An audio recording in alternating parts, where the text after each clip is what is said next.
If you're on YouTube, welcome in. You can like and subscribe and all that stuff.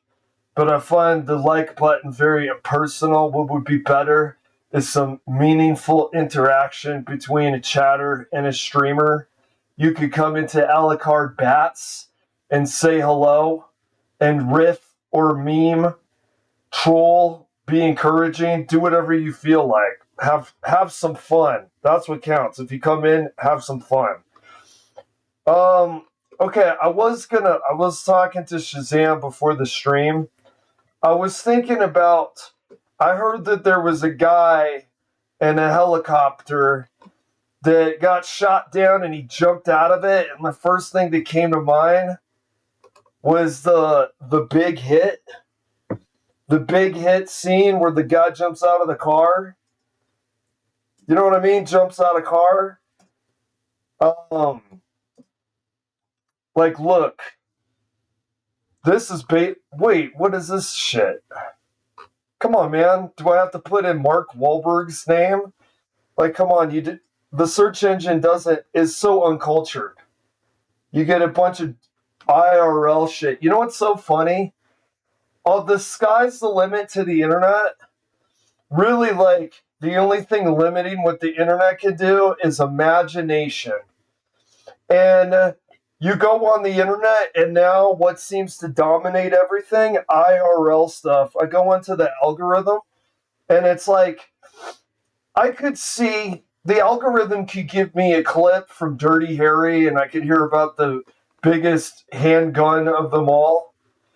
It could give me a clip of the James Bond movie where the North Korean son of the leader puts the guy in the punching bag, and he's kicking it, and he zips it open, and that guy falls out, and it turns out it was his therapist, right? No, it'll give me a clip of two people arguing in a Starbucks about who is in line first. It is just, honestly, dude. Okay. See, I'm telling you, dude, are you seeing the errors of the internet? I put jumps out of car, Mark Wahlberg, the big hit, and it doesn't immediately come out. I swear to God, what the internet is trying to do is block out all fun, interesting things to make sure that it makes it so hard for you to do so that you have like learned helplessness. So then we go, well, I can't find the cool movie clip. Let me go over here and see what's going on. Okay? Oh, wow. Jesse Ventura is ripping those Republicans. Republicans start wars, Democrats end them. Oh, thank God, dude. Thank God that I can't look up my own shit. I can't look up something that would genuinely make me laugh from a movie I loved. I get to hear politics. Team X sucks. Team Y go. Team X sucks. Team Y go. Which one's Team X? Well, it depends if you're on Team X or not. And what's funny, if you're on Team X and you say Team X sucks, it's actually the other team's Y. Do you understand how that works? Is that too complicated, or you just think, me vote strong man in office, me no remember January 6th, happened more than 2 weeks ago, me no remember, me vote strong man, me Team X sucks, Team Y go. Yeah, this. Thank you, algorithm. It's not like I've never seen this before. I didn't see this 8 years ago. I didn't see this 10 years ago. How can you Oh, dude, I'm so happy with the internet, man, that I can't actually have autonomy over what I watch. Dude, Shazam, I love that I have no autonomy what I watch. You know why this is on the screen again? Because here's what the internet does. You know why everyone's talking about Donald Trump? Because everybody has forgotten about looking up their favorite movie scene or one of their favorite movie scenes. I can't say favorite in the context of the big hit because it's a guilty pleasure. It's a would it be cult classic. You can't call it a cult classic because it doesn't have that regime of a fan base like something like Blade Runner. But I would love to watch that. I'm not. I give up on it. And there it is, Donald Trump. How many people gave up looking for, frankly, my dear, I don't give a damn? And then just said, just let the algorithm take the wheel. Look at that. It's Donald Trump looking like a psychopath with the Joker clown makeup. It's not like I haven't seen this before. Oh my God, it's almost like it's like cannibalizes itself. The algorithm actually doesn't have anything to keep it from giving you the same stuff. And I don't know if anybody else has noticed this. The algorithm will actually start feeding you stuff it fed you before. And I think it's because, like, the goddamn algorithm itself is lazy. I think that actually people need to look into this because if you have a job to do, if you go over and beyond, you're called a hard worker. Wouldn't you call it lazy if someone said, I want something to watch? You gave them Big Lebowski. A second later, I want something to watch. You give them Jackie Brown. I want something to watch. You give them Big Lebowski. You didn't take out the time to find a third movie.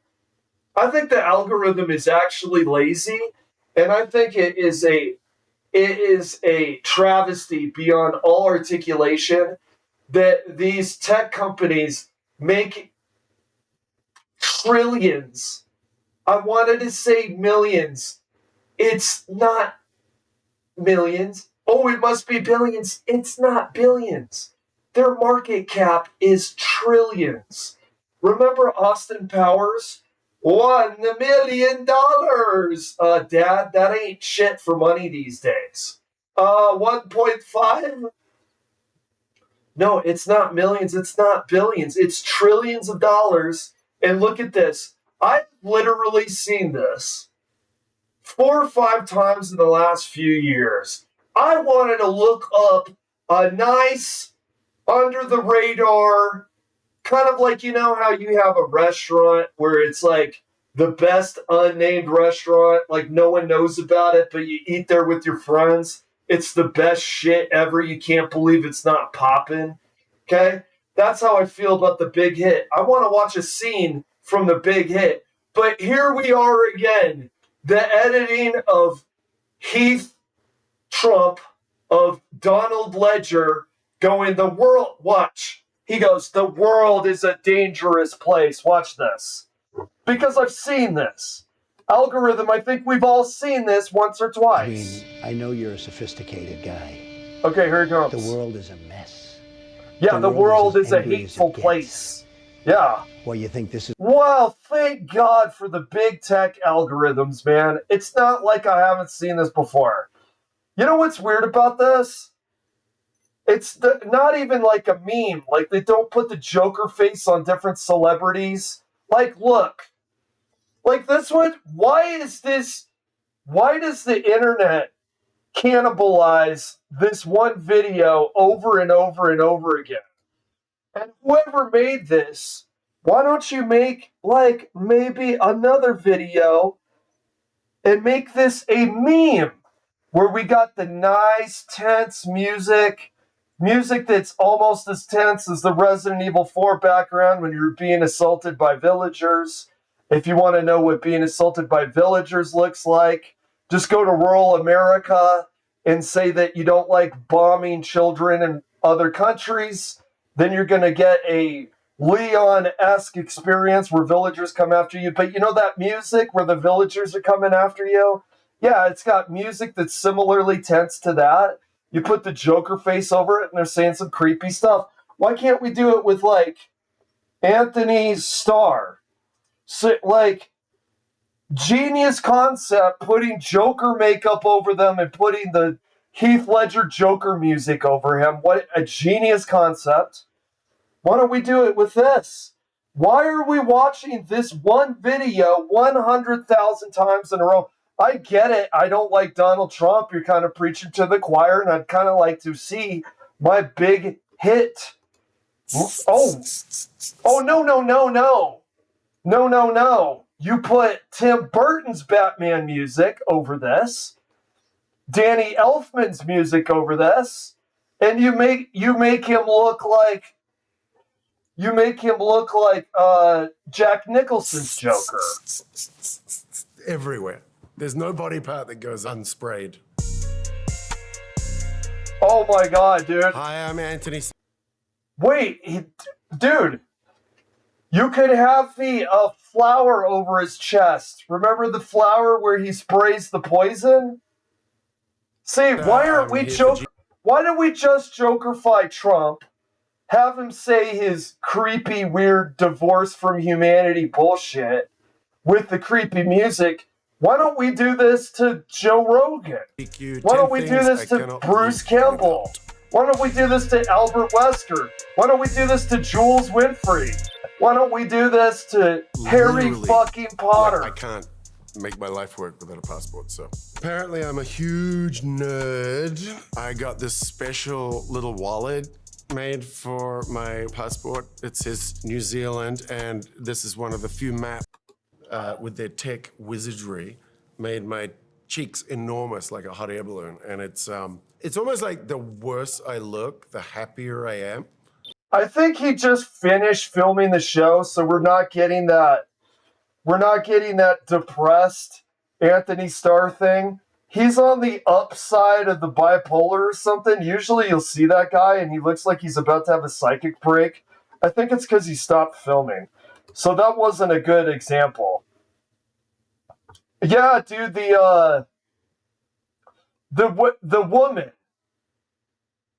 Yeah, the girl, yeah, the woman's parents were Jewish. And wasn't the woman from the show Married with Children? So she had like a brief movie career after Married with Children, right? Like emphasis on brief, I think. Although Hollywood is demonstrably very bad with females, where they will definitely dump a female and definitely be done with their career very early on for them. So it's not like that's a sign that it was a bad actress or anything. A lot of times, females like that who played Mark Wahlberg's girlfriend, they come and go very quickly, very brutal. But yeah, her parents were Jewish. Oh, I wonder. Let's see, dude. We could very easily see, the thing that we've seen 5,000 times before about, Donald Trump as Joker. And as I said, it's so limited because we don't see the 1,000,001 other celebrities done as Joker. It's not even a meme. It's not anybody took the ball and ran with it. It's the same fucking video for the last half a decade. And I couldn't find my scene from the big hit. The algorithm has really destroyed the enjoyment of the consumer unless you're a stoop-shouldered, knuckle-dragging, mouth-breathing simian afterbirth of a human being. Okay, we do like those people probably are loving it. You mean I don't have to think for myself and look for what I want to watch? That sounds amazing, dude. The algorithm is making everything cookie cutter, simplistic, easily ingestible cognitively to the fucking morons. Hallelujah. This is peak times. This is peak times for IQ 90s, dude. IQ 90s for the first time are being like delivered what they really want in entertainment. Okay, we do big hit, dinner, drunk.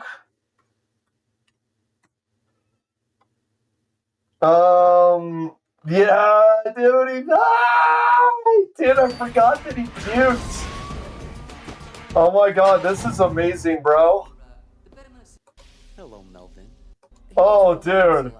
Dude, actually, think about it. You want to know something interesting? I think the director of this movie, wasn't he like a big Chinese director? The directing is actually good. Like, watch the choices of shots. Okay? Okay, look at that. How it follows him in.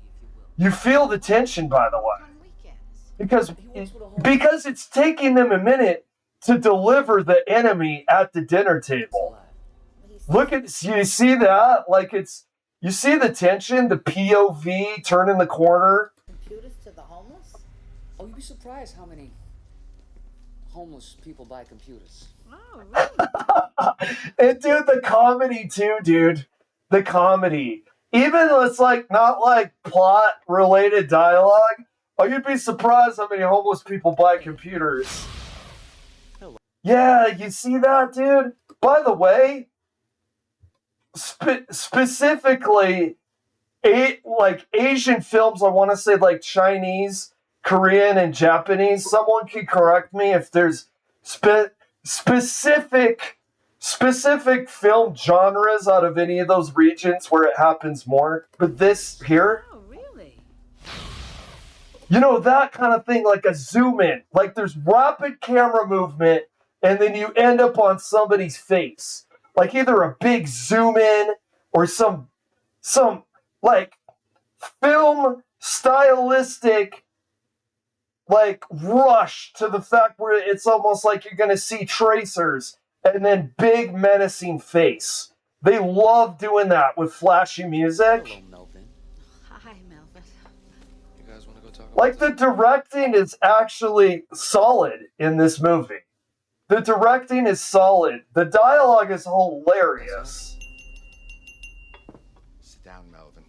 I'd like to propose a toast to my wife. Oh, Morton. All right, dude, here comes one of the, like, honestly, I'm not just saying this for hyperbole, for content's sake, or for content's sake, or for the sake of, like, making big statements streaming. This is honestly one of the funniest lines in any movie ever is coming up. It's honestly, now if I said top 100, you'd say, well, that's a lot of lines, but think of all the lines in movies. I mean, some directors and some writers will have several memorable lines to their discography. Like if you look at Quentin Tarantino or David Goyle or people that are able to make Coen brothers. Coen brothers are probably have 20 quotes on the top 100. Actually, does this make it? Does this make top 100? And if it doesn't make it, it doesn't make it bad, because how many lines are in movies? It cost me over $200,000 in So this guy's drunk as hell, and he's not allowed to drink from his mom, basically from his wife. So he's getting really smashed, and they do foreshadowing because they warn you. They warn the audience, they warn the family members he is not allowed to drink. Okay? But he's able to sneak some drinks. So it's kind of like the rule of writing. You can't introduce a gun in Act 1 that you can't use in Act 3.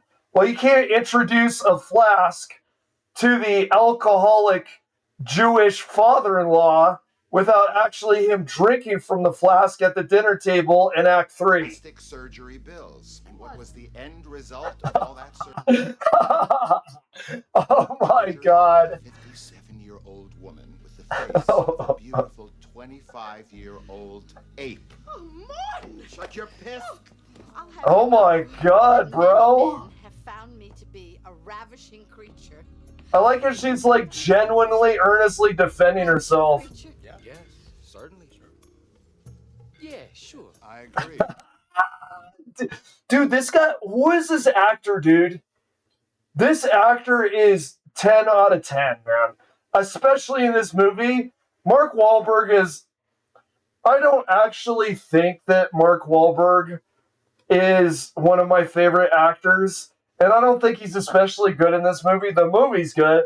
But Mark Wahlberg's villain, the villain of this movie this guy is S tier, dude. Down, you're drunk. This actor is S tier. princess, my only child, and the source of constant pride. See where his acting is bad? If Mark Wahlberg's acting was good, he would have had a complex emotion there. He would have been like, what? My girlfriend's dad is acting very strange. Oh, but wait a minute, there's guns under the table. I need to lock in. Like, can't you, is that who it is? Lou Diamond Phillips?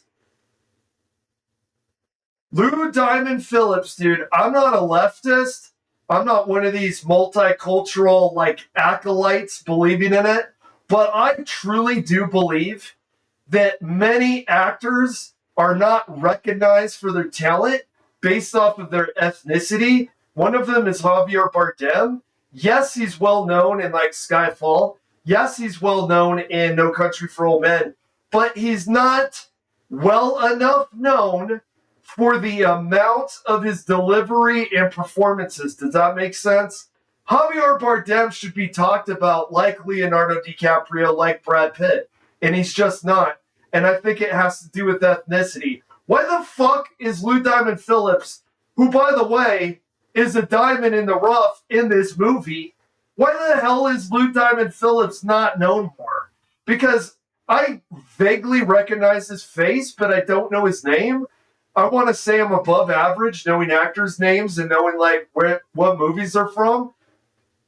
Why the hell is this guy not better known? And I think sometimes the leftists are right. Sometimes people get left out in the dust because of their ethnicity. I think if Lou Diamond Phillips had that same energy and that same talent, and he was in Mark Wahlberg's body, there would be none of you left. I might actually look that up. Where's Lou Diamond Phillips now? Yeah. Dude, and he's so funny in this movie, dude. He's actually easily the best performance in this movie. Easily.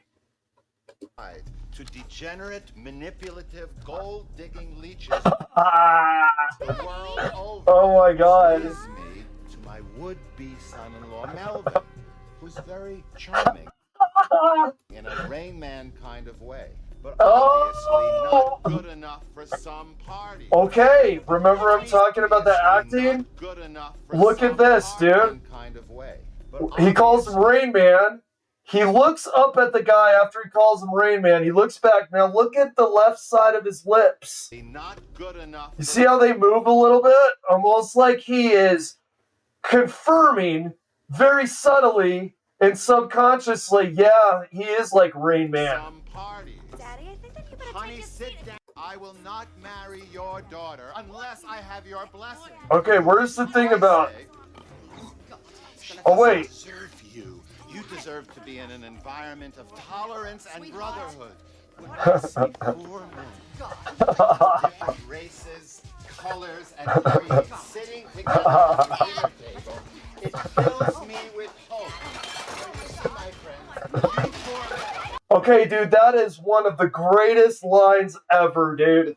I believe if that actor was a little bit better and his delivery was a little bit more, like, this guy's supposed to be hella drunk to the point where he's about to vomit, right? And he's whipped up into a fervor. It needs to be more like, and as I stand here at a table among men of all creeds, all ethnic backgrounds, it makes my heart filled with light that mankind can one day be together as one family. Like, I think that the line is good, but the sounds of the table clank, the clanking of the dishes and stuff, drown the guy out, and I don't think the guy delivered it very well. I believe that this guy should have, like, I think the director, as much as I love the director's shots and stuff, if you were a director and you talked to this actor, I would say, dude, listen, Sermon on the Mount, motherfucker, Sermon on the Mount. You are an alcoholic. You are as inebriated as it takes to almost be puking. I want Sermon on the Mount. I want Adolf Hitler. I want Mein Kampf. I want rally energy, dude. I want rally energy. Then I think that guy would have sold the line. where it would have been even more memorable. It's memorable on the page, but the actor, if you really think about how good that scene could have been, he really fumbled. He really fumbled the scene. Because look, imagine now. Imagine you told the guy, Sermon on the Mount, bro. Sermon on the Mount. You deserve to be in an environment of tolerance and brotherhood. You deserve to belong in tolerance and security. I see 4 men of different Yes, he goes, I see 4 men. Listen how weak it is, dude. It's Sermon on the Mount. It is the energy of that Star Wars meme where that guy is talking about intergalactic empires and he blows a planet out of the space. It's not sky. The sky's in the planet. He blows it out of space. and creeds sitting together at the dinner table. It Okay, and this is why I like this line. Okay, it fills him with hope that 4 men of different ethnicities and creeds sit at the dinner table. It fills him with hope, right? Think about this as a metaphor for the world. All these countries have their guns under the table. Okay, think of Iran. Okay? Let's say this black guy's Israel. I know that's a stretch, but just bear with me here. It's a metaphor. It doesn't have a metaphor with perfect poetic synergy, but bear with me. This is Israel. Mark Wahlberg is no. Wait a second. Mark Wahlberg is fucking Israel. No, Mark Wahlberg is Iran. It is because Iran stands alone right now, right? Mark Wahlberg is Iran. He's white man Iran. Okay, Lou Diamond Phillips is Latino America. Okay, Lou Diamond Phillips is Donald Trump. The black guy here is Israel. I'm going to keep to that one. Black guy here is Israel. The Asian guy is Saudi Arabia. Okay, Saudi Arabia, America, and then Benjamin Netanyahu have it for Iranian Mark Wahlberg. Okay? And this guy here is rambling about everybody at the table together. And then, boom, what do you have? Wait for the straight arms. Wait for it. Oh, there it is. Straight arms. Here we go. This. And then, oh my God. Look at that, dude. Look at this. Oh my God. Look. Oh, the straight Hormuz, that's a helicopter getting shot out of the sky. Look at this. This is humanity. This is a metaphor for a humanity at the dinner table, dude. That's Iran. That's Iran blowing the shit out of stuff over the Strait of Hormuz. Did you see Saudi Arabia? Did you see fucking Israel? Oh, shit. And notice, it's the perfect metaphor, right? Now, Lou Diamond Trump over here is getting puked on by the American public because it's got no stomach for gas prices. Oh, gross, you nasty mother... Oh my God! Just look at that shot, man. This movie, dude, is so underrated. And look at the slow-mo, man. This is a god-tier fucking movie, dude. This is a god-tier movie, bro. Just look at this, man. Take a look at this.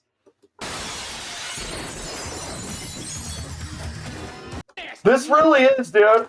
So, Gross, you nasty mother... okay, there's Iran. This is the Strait of Hormuz. Actually, look at it.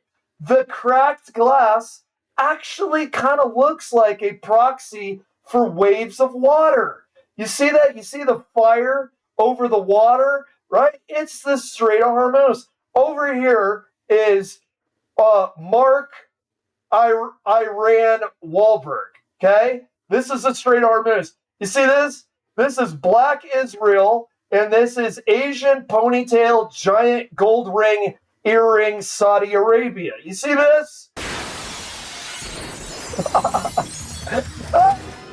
Just as the guy said, everyone's sitting together at the table of mankind.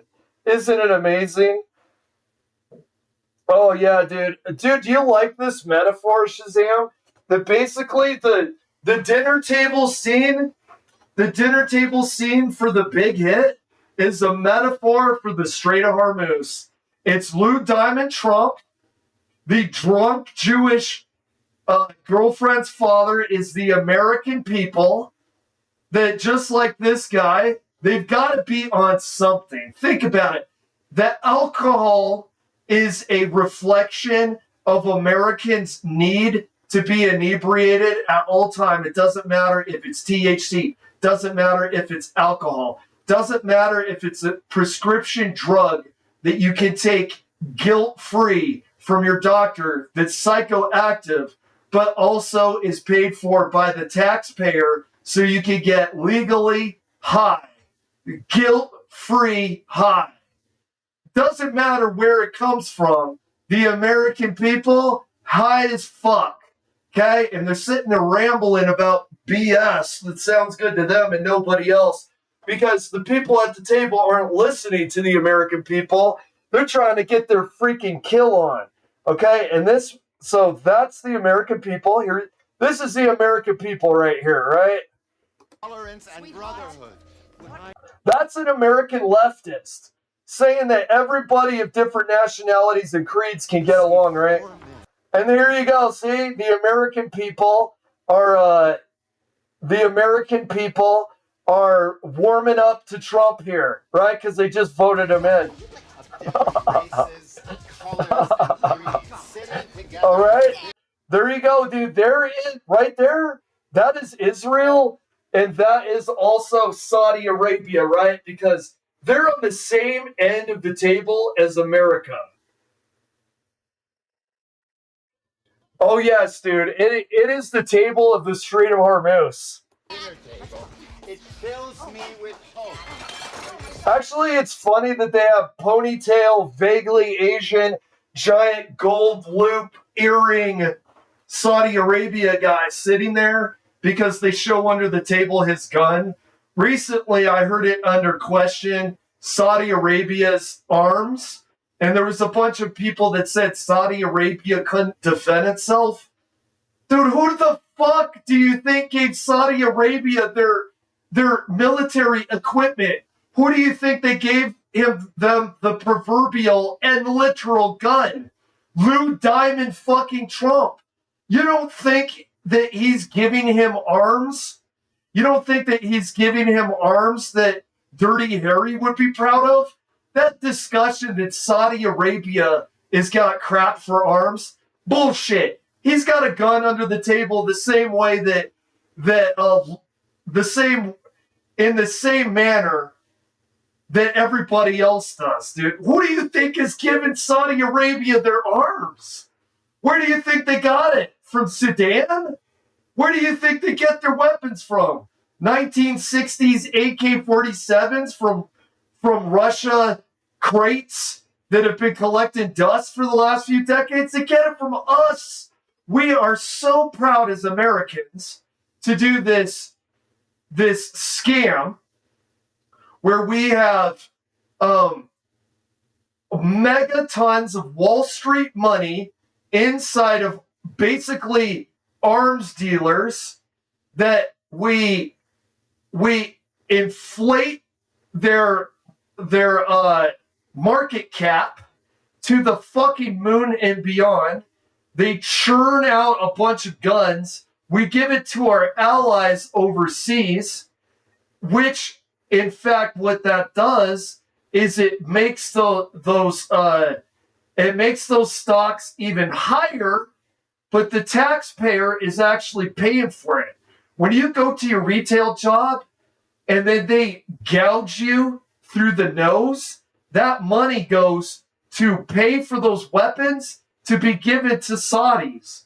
What do you mean the Saudis don't have good weapons? You know you're paying for the most premium Raytheon weapons that are made by man, right? You're paying for the premium. They have great weapons over there. It was so bizarre, dude. The guy was talking about how they're like jets are like second tier. And then you look up the jets and find out they're not second tier. I don't know what this guy's boner was with Saudi Arabian weaponry, but their weaponry is our weaponry. You don't think that they're at the same table? Look at the screen. They're at the same table with the same guns under the table as us in Israel. By the way, give credit real quick to Saudis because everybody is pointing a finger and everybody's fixated on Israel and America. Saudi Arabia is both benefiting massively from what's going on in the Strait of Hormuz and simultaneously getting no credit for it, which is insane that they're able to do that. They actually really are extremely clever in the way that they navigate politics. Okay? They're making $1 trillion on top of the $1 trillion that they make for gas prices. They are printing cash right now because of the Strait of Hormuz, and the value of oil is making them way more filthier richer, right? And what is the cost here? What is the cost? Because America is taking the brunt of the damage when it comes to the conflict with Iran. I think America's Mark Wahlberg wants to be nice, but the boss is making us be bad.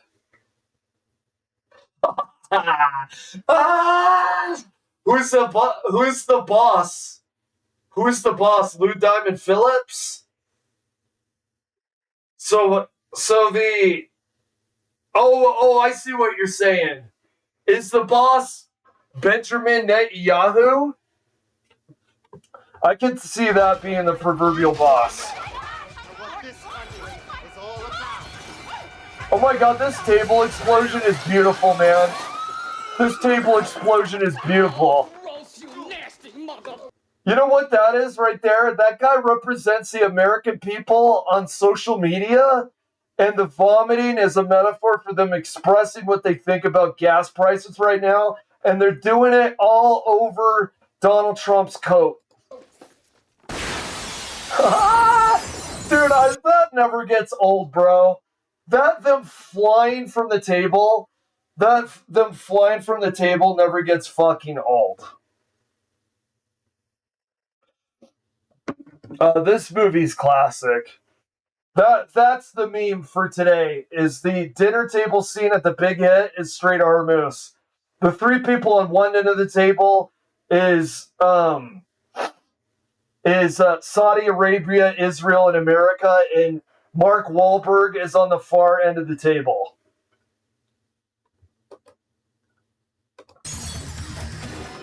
Dude, I know who Big Tech is. Big Tech is the wife. So notice how when the father is ripping into the wife, notice how she just tries to calm him down and stuff. She's not like as aggressive. See, that represents the American people are always ripping on tech companies, me included. I mean, you should. It's your patriotic duty to rip on Mark Wahlberg, Elon Musk. Who's the guy that looks like a Bond villain with the creepy, weird, lazy eye?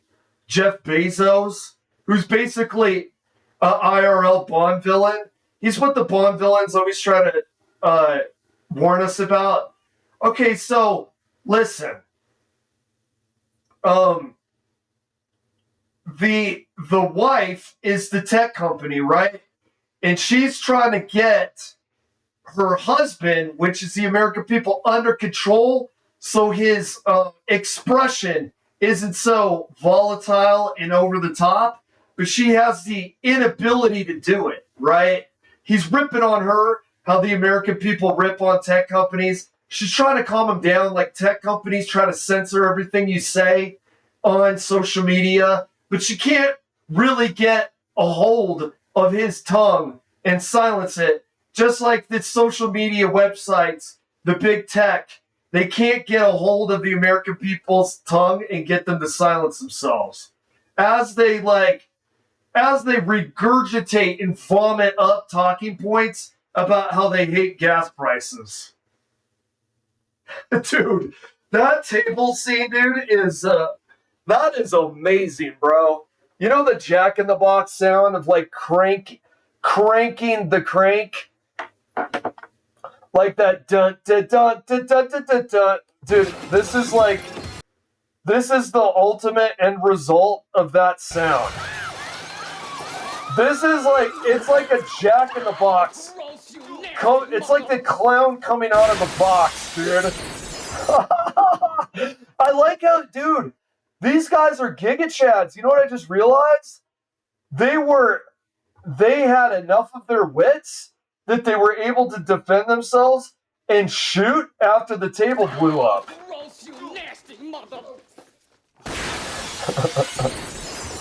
Look at that. The dude on the left almost hit him, dude. Look at this. Oh my god, dude. I think that he grazed his ear, Trump style. You know how Trump got like a earlobe piercing so Donald Trump can get his favorite My Little Pony earrings in his ears after he got his earlobe pierced?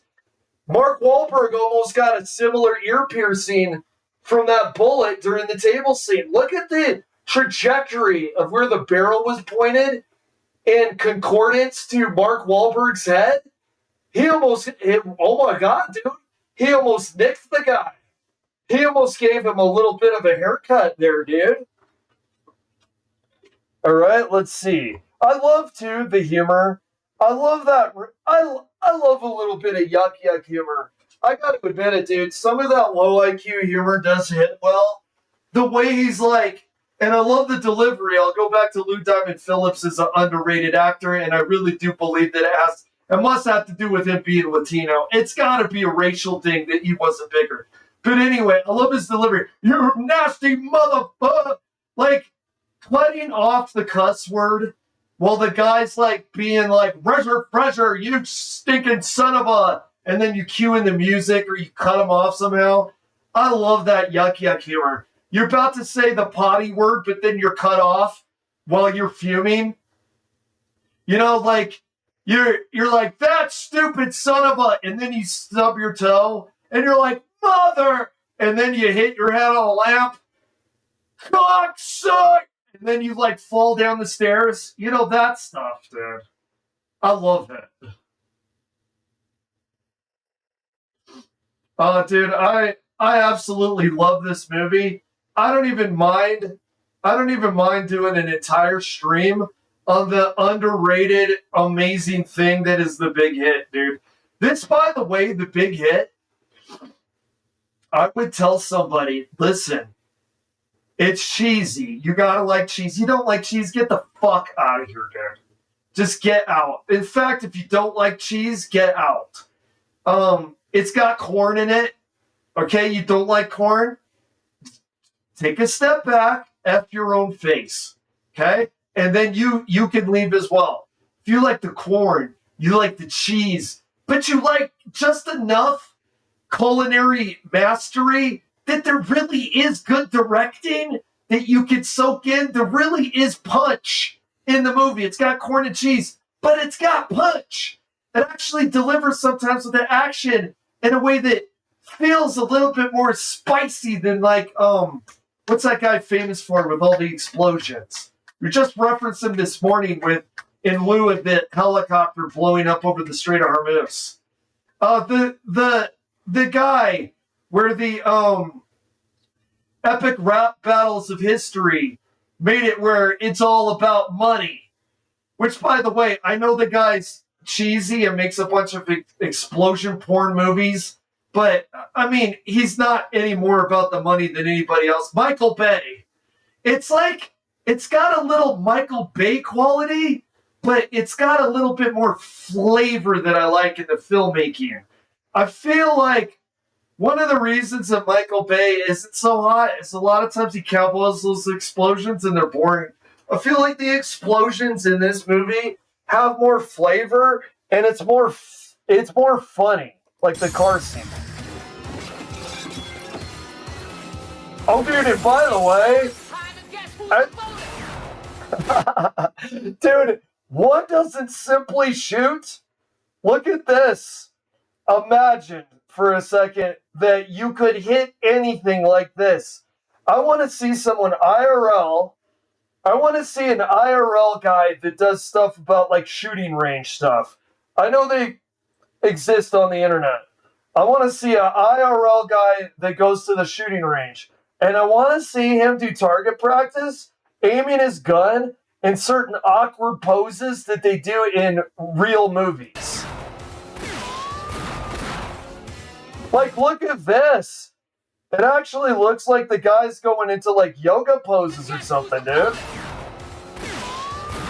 Look at that, dude. It's pre-Christian Bale equilibrium. Hey, yo, man, kiss me, baby. Backstabber, What? we're supposed to be friends. Yeah, dude, but look at this, the comical look of disgust. Like he just bit a lemon, you know? Oh my god, dude, I love it. We're still friends. Okay, what is this?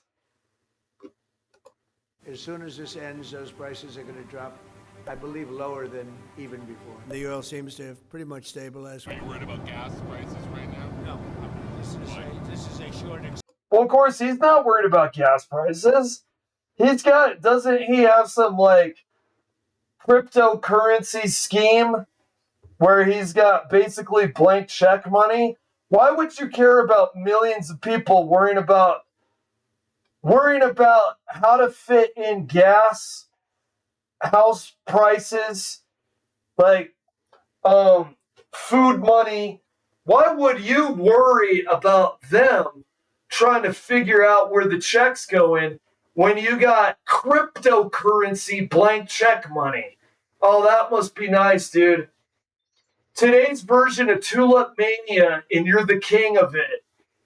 Why would you worry about a gas price? You can't actually get outside of your own head to have empathy for other people. Of course, you don't care about the gas prices. You don't care about the gas prices because what you do care about is your friends and business partners and your true allies, which aren't the American people, are the Saudis. The Saudis are doing just fine. Of course, you're not worried about the gas prices. Your besties are making $1 trillion on top of their $1 trillion. I mean, the Saudi Arabians, I wonder if it's possible. People say Elon Musk might be the first trillionaire. Yeah, get out of here. What comes after $1 trillion? Is it like a Google?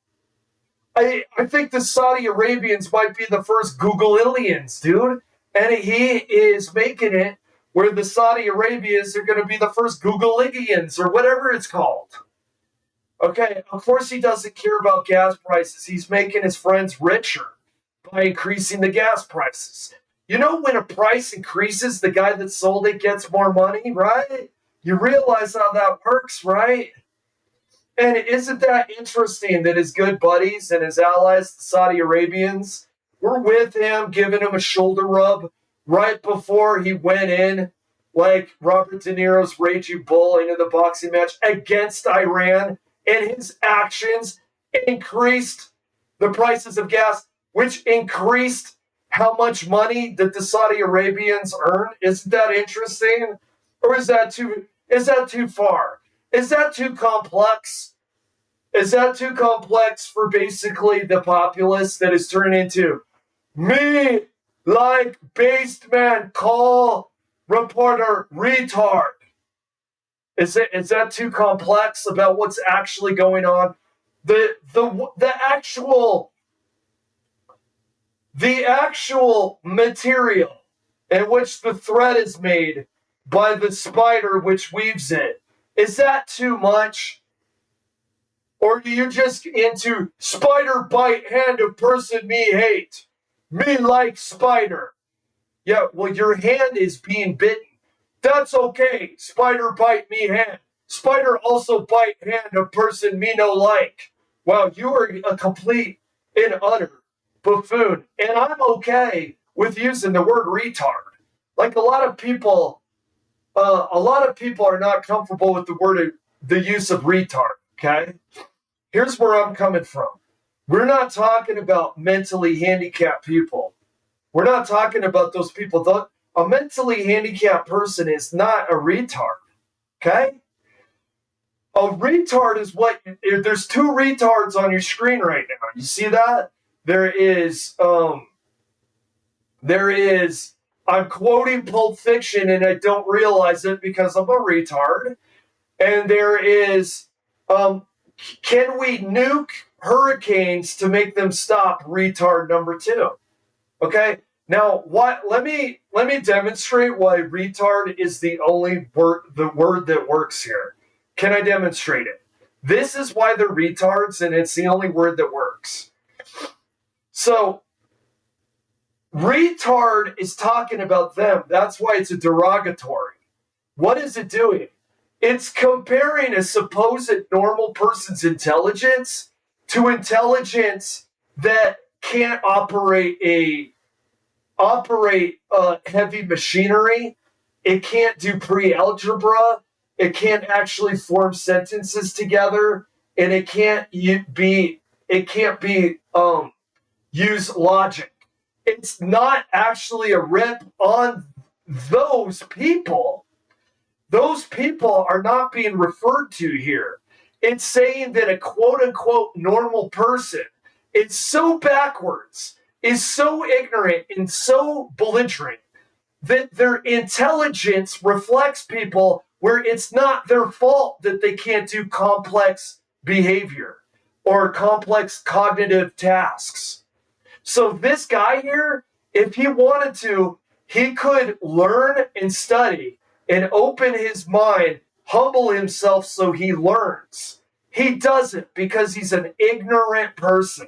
And that ignorance makes him a retard. And what that means is he can't do functions that a normal person can do because he could, but he's so ignorant, he's so belligerent, it makes him a retard. Does that make sense? Is that clear why it's okay to call him a retard? Because it has nothing to do with people with special needs. It has nothing to do with people with learning disorders. Those people typically struggle to learn and to thrive in their environments. That's why those people with special needs are not retards. But this guy here is a retard because this guy right here doesn't make those strives. He doesn't strive to improve himself because he's a belligerent retard. Is that making sense? Is that making sense why it's okay to use the word? I believe that word is fine. And I believe that anybody that uses that word on someone with special needs is that word. Prices would go up if I did this, and they've gone up probably less. Listen, but think in the background, somewhere in the shadows is a guy with that like black and white checkered turban. Somewhere in the background is a prince of a certain larger landmass than some of the others, kind of in the background of the Strait of Hormuz. Somewhere they're smiling largely. They've gone up probably less than I thought they'd go up. You're going to see a very big.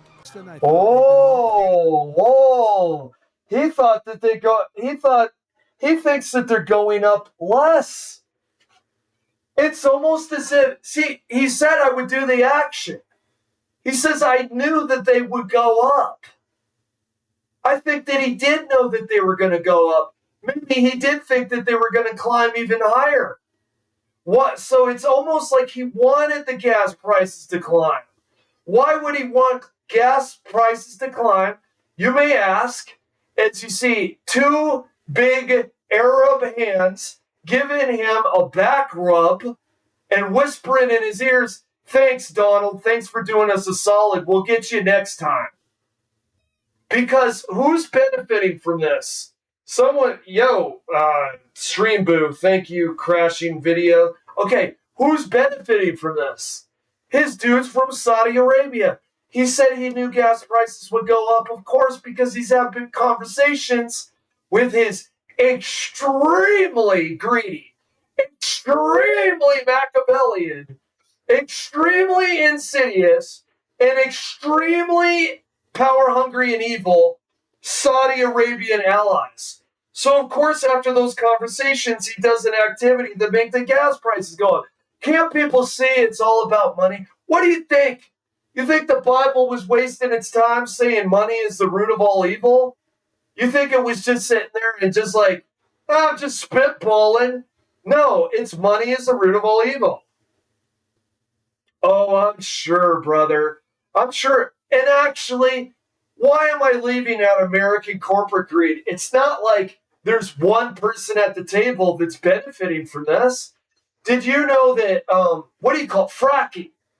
Fracking is extremely expensive. So, American oil companies frack in order to make profits off of the oil. Did you know if gas prices go low enough, you cannot make profits off of fracking. You have to have high gas prices to make profits for fracking. That's a fact. Big oil, Saudi oil, American corporate oil, making the big tons of cash dollars. They're printing more money than Jay Powell, baby. They're printing more money than Jay Powell. And they don't give a tuchus ass about inflation because they are the inflation. Remember Breaking Bad? She's afraid of who knocks. And Walter White says, I am the one who knocks. You say, I'm afraid of inflation. Okay? Saudi oil, big oil corporate entities of America being fueled by the cash of Wall Street, they say, I am the inflation. Skyler, I am the one who inflates. Like before Iran, but after Venezuela. Yeah, dude, it's all oil. I really hope. So does Joe Skeletor Biden have some issues? Well, I think if you find someone in the Oval Office with Alzheimer's, yeah, he's got issues. If you see the fact that he is such a weak, ineffectual Democrat that he didn't scrub off and scrape off everything that Donald Trump did before him, like he didn't renew the Iranian nuclear deal, yeah, I think he's got some problems. Does he have this size of problems? You know, I think it's really interesting. So, in all honesty, America, you get what you vote for. You get what you vote for. Joe Biden had problems. This is the real issue. You know what it's like? Joe Biden is when you're drinking a glass of water and it accidentally goes down the wrong pipe and you spit it up and you cough and you like quasi-demi choke for like 40 seconds. That's what Joe Biden is. You can say, look at him choking on the water. He sucks. Yeah, he sucks. He can't even drink a glass of water. You know what Trump is? Trump is Robert De Niro speaking in tongues in the original Cape Fear before it was Javier Bardem. Javier Bardem looks like he's going to do a great job, though. And then his head is going under the river while it's raining outside. It's a crescendo of the movie. Donald Trump is the presidency where head under river. Does Joe Biden suck? Yeah, he does. It was 40 seconds of trying to catch your breath, and then you were okay, and then you can laugh about it later. Donald Trump literally has his head under the Strait of Hormuz.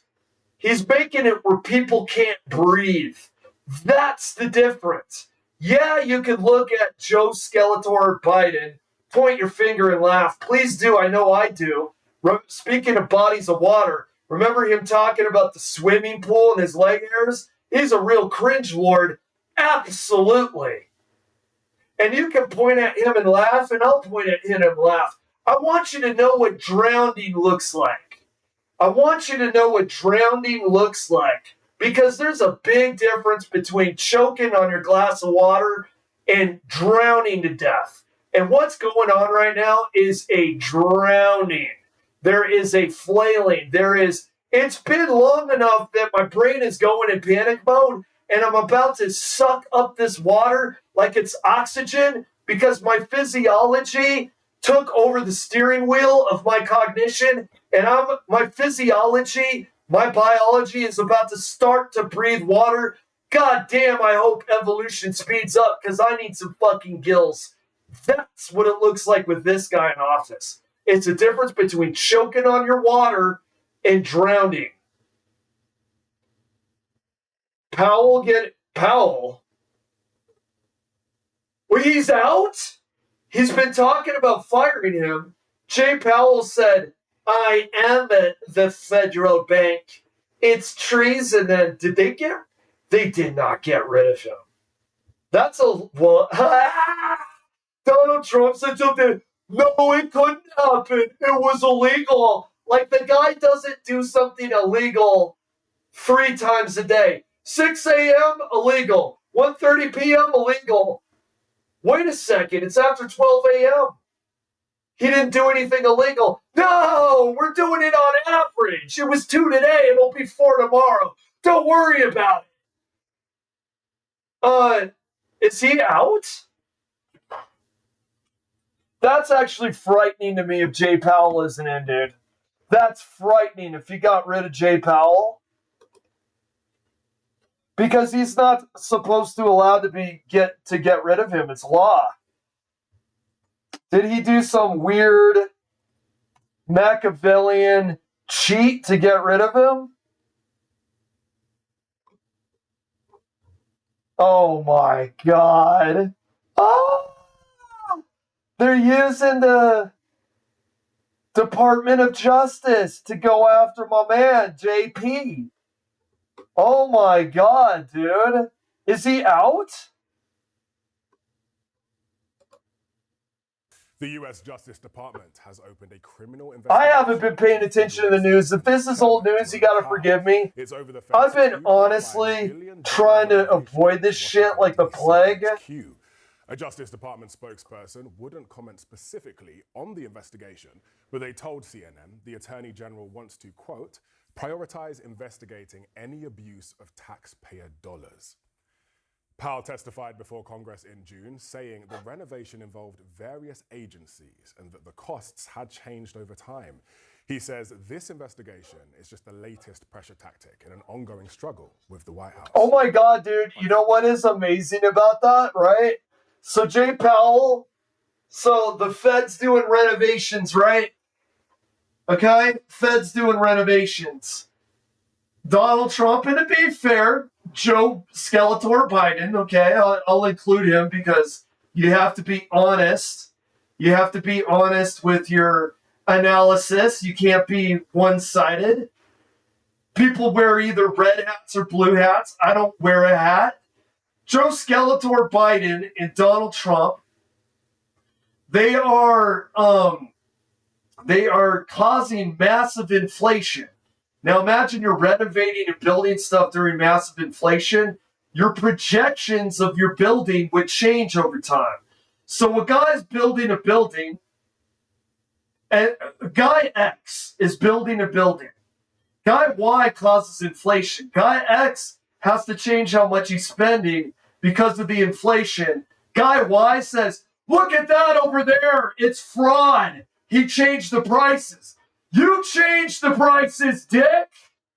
The inflation is what changed the prices. See, people with a personality disorder like Donald Trump act like this very frequently. Pay close attention to it.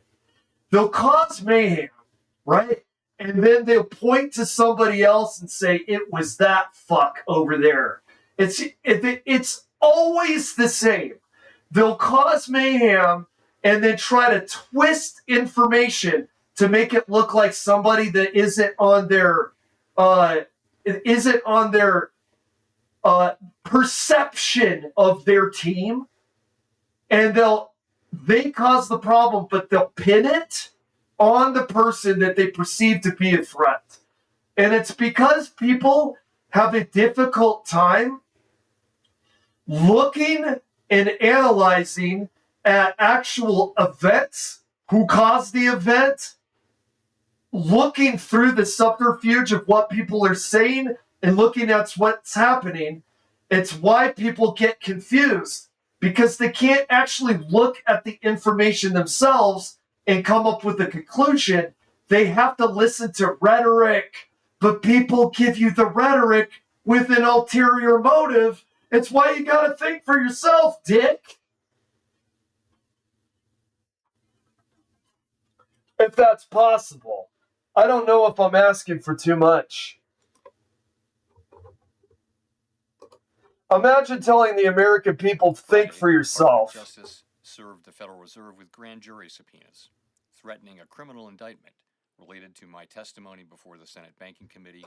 By the way, you guys want to know why this is happening, and I think that he'll say it. This is, yeah, exactly. It's because he won't make interest rates zero or negative.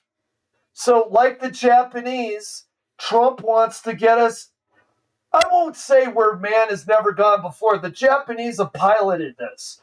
The Japanese have gone to less than zero interest rates.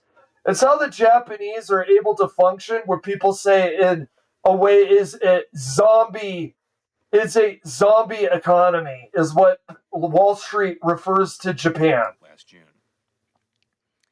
That testimony concerned in part a multi-year project to renovate historic Federal Reserve office buildings.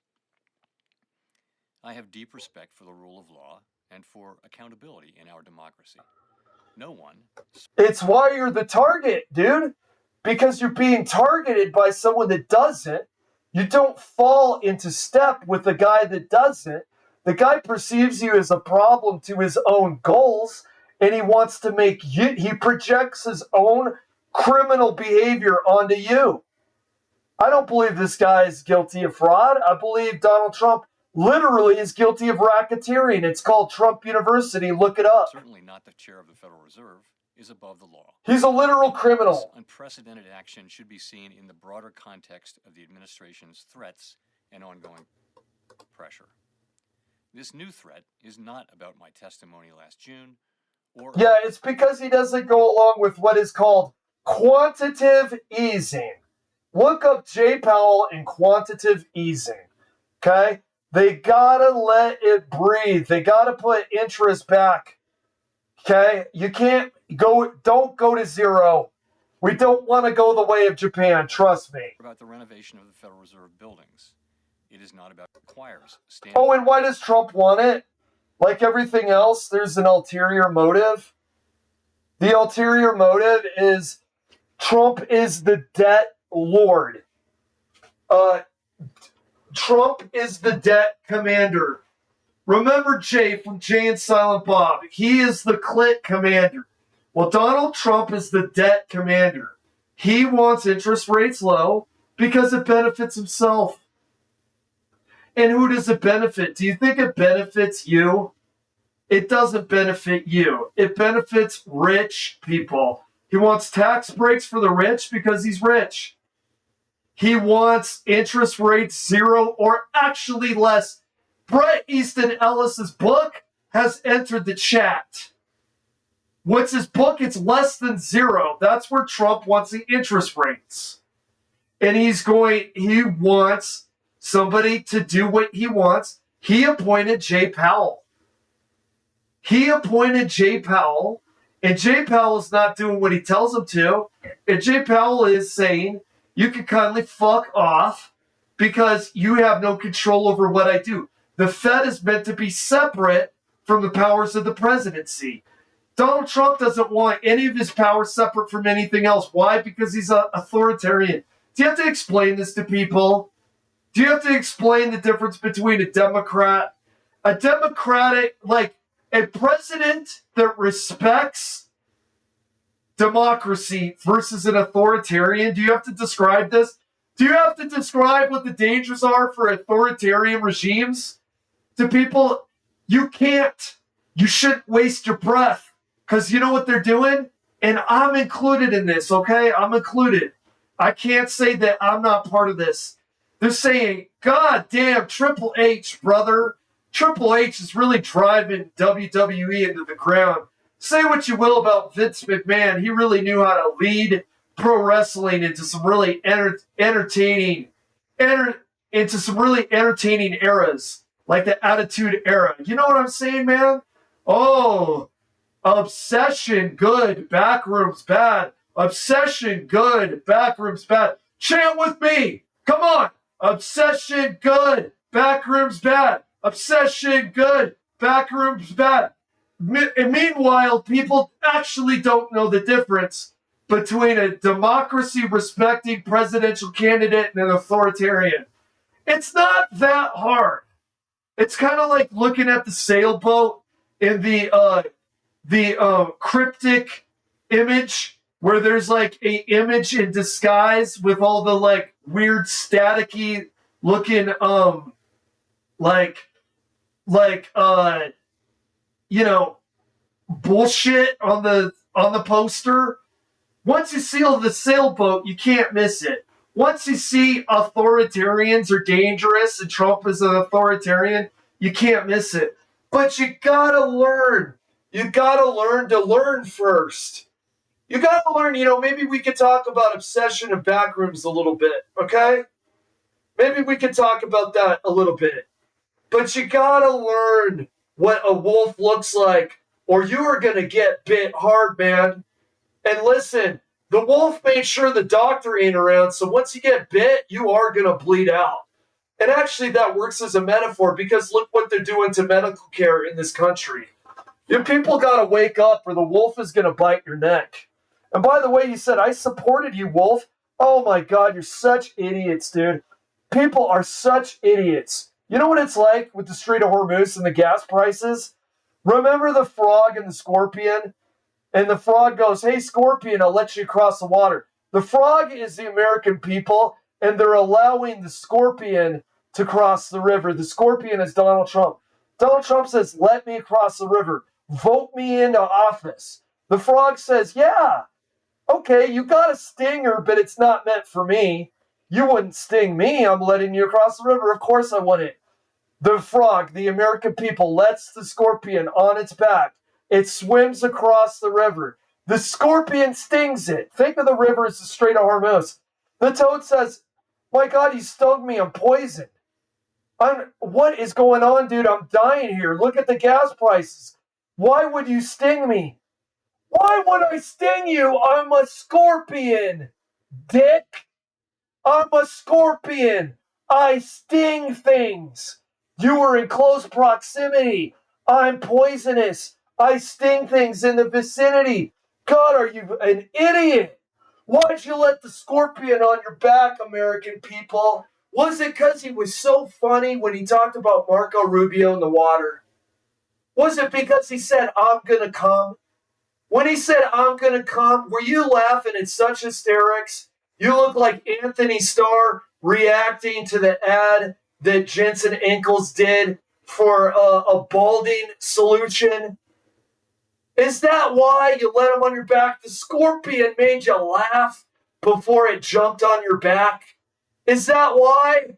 Is that why you let the scorpion jump on your back? Because he's so goddamn funny? Here's you.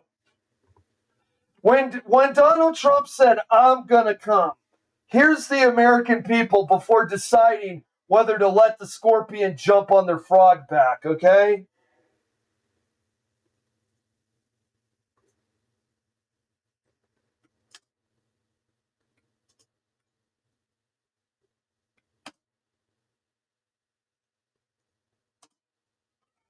Okay, here it is, dude. Here's the American people after hearing for the millionth freaking time. Jason, I don't know if you know, but you're pretty popular in India. Of course, you know that. But you're popular that barber shops have your pictures. And this one I found in Bombay has a picture of you for a hair All right, here's the transplant thing. They American did it people before on and the after right because here. you have the perfect hair. I don't know. Okay, Donald Trump just said, here's on the left is Kamala Harris saying, don't come. On the right, you have the Jensen Ankles that says, I'm gonna come. Okay, you understand that? That's the joke. Kamala Harris says, don't come. Donald Trump says, I'm gonna come. Now, rate that from 1 to 10 on the comedy scale. If you said 10, you're a fucking idiot, and you're the guy that voted in Donald Trump. Okay, now here's the American people here, okay? On the right, Donald Trump just said, I'm gonna If you can come. see this, but Yeah, there you are, American people. There you are. He just said he's gonna come.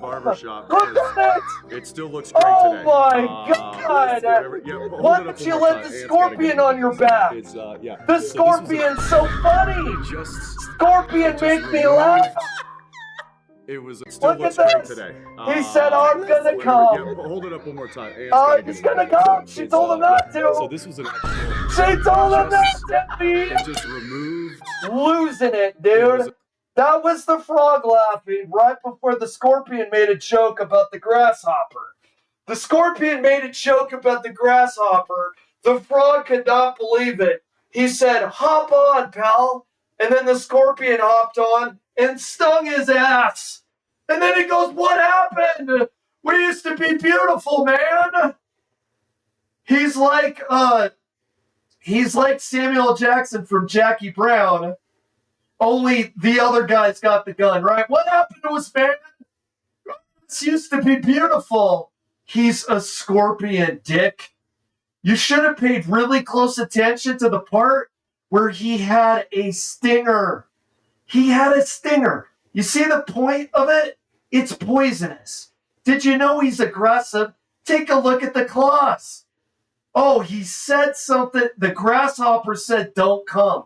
And then the scorpion said, I'm going to come. By the way, this level of humor really is, if you imagine insects to have a sense of humor, they really would make jokes like this.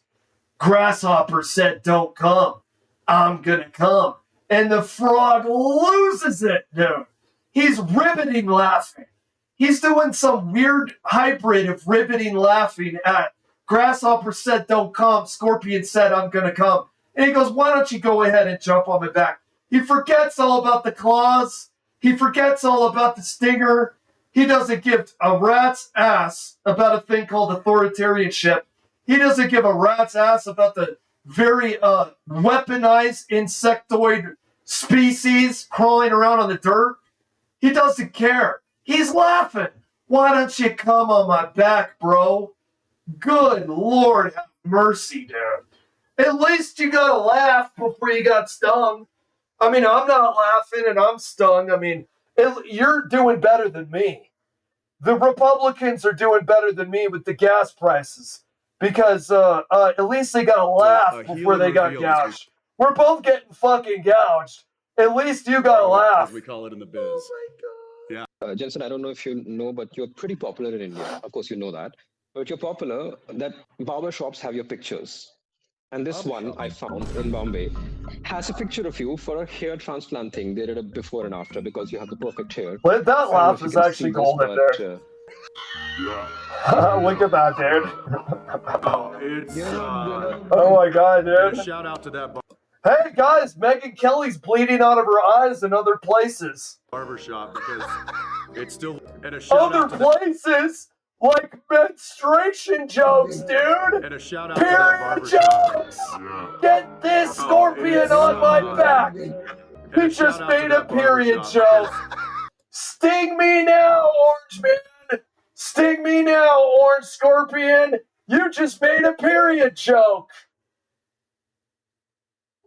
All right, very cool. Very cool, Shazam. I hope you enjoy. I actually, Shazam, to do some meta commentary on the stream, I was not planning on doing Trump. Trump planned on doing me. I think it's just like, it's like, what is it, dude?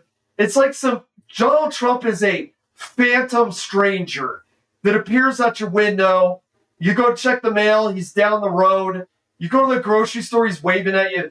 It's like how Pennywise stalks the Losers Club when they're adults and they revisit Derry. It's very similar to how Donald Trump is on media. You can try to avoid him, but the internet is Derry and Trump is Pennywise. And if you're on the internet, you're going to see him in the library and he's going to wave at you. You know what I mean? So I guess I'm actually confronting Pennywise in the library now. I'm not avoiding him. But goddamn, dude, it's hard to. He's everywhere. As Pennywise is everywhere on Derry, Donald Trump has possessed the fucking internet. You know what I'm saying? Of course he has. He's an authoritarian. He'll possess anything. He especially, you know what his fetish is? So people with the Epstein stuff, they act like he's pedo. He's not pedo. What he is, he's obsessed with screwing other people's wives. Okay? He's obsessed with it, dude. He wants to be everywhere. He wants to be in a man's wife's vagina, and he wants to be all over the internet, and he wants to be all over everything. He's actually putting himself on a dollar bill, isn't he? Or like a $250 bill. Now, granted, it's a rip-off commemorative item. By the way, commemorative items are rip-offs. Well, because he's a rip-off artist. But he'll even put himself on a $250. It still looks great today. Whatever. Yeah. What's another really good Donald, dude? It's yeah. So this was an actual. They just removed. This is actually, like, no doubt. I'll be like self-aware. This is actually me. That Anthony Starr there is me looking at the American people. Like, honestly, dude. They just removed. It was a. That is actually me listening to the sentences formed by American people. Okay? All right, let's see. We'll do. We're gonna do. I really like the hunk. I really like the hunk round. Let's do that. Let's do maybe like 2.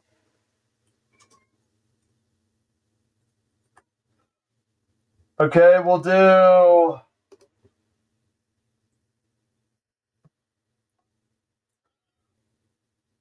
Celebrating hunk in Code Veronica remake. It's only Veronica. It's like the Django. It's Django. The D's silent. Code Veronica. It's Veronica. The code is silent. Okay, let's go to. I hope I get Wesker's account here and not my account because I want to play hunk. I actually found that extremely rewarding and extremely fun.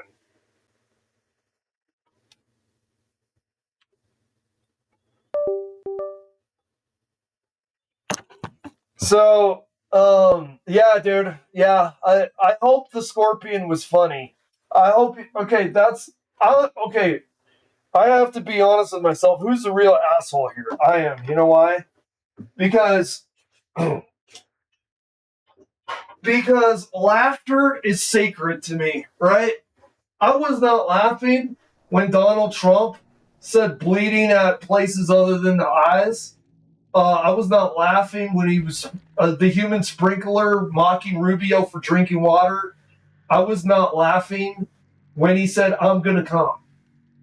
Conservatives and MAGA, they were laughing. Okay?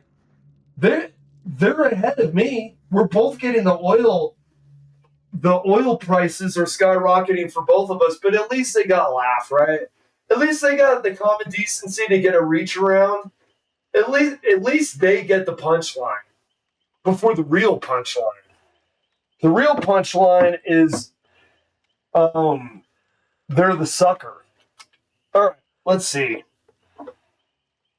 Let's do maybe 1, maybe 2 hunk rounds.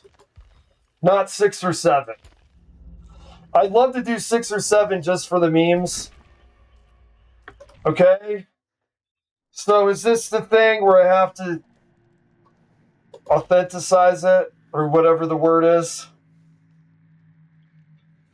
Let's try that one more time.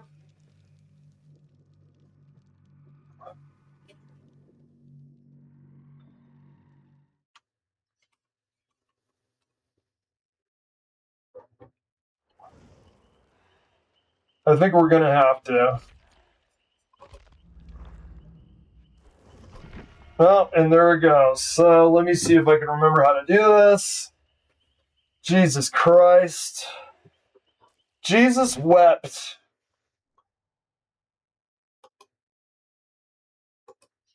I love how these tech companies, they've got more money than God, yet they can barely get anything to work. Where is it? Where's Steam?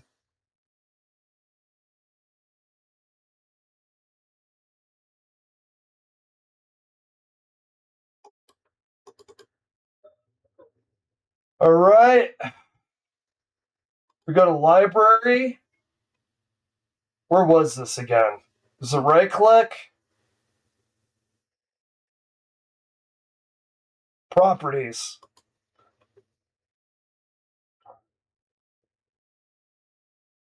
No, maybe that's not it. Oh, here we go.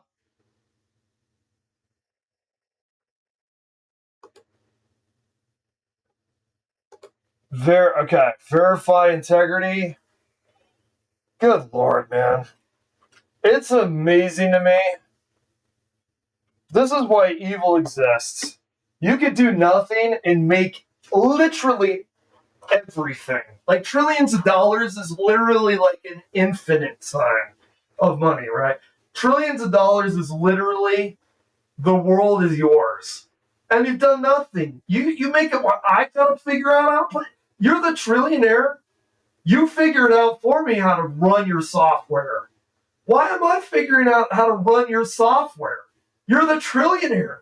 I actually paid for a service to make you a trillionaire, and you can't figure out how to make your own software work. I got it figured out. My God, dude. These people are absolutely worthless, man.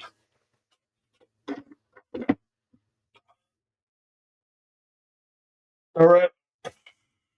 Good Lord. Good Lord, dude. And how slow is this? It doesn't have to be this slow, does it? Is there a rule saying we have to do the bare minimum? We have to produce the least possible and they get maximum profit? Yeah, it is. It's called corporations. It's called capitalism. They are mandated by their shareholders to give us as little as possible and to maximize gouging us and separating us from our wallets.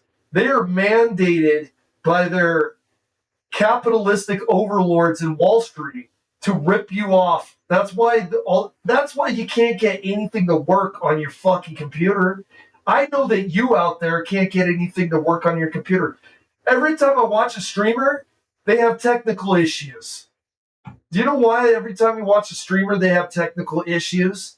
It's because the tech companies are making hand over fist money, making sure that they don't give you anything. They give you counterfeit gold. Okay? They give you counterfeit gold, and they sold you gold for 300% of the usual price. They're doing this because the mandate is capitalism. Okay. Okay. We got that. Let's try again. Um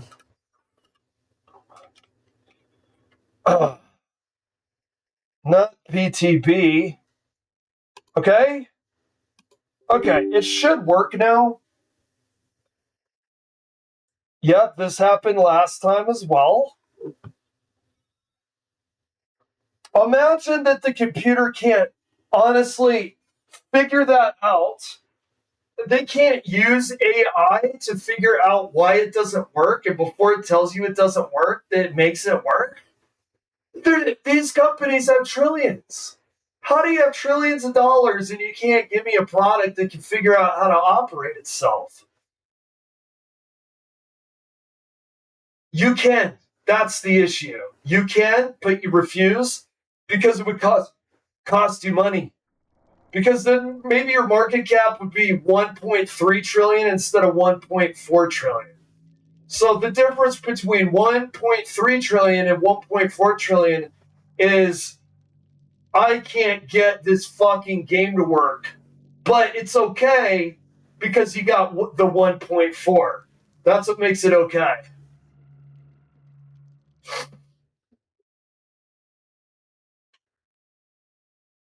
Okay, we'll do one. I think we're going to do one hunk round.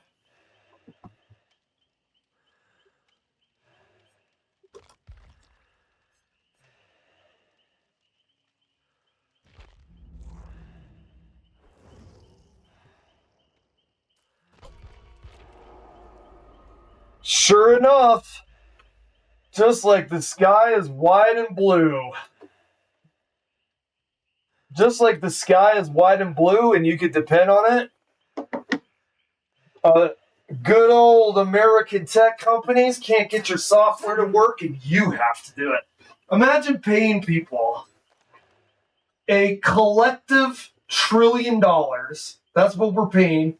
Collective $1 trillion so they can provide software service and you have to figure out the software. Listen, let's do a little back and forth here. If I pay you for me to use software and the software doesn't work, now we have to go back and forth like tennis. Now you have to pay me. I think that Steam, or I think that Microsoft, or I think Behavior, whoever's behind this issue, owes me $20 for the work that I just did, because I paid them to do the work by giving me software that works. That I have to actually do something to make it work. I think that Jeff Bezos needs to pay me some money. Who's that guy that everybody glazes from Steam? That guy that has suckered everybody to think that everybody knows your name and he's your best friend and you're drinking beer with him at the Cheers bar with fucking Ted Danson.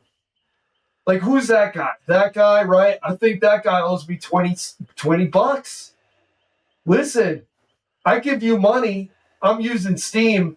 I have to actually figure out Steam and work to make it work. Where's my money at? You know what I mean?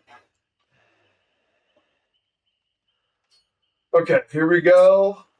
What is it? Why is the lobby taking so long? Are killer lobbies longer? Does this have to do with, what does this have to do with? I wonder if there's an answer about why the lobby is so long. Does it have to do with, I don't know. Does it have to do with people playing the game? Like, how many are playing killer versus how many are playing survivor?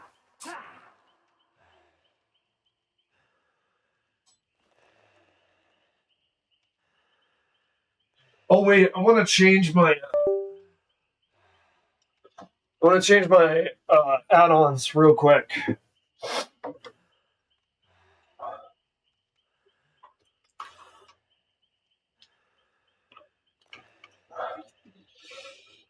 Let's see. We'll do. I don't want to do this.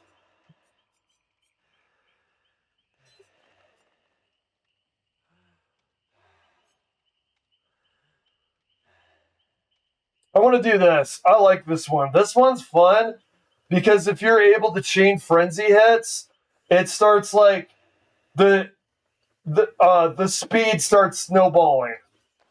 Like you start accelerating, and it's kind of fun. It's kind of like a race car, and the more you do frenzy hits, the faster you go. I like treating Legion. I like treating him like a race car, right?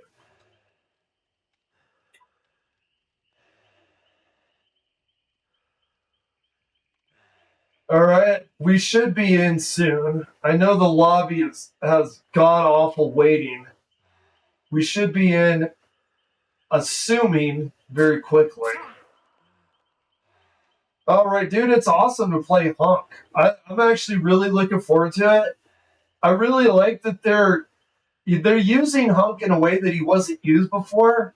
So we know that in the originals, we know that Hunk survives the occurrences of Raccoon City. But then it doesn't show him later in the originals. Now in the remakes, they're having it where he was in RE9. They have it where he is now in Code Veronica. I like that they're actually going to do more with Hunk. By the way, what's so funny is Hunk is a mistranslation of Hank, like Breaking Bad Hank. I feel like if there wasn't a mistranslation, we wouldn't be talking about him. I think because there was a mythos, like what is Hunk? It's an acronym, Human Unit Not Killed, that it gave him a mystique. It gave him a mystique very similar to like Boba Fett in the original Star Wars series. And I really think that it's kind of cool that a mistranslation actually created a mystique behind a character, and he's being utilized more today. I think that's really cool.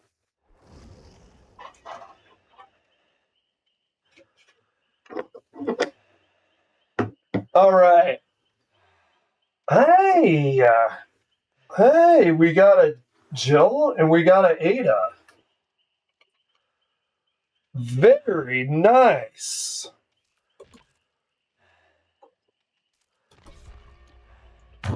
Oh, we got to turn this on. We don't want to start the round and not have a working controller. There we go.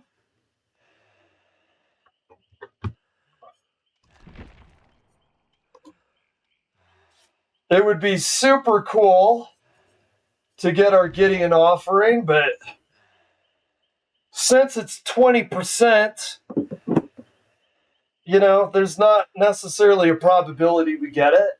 And you can say, well, last time we didn't get it, so we're more likely to now. It doesn't work that way. Probabilities don't work that way. We're still at 20%.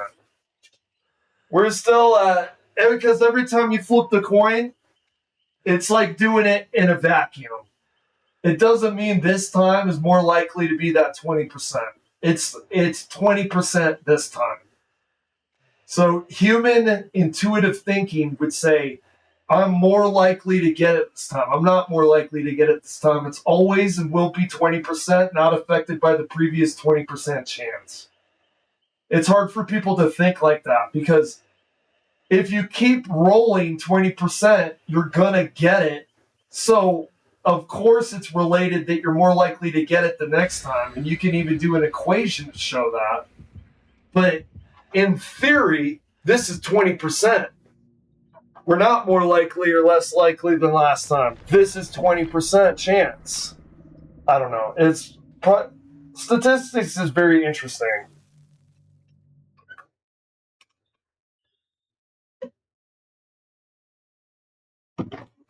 I want to get this cup of coffee away from me because I don't want the cordless mic falling in. Because you imagine that. All right, here we go. His name was Sammy Jenkins? Fuck that. His name was Human Unit Not Killed. Actually, his name was Hank. All right, yeah, dude. Yes. Yes. I've done it. I've done it. Let's open this. Because frequently what will happen... Oh.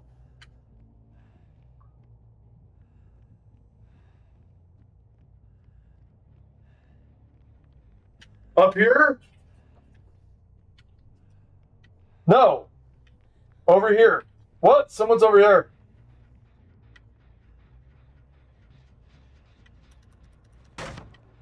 Did they get off? They did get off. They're over here. They left earlier because of our distressing. Okay? We are kicking doors today. We are kicking doors down. Whatever you say, Ada. Hello, sir! Spit burst! Yeah, I call that. Nice. You know what? That was really good. Let's hand it to her that was very well played. Oh, that was Do we... Are you gonna blind? You don't blind, don't you have a flashlight? I think we do this. No, we don't. Nope, she's a juicer. We're not doing this shit. We're not doing this juicing bullshit.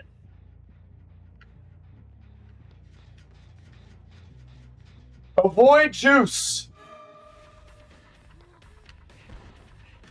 What? What the fuck? Where'd they go? There they are. My God, am I blind?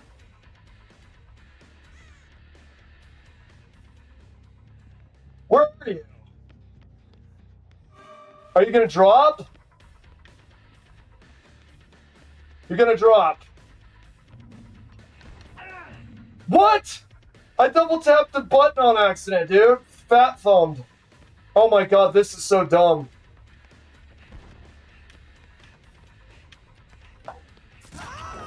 Got her? This is a little bit slow though. You hear that ping? This is slow going. These people are juicers.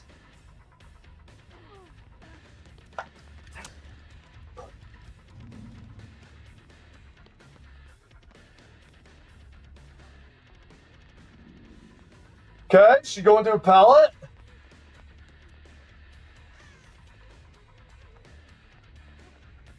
We get there? Okay, she fucked up. Ada? Unfortunately for us, this is our first hook. We're wanting to get more frenzies here.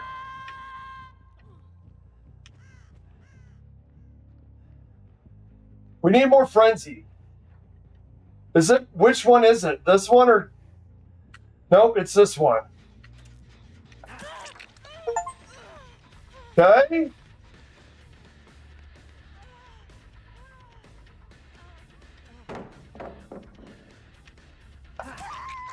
Okay, we got Jill.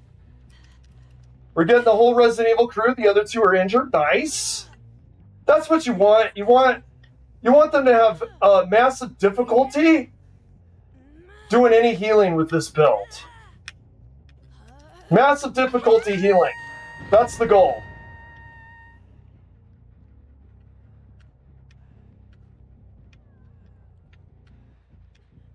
Where?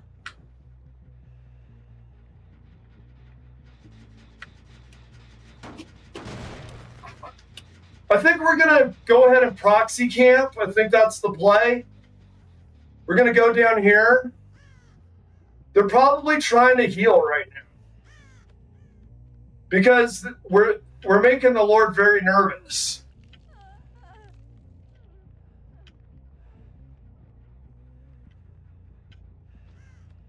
They trying to do gens? They might be.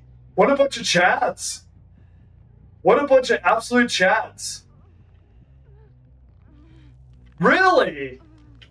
You leaving Jill hanging? Insane.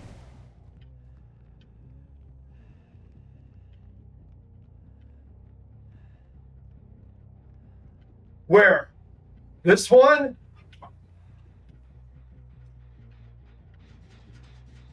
Where? I heard somebody. I think they're trying to get heals done.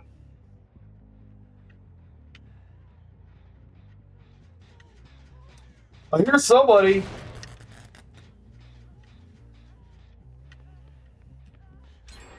Okay? They're doing really good, though. Hand it to them. They're doing real good. They're solid. They're solid. They're keeping on those gens, man. They've decided they're fuck healing. You know what I mean? That's good for us, though. So synthetic 4-man no mither versus an M1. I'll take it. I'll take that trade. Okay, they're doing chlorophobia, miss skill check over here. Where? Chlorophobia missed skill check? Right over here? Really? It's not there? They're somewhere around here. Oh, they're over here now. They're panicking. They're not doing very well. Those people are not doing gens. God bless them. That's what we like to see. We don't like gens. Especially when you play Legion. You're not a fan of it.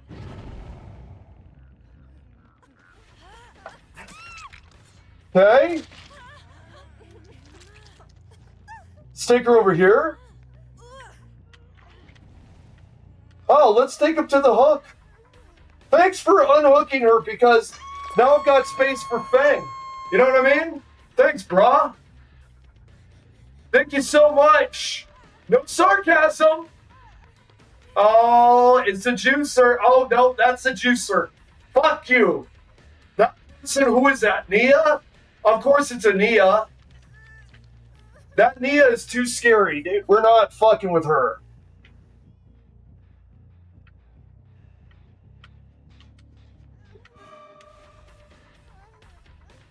See how she's smart?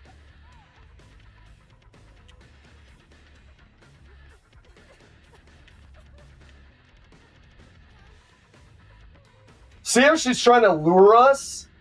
She's got a brain, okay?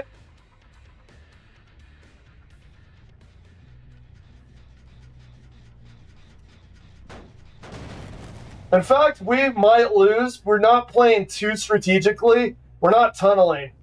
The tunneling might make us lose here. The lack of it, I should say. The lack of tunneling. Do we have a 3-gen? Sort of. Sort of.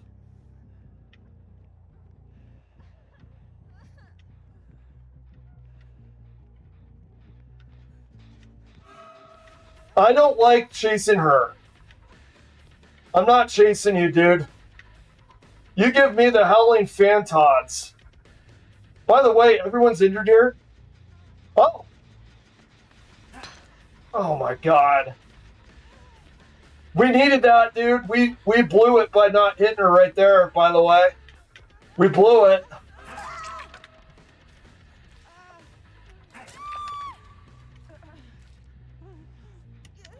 Okay, she tried to save Jill. Nia's very good. Because Nia realized something. If Jill's dead, they're gone. Gia's the star... Gia. Nia is the star player on this team. Because she's got no hooks, right? She's got no hooks. That's why I'm not prioritizing hooking her.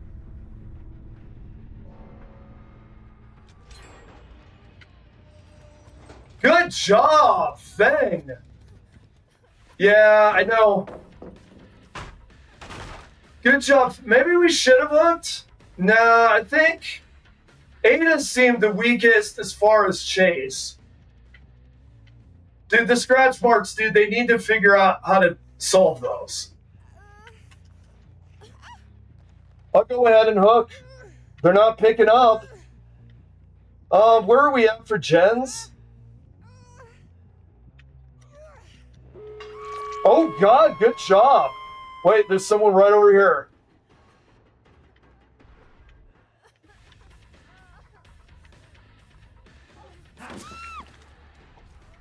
Okay. She's not dead on hook.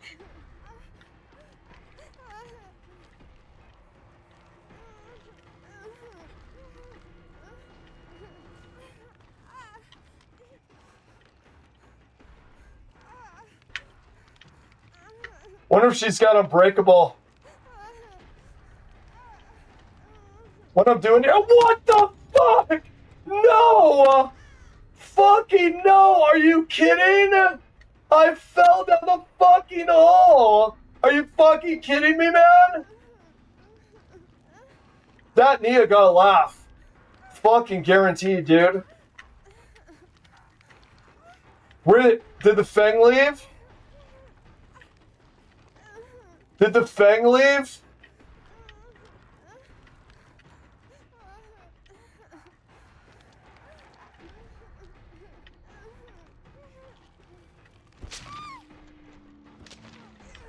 Where's the Ada? She ain't over here.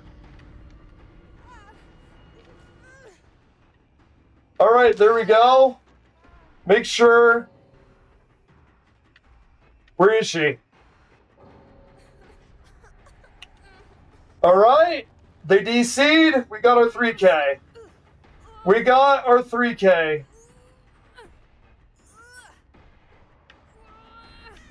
Oh, very nice. We got 2 wins in a row with this build.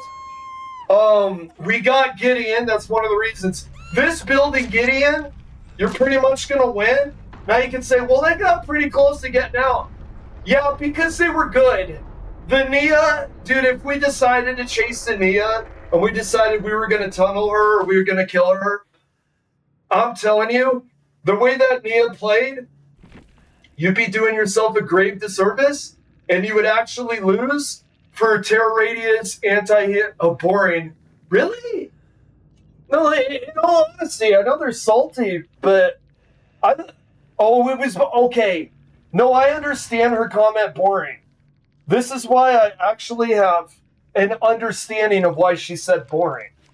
She is a good looper. She is a blender. She makes juice. I'm telling you. She makes juice. Nia is the juice maker. Nia is that like blender called like the Ninja 9000. Do you know what I'm talking about? That you could buy at a retail store. She's the Ninja 9000. She would love to have a hunk smoothie. Nia wants a hunk smoothie. I did not provide her the ingredients to make a hunk smoothie because I recognize a blender. Okay? I recognize the blender. I avoided it because I was going to get churned up and her blades were going to turn me into something that was liquid. Okay? And we didn't want that because we wanted to win. We wanted to be the only ones doing the cutting because we're Legion, right? Okay, so that's why she said boring. And I want to say it's actually understandable. And I don't blame her for saying that. She's there for chases. But here's what Nia has to understand. You have to understand, I don't want to be infuriated. I'm the killer. I don't want to lose. I know you're good. Maybe try not looking so good. The way that you greeted the pallet. Remember that room?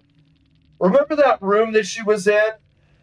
Remember the way that she was juicing? I couldn't find her. Remember the way she was greeting? Remember her movement? Remember where her head... You see that eye there? That eye that's staring around? That was Nia watching us. You see that eye all over the screen? That was Nia watching us. So if you don't want the killer to drop, don't be so obviously good. And you're playing Nia. You're communicating to me that you're a sweat lord by playing Nia. You're communicating that you're a sweat lord through your choice of character. You're communicating to me that you're good. Your eyes never left me. Your eyes never left. Every time you looped, you were able to perfectly have me in your center sights. And I know, Hunk knows, when the target is him. I know that I was the target. That's why they said boring, because I wouldn't let them target me. Don't... Okay, I've heard killers complain, oh, it's like I don't make the survivors scared. You know, killers should be scary. You don't realize, dude. You don't realize this. Maybe you're not the killer. Maybe Nia is the killer. Maybe, just maybe, you're the survivor. They found that boring because they were the killer. And they were unable to kill me. Because I, instead of following them, I ran away. That's what you should do when you see a killer in DBD. You run away. What did I do when I saw a killer? Don't make no mistake about it. The real killer in that match was not Hunk. The real killer in that match was Nia. It wasn't Ada. Feng Min wishes she was. I could tell Feng Min wishes she was the killer. She probably is one of those DVD players that's distorted into thinking that she's better than she is. And she, in her mind, she's the killer. No. The real killer was Nia. And I ran from the killer successfully. It's cast 12, okay. I ran from the killer successfully, and I was rewarded with a win. Okay, we'll do...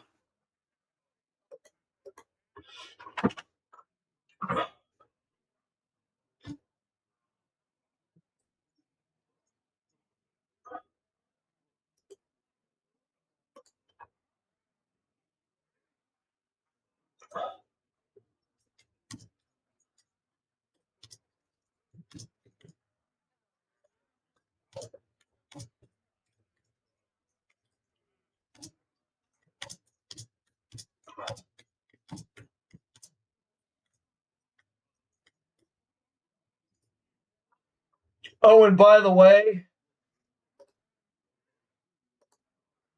what is going on here? I think that's it. Yeah. Okay. All right, let's do... I swear to God I wasn't drawing Vanessa. If she's in the deck, I'll be a monkey's uncle. Let's see. Go to Paladin. Vanessa, she is in here? How was I not drawing her? By the way, what's this guy's name? Eridor, the Redeemer. Eridor the Redeemer can get you a win very easily. And by the way, one of the ways he does it, for some freaking stupid reason, people think Charity sucks. Charity into Eridor can get you a win solidly. It's a win condition. I don't think you can tell anything that has a clear win condition that it truly sucks, in my opinion.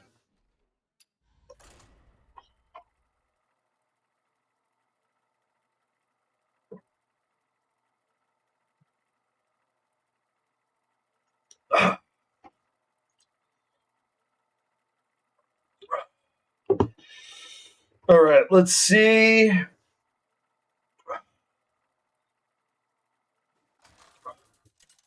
Yeah, that Nia was the real killer. You gotta understand that. Remember that Rorschach thing? I'm not locked in here with you. You're locked in here with me. That's Nia. We were locked in there with Nia. Make no mistake about it, our job was to survive Nia.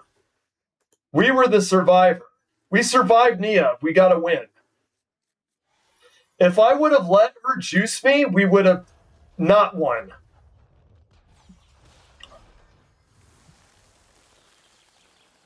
What is this? A mage that wants over 10 mana, okay? Let's kill them quickly, shall we? Maybe we'll coin into something good. Maybe we could coin into Vanessa. Maybe we could coin into... Okay, we got... Oh, this is real. Maybe we coin into Flight Maneuvers. Can we do that? We do Righteous Protector, Tune 2, turn 3. Now, wait, we can. We coin on turn 3 one of these, and then on turn 4, we get Flight Maneuvers. So we actually are going to coin into one of these two. Who do I want to be second?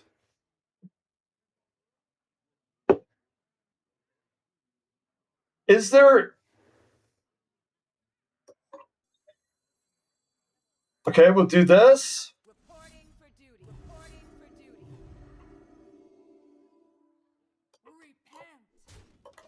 This might just be a win just because of our draws.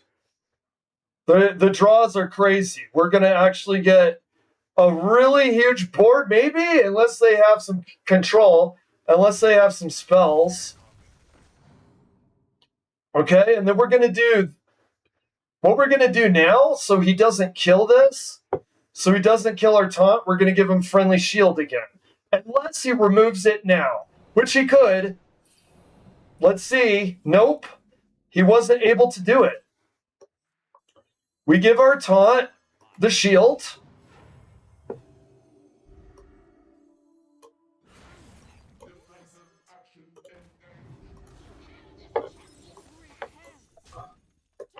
This actually, to be fair, a lot of this is luck. How is this luck? Oh my god, you couldn't get a step-by-step optimum thing like this if you wanted to. Not really, I don't think so. Because even if they're able to peel all of these off, all of these bubbles, there's a good chance that we get it anyway. And then on the next turn, we curve into Eridor. I mean, it's beautiful, man. I don't even think that we'll need charity.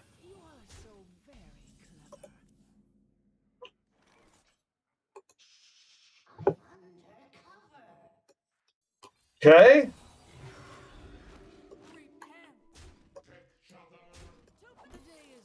Okay, they gave it to us. First one was easy. Look at the turn. Turn 4. Turn 4, baby. Turn 4. That's how you got to do it, man. That's how we're going to climb, is turn 4 victories. It's like how Mike Tyson would knock people out, like immediately after the match started. That was turn 4. That was Mike Tyson's speed. That was. It's hard to kill people by 4. Now, granted, they conceded, but it was over. I mean, what did they actually need? And by the way, if you're close to killing them on early turns like that, there's like you can't afford Twisty Nether if you're a Warlock. You can't afford some of that good control stuff. There's no way in God's green fucking earth you're going to be using Medivh. Okay, Shamans are quick on board. Watch the fuck out. Shamans are quick. Shamans are quick.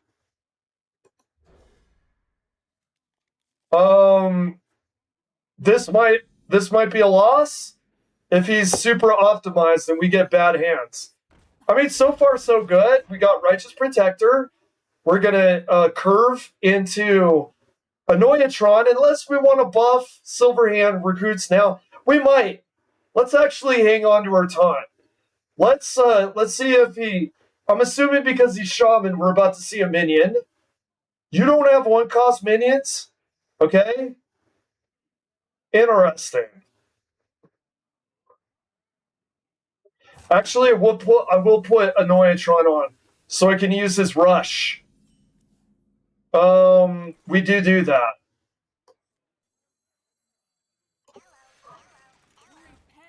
Okay, we got first blood. Come on, Shaman. You're supposed to be fast. You're supposed to be fast and long. Where's your board? I know it's turn 2, but I've seen Shamans have a full goddamn board by turn 2. I'm not over-exaggerating. Yeah, I am. Okay, we do...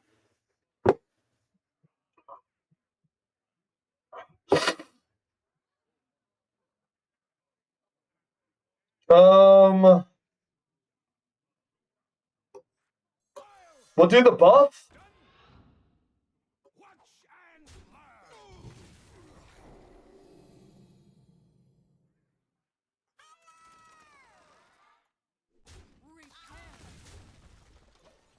What turn do we want to make her cheap? I think turn 5. You know what? I'll have a good amount of time to do that, too. Give a friendly minion Divine Shield. We'll give it back to the Annoyatron. Unless they scrape it off the board. Let's see. They might have a card. I don't know if you'll get to turn 8, bro.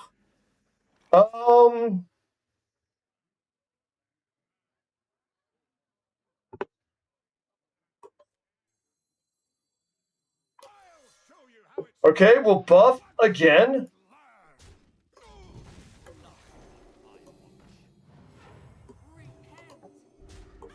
Okay, he's down to 26.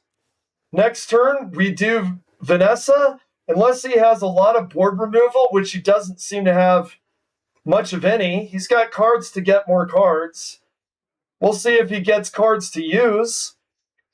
We'll do Vanessa. We're running out of cards. We're going to have a Vanessa and not really have anything to use with it. What do we want? Here's what we want. We want teamwork. Teamwork will go massive because we got 2 battle cries to buff them. And we need we need that in hand. I'm thinking about greeting her. They return with 5/5 more. No, we do this. Shit. Maybe we don't.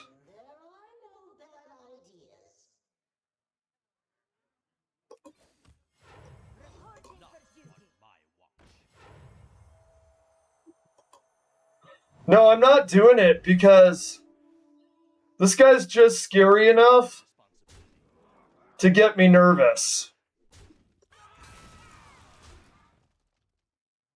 I could do one. No. I really, really, really, really need teamwork. I really need teamwork. Okay, he's got 3 more mana left. He doesn't seem to have any spell damage of any kind so far. Are we just going to pop the shield? Is that... do you have removal now? I mean, even like 3 AoE would kill us. It might win the game. He doesn't seem to have much spells. What's this guy playing? Herald?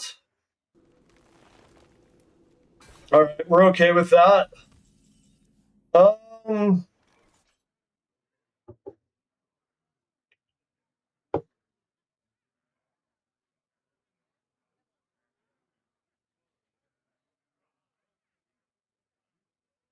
God, you know what I'm really tempted to do? No, we don't do that. That's so unoptimal.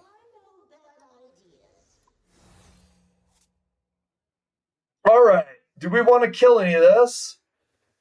3, we'll do this.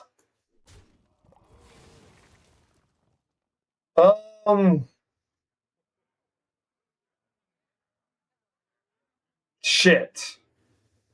I think we just go face. Yeah, because now he's down to 17. He's almost half dead. We have Vanessa, but we don't... Dude, we really, really, really want teamwork. Teamwork will finish this quickly. Teamwork would be a quick finish. We do teamwork, Rooney, and then when our silver hands come back, we do Vanessa, and then spend a bunch.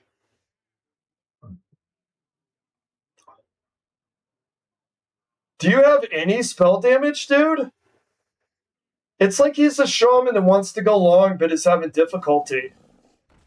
Okay? I mean, that is huge. That's huge because we have to actually... Is there a way around that? Do we have a way to get rid of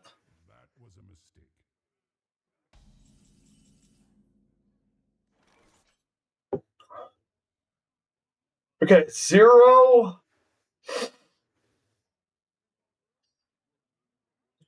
God, we need like some card removal stuff, don't we? We gotta add like 2 card removals. Do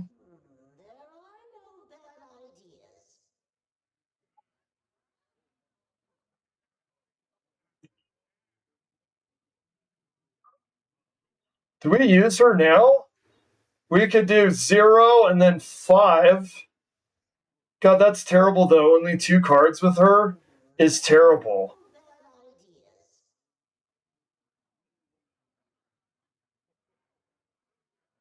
Do I just do this and buff her? No, I don't.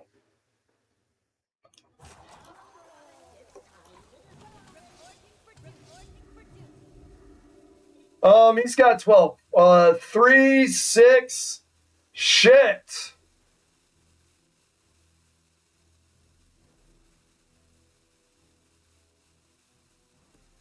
Oops.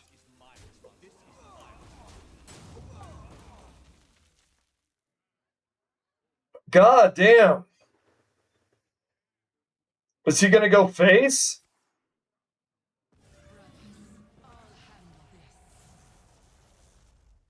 Okay, Elicure.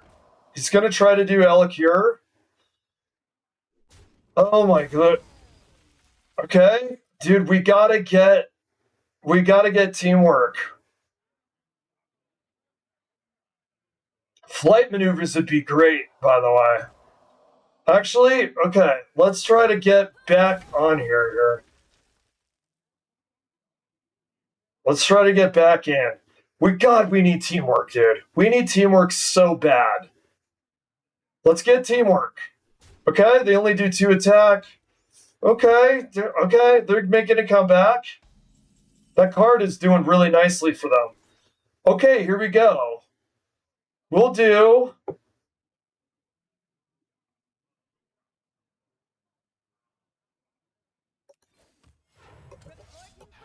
Okay, and then boom.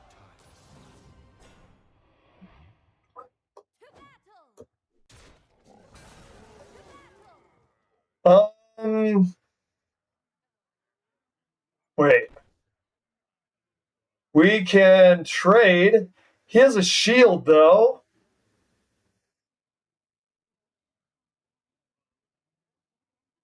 You know what? I don't want his deck getting out of hand. I'm going to be honest with you. He doesn't seem to have any spells. I really hope that not having shields doesn't kill us right here. He seems to love these big creatures. Okay. God, dude, give us freaking teamwork, dude. Give us teamwork so I could make Rooney make these things have 5/5s. Okay, here we go. Charity. Okay. He gave up. Why'd you give up, son? Okay, we got 2 wins in a row. This might be our ladder climber deck. That was too close. We were almost a Rooney sandwich. Now that was too close. I'm not going to pretend that it was like easy. In fact, I don't really know. Maybe it's because his hand, but I don't know why that guy gave up. We were about to do charity, though, that was going to make those guys even stronger. I couldn't find a place for Vanessa. Because Vanessa really needs cheap cost minions. We really needed teamwork for Vanessa there. Uh-oh. Is this a face hunter? Okay, this is perfect. I like this. Oh, I love it. I actually love this. We don't change a goddamn thing. Righteous Protector at the beginning is amazing. They can't do face right away, and you got a shield. And if you get him as your opening hand, he is an amazing first play. He might be the best first play for Paladin. A 1-drop, it might be one of the best 1-drops in the game. I think it might be. Taunt and Divine Shield, they can't immediately go to face, and they have to peel off the... Ooh, that is so good, brother. That is so good. We got extremely lucky. If this isn't a face hunter, he's so fucked. I mean, we might actually get this guy. Okay, I like to see that, actually. It means he's got nothing going on. I like Vanessa here as well. We'll play Vanessa after we play... Let's get the heal now. Or do we do this? I mean, does it really matter? I don't think it really matters.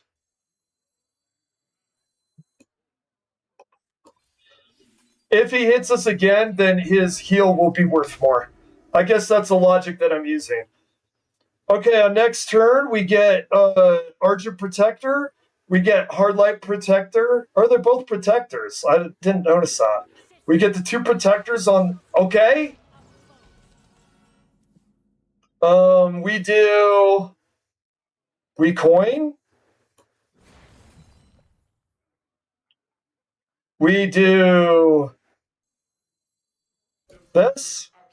We do this. We do it on the taunt. Okay. Now, this is huge. Whatever they do here is huge. Because on turn 4, we're going to get flight maneuvers. If they don't do any removal here, It is huge for us. So you're going to do... He does it. He does hero power. Does 0. You're fucked now. You're fucked, buddy. Sorry to tell you. Yeah, you see that? That's why we don't screw around. 3. Do we have another 3? Because I do want to get rid of these. I want to get rid of him. I don't care about the 2. I just want to go full in. Now remember, 1 attack doesn't sound a lot. Consider the cost that you paid for them and consider 100%. When I say 100% increase in damage, that buff seems a little better, doesn't it?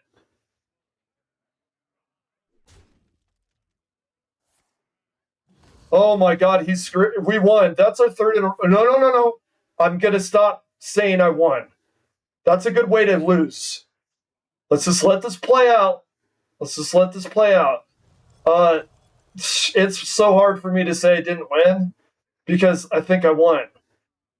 10, 12, 15, 19, 21, 23 damage. He's got 18. What does he do to get rid of that?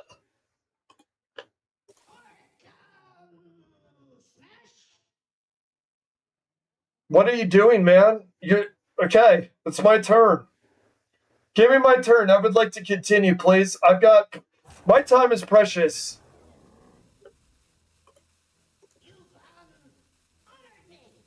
Are you dead? Hello? Time to concede. He refuses. He refuses to concede.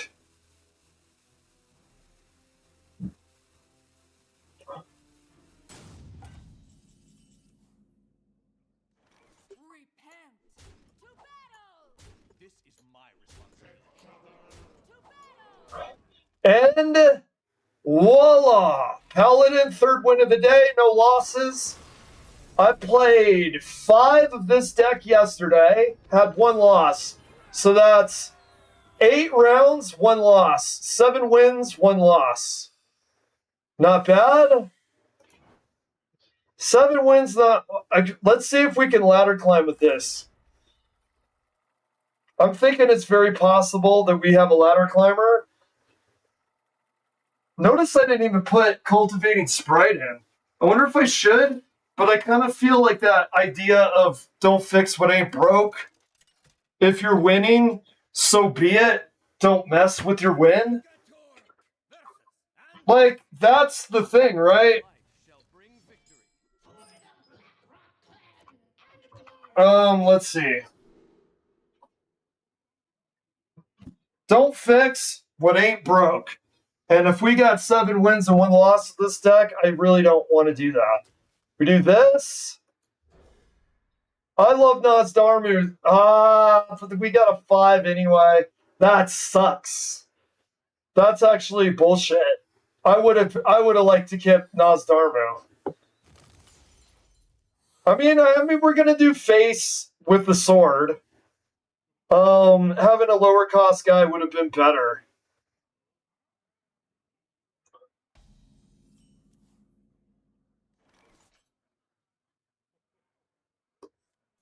I think we want immediate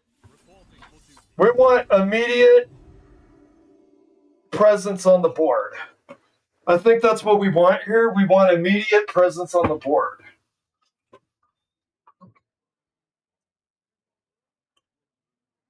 So, Priest makes me nervous. Priest always makes me nervous. I've been seeing a counselor because of Medivh. Medivh has made me see counseling, okay? I'm on medication for it.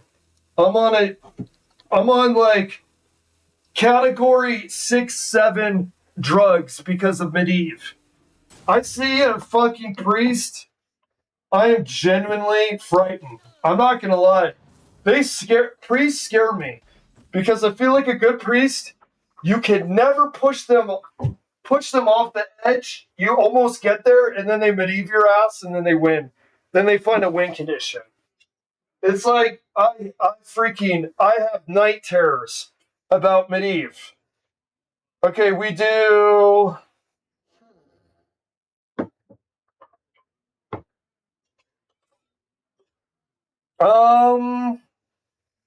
We'll do... Did we do another one of these? We do.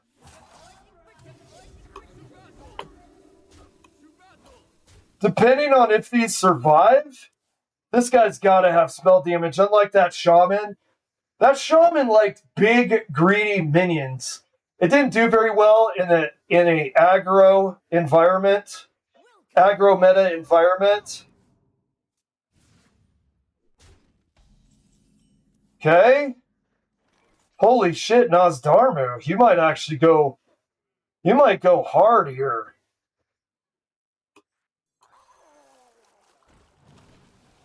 I gotta get rid of that guy. I don't want that. I've meant to get rid of him.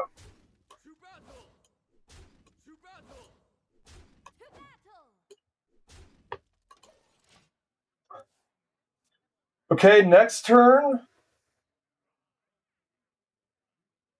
He's gonna... See, this is what's gonna happen. He's gonna heal. Okay. He's gonna heal. Oh god, I hate lifesteal, dude. God, I wish we had still had our coin or turn 5 so we could Nosdarmu this. Nosdarmuing this would be really huge. We can... Dude, you know what would be crazy? Do we just do that and get the Divine Shield and the buffs?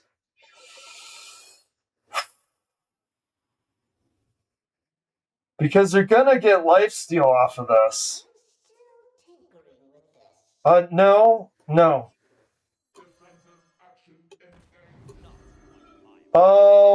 We'll do him.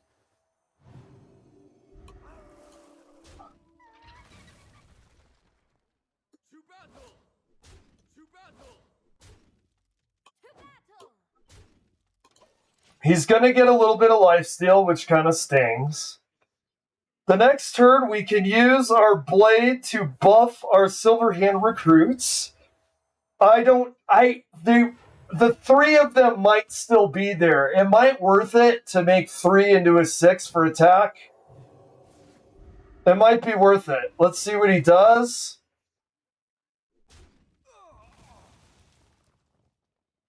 What's he going to do with his other guys? Okay, we only have 2 Silverhand recruits. Okay, he breaks that shield. Nosdarmu can give them all shields. We can also buff our recruits. Right now, if we do... We could do Charity and buff him and him. I don't think we do that. We could do Face with this and buff them. I kind of like it, actually. We're going to do that. We're going to do that because we also get flight maneuvers. We hit him in face. We pop shields, but he does not do any lifesteal.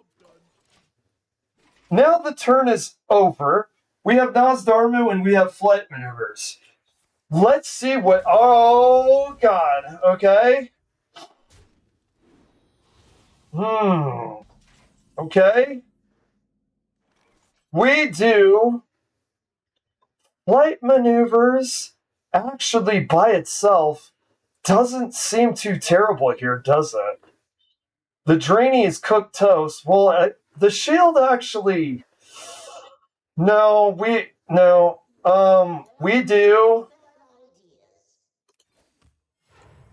Well, at least we have a buffed. Yeah, that's okay. We'll settle for that.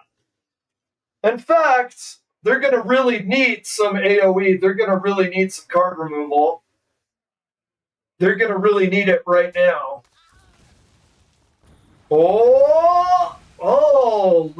Eldritch Tentacles, very good. They're down to 15.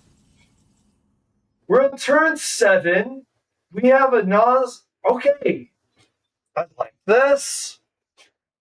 I like this. We have a Taunt. We have a Nosdarmu. Our Annoyatron gets a buff. Our Nosdarmu is shielded. If they have another Eldritch Tentacles, though, that thing is very hard to cope with. Okay, gets rid of our taunt. Does he have something else for card removal? See, this is why I fear Priest. This is why I fear Priest. Okay, he's got 2 Michael Jacksons, literally Michael Jackson. Look at him. I'm not over-exaggerating. Is he out of gas? Because what do we draw? That is fucking massive. That might be a win. Say it with me, dude. That might be fucking massive, and that might be the fucking win. She gets a buff. We get 4 guys up there. They all get shields. We have a hand. We are back in business, baby, because we now have a hand. Do we buff Nas? Or do we use him to get rid of that? I think we buff Nas. Can we? They're reborn too. We buff Nas. Let's get a full board. Okay? Okay, he's a 7/7 now. Okay, they gotta have oh dude, Eldritch Tentacles. I'm sorry, dude. People complain about playing control. If he had Eldritch Tentacles, dude, how would that be fair? Honestly, I don't know why people that play control complain. Please keep your complaining to yourself, because he could play Eldritch Tentacles and we would be... If he has Medivh, all this shit means nothing, dude. It means absolutely nothing. If he... Like, look at this. Oh my god, he does... Okay? Is your turnover? Shit, yeah, dude. Here's the thing. Oh no, he doesn't kill him. I want him to. I want him to kill him because of charity. Can we not kill them? Wait.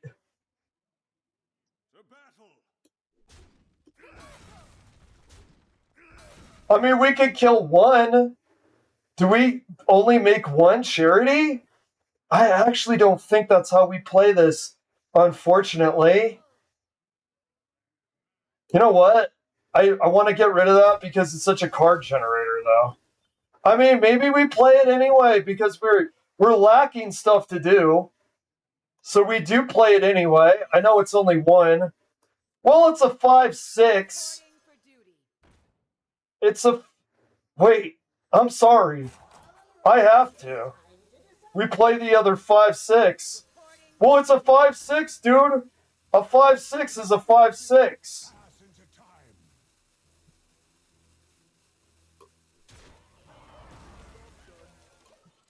I would love to give him another buff.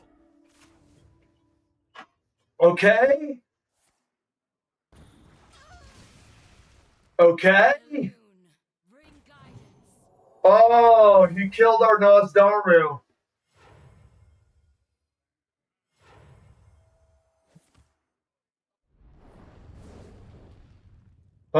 He's out of gas. Very scary. Do we dump board or do we wait? Because he's going to use AoE. Or do we dump it on board? We don't. We don't do that because otherwise we're not going to have a hand. I swear to God, our Vanessa draws are so bullshit. He's going to win, by the way. You let a control priest... You let him linger around like this, he's got you. He's got you, dude. He's got you by the scruff of your neck. If you let a priest hang out like this is our first loss today. I'm predicting it. There's no way, dude. There's no fucking way. Well,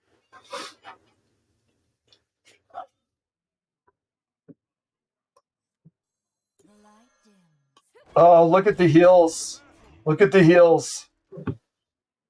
Did we just dump and hope for like a flight maneuvers next turn? The thing is, though, he's going to do AoE stuff. Let's keep that out there so we have support. Like even Vanessa. We got to keep this hand because he's just going to scrape it off the board and we'll have an empty hand. Okay? The lifesteal's killing us, dude. The lifesteal is absolutely killing us. We gave him too much time. Some of it was the hands were bad. Some of it truly, like if we had Vanessa, when we had gotten teamwork, this might be a little different. Especially depending on the battle cries that you get. What in the God's name is happening here? We're screwed. That's what's happening. What's happening is we are screwed, bro. I almost want to just concede, honestly.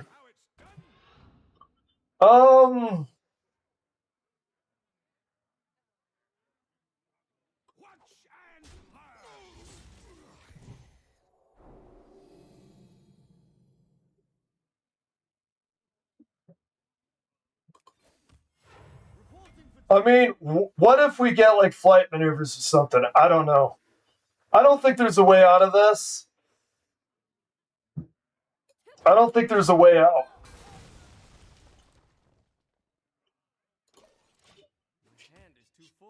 So this is what we're trying to get a flight maneuvers that we'll able to use on turn 10. I mean, he's got about 2 more turns, and we're toast. We're in the toaster currently. I don't see us out of this. What do we get? 3 wins and then 1 loss? Okay. I mean, like I said, there's a reason I said that I fear priests. There's a reason I said I fear priests, man. Because if you don't end well, holy shit.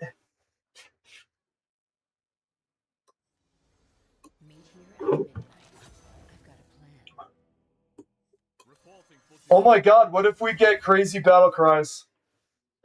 That ain't it. Give us something crazy, dude. Spell damage 1 battle cry if you dealt damage with the spell this turn. Shit. What do we have? 2 left? You gotta give us something crazy, man. Vanessa!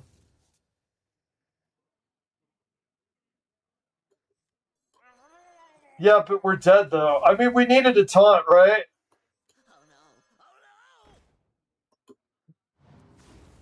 We needed a taunt. You got a taunt? Well, that's that. No taunts. We lost. We tried, dude. Vanessa tried to coordinate. Vanessa, the ringleader, tried to coordinate a comeback. No taunts. RNG did not give us a weird Hail Mary save. We got 3 wins and a loss so far. Let's do a couple more.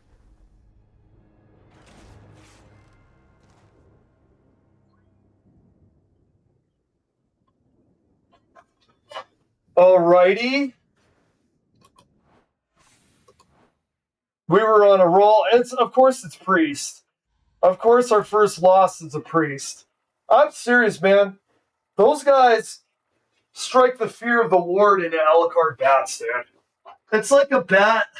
You know how like Claire Redfield turns the lighter on and the bats won't attack you? Claire Redfield is a priest. We're afraid of the priest, man. Because they got the light, right? They got the holy spells. My god, dude, the way they're always able to get life back. They're always able to control. I've heard that their win rate is low. How is that possible? Do I just play in such a way that they capitalize on it? Is it a skill issue? I'm actually less afraid of a shaman than I am about a priest. Okay, warlock. Let's hope we don't get egglock.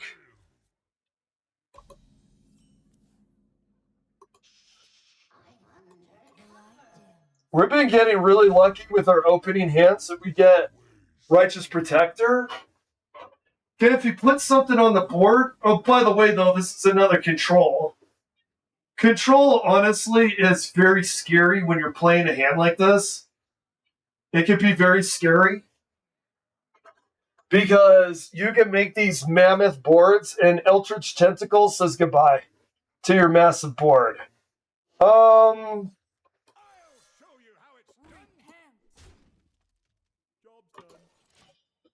Okay, first blood with the righteous protector. We're really gonna want a teamwork before we use the Rooney. Let's see. Oh, this is good. We could do that with we're on turn 3. We're gonna give the Mermy a shield. That way he has a shield and then reborn. Think of we don't play that first, duh. Okay, think of like Russian dolls. Inside the shield is a reborn. So you have to hit it, and then you have to hit it in order to kill it. So it's only a 1/1, but it's super sticky 1/1, especially for a 1 cost. And if you combine with it something like Divine Shield, it becomes even more stickier and more hard to deal with, which is really good. Oh my god, I just love that guy's voice lines. I'm glad he played it just so I can hear, "Turn it off! Turn it off!" Wait for it. It's one of the funniest voice samples in game, in my opinion. We're on turn 4. Okay, we do this.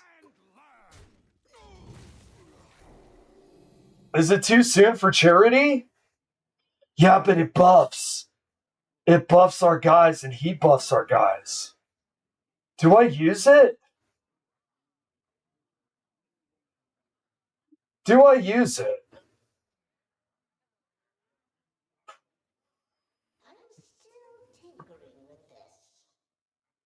No. No, I think we can get a bigger play. I think like if you have to use charity for one guy, you can. If there's like weird shit happening and you just really want something buffed right now. But honestly, I think that we can save that. We're not in a pinch where we have to do that. Oh, there it is, Egg Warlock. Wait, he put it on the. Wait, okay. We want to kill him now, basically. Unfortunately, there's no. Ooh, do we do send all minions? To basically send him. I don't know. That doesn't work for me. Let's see. We'll do 2. I don't know if this guy has time. He's already down to 14.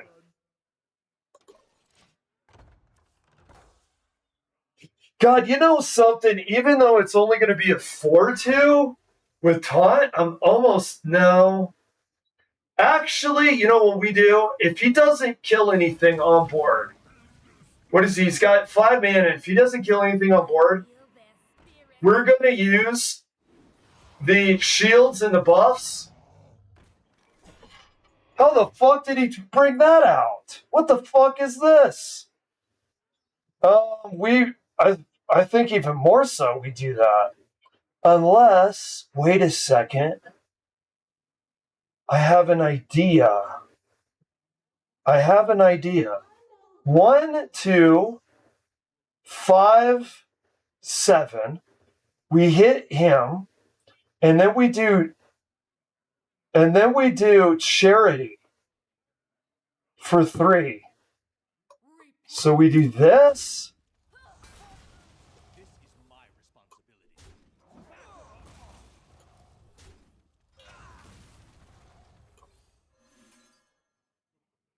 And we do him. Wait.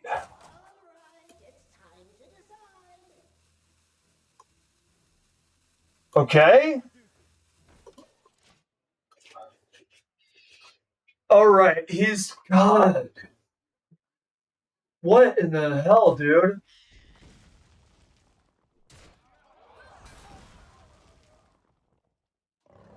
That thing is crazy, dude. He did some warlock shit.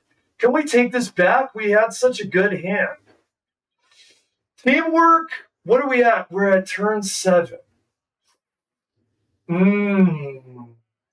Turn 7. God, that sucks.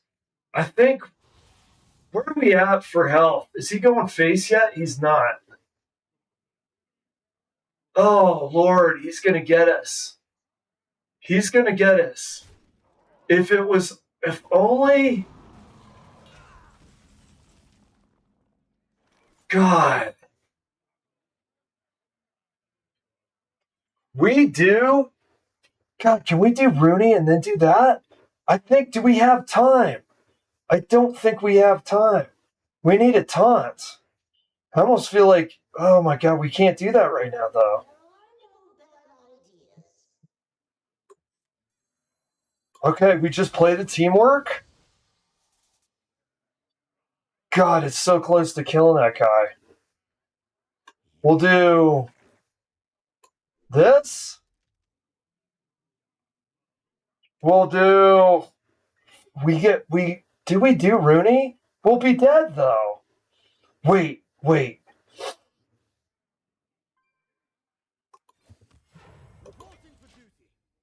Okay. Here we go. We're at 27. Okay, we're at 27. Do we... I wonder if we do Eritor and we do a bunch of one costs. I think we do that. Really, he's killing all these guys. What's he doing? Why didn't he go face? He might have doomed himself. Because we're about to do... Wait, I know what to do. Here's what we do. I got it. He's not going to be able to kill these. We do a full... Not full, because we're going to need to cast him.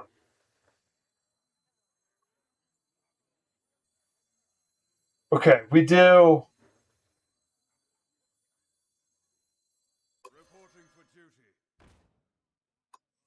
We do this.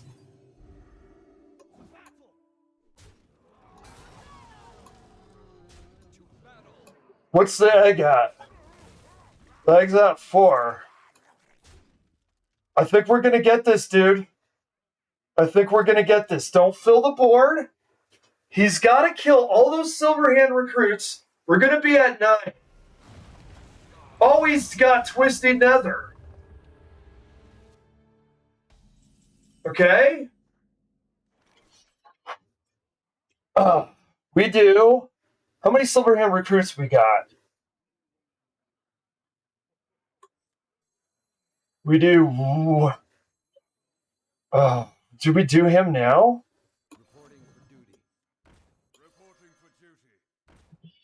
And then do we do this? We do.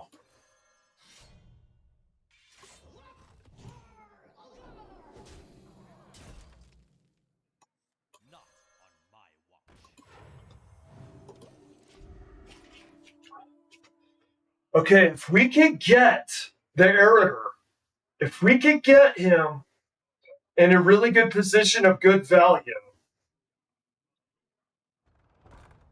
Okay? Okay? Alright, whatever. It was just normal. It took me a long time to tell what that guy was saying. Okay, we got 2 Silverhand recruits there. They're gonna double their stats. They're gonna be 6s. They're gonna double their stats. They're gonna be 6s. We do double the stats. Do we get... So they're gonna be 6s. We do 1 more of these, right? Okay, they're going to be 6s.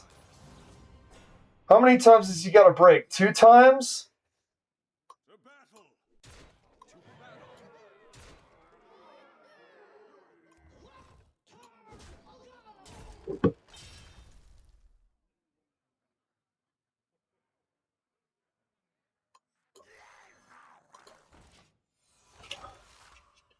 Okay, he's at 10. He's gonna scrape some of this off. He has to. There we go. Now, some of these survive. Okay? He is at... Oh, he's got the 12 armor. He's got the 12 armor.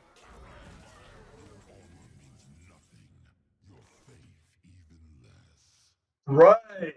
Cool. Okay, we do...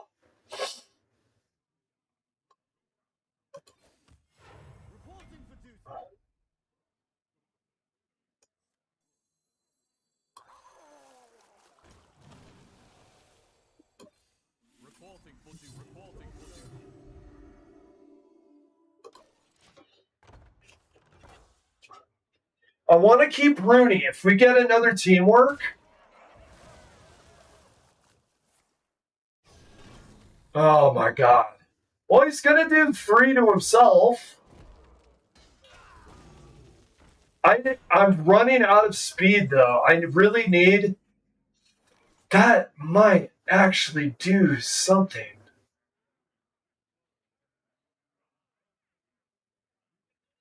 So, actually, these with shield is actually pretty good.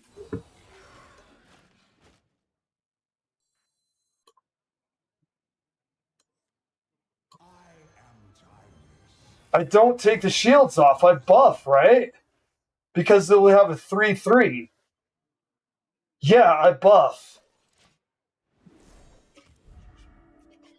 Okay. Is he anywhere close to the egg? Yeah, he's got to do that.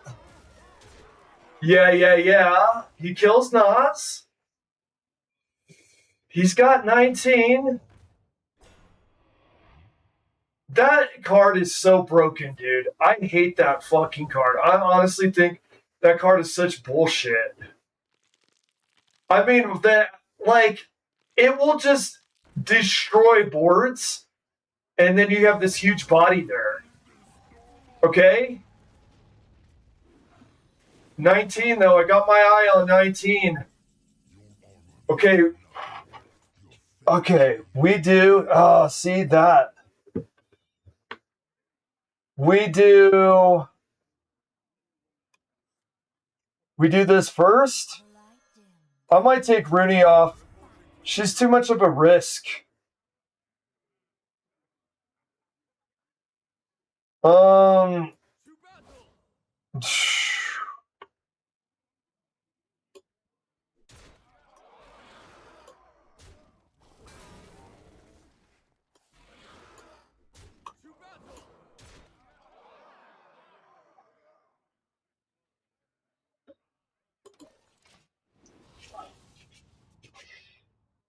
Okay. Where are we at here? If we get the other flight maneuvers, dude, if he doesn't... Okay, does he do an AoE here? He does not. Gets rid of the taunt. He does face. What do we have here? 6, 12, 16, 20, 3. Dude, are we almost there? Are we almost there? They have taunt? No, we're not. That's pretty fucking nuts to do damage to yourself at that point. That is pretty nuts. That sucks. That might have cost us. That is such bullshit. That's so bad. We needed something a lot better than that.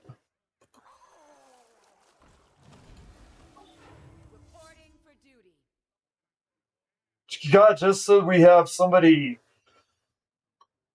with damage. Okay, we do...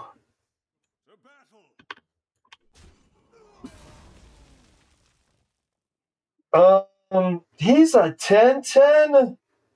Oh my god. Oh my god. I think we might be dead. Actually, I shouldn't have done that. I should have let them be there. He's only got 3 attack and we needed the bodies. So, next draw that we have, it's we're in it or not in it, because he's going to get to the point, yeah. We're in it or not in it. In fact, with this lack of bodies, maybe Maybe teamwork. Teamwork with Rooney would be interesting, wouldn't it? I think it would take too long, though. It would take too long to really get the value. We almost got this guy. At 13, we almost got him. Oh, I know, buddy. I think you got me.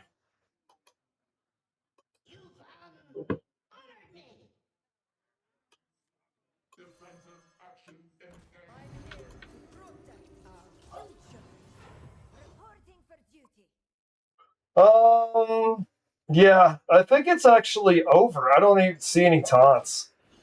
Yeah, he's definitely got enough going on here. Damn, dude. It's those control players, dude. The control really helps on playing against a paladin like this.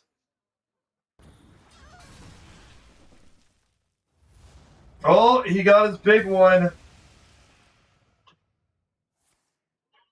Oh, dude, that's actually a fancy ass board. Maybe the play was to get rid of those Chagals and not go face. I think we should. I think that's what happened where we erred. We should have dealt with this board. I know we're aggro, but look what happened to us when we didn't. We didn't meet his board where it was. Okay, I got to take a quick bathroom break, and I'll be right back.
Thank you so much for the compliment, Shazam. I just noticed that.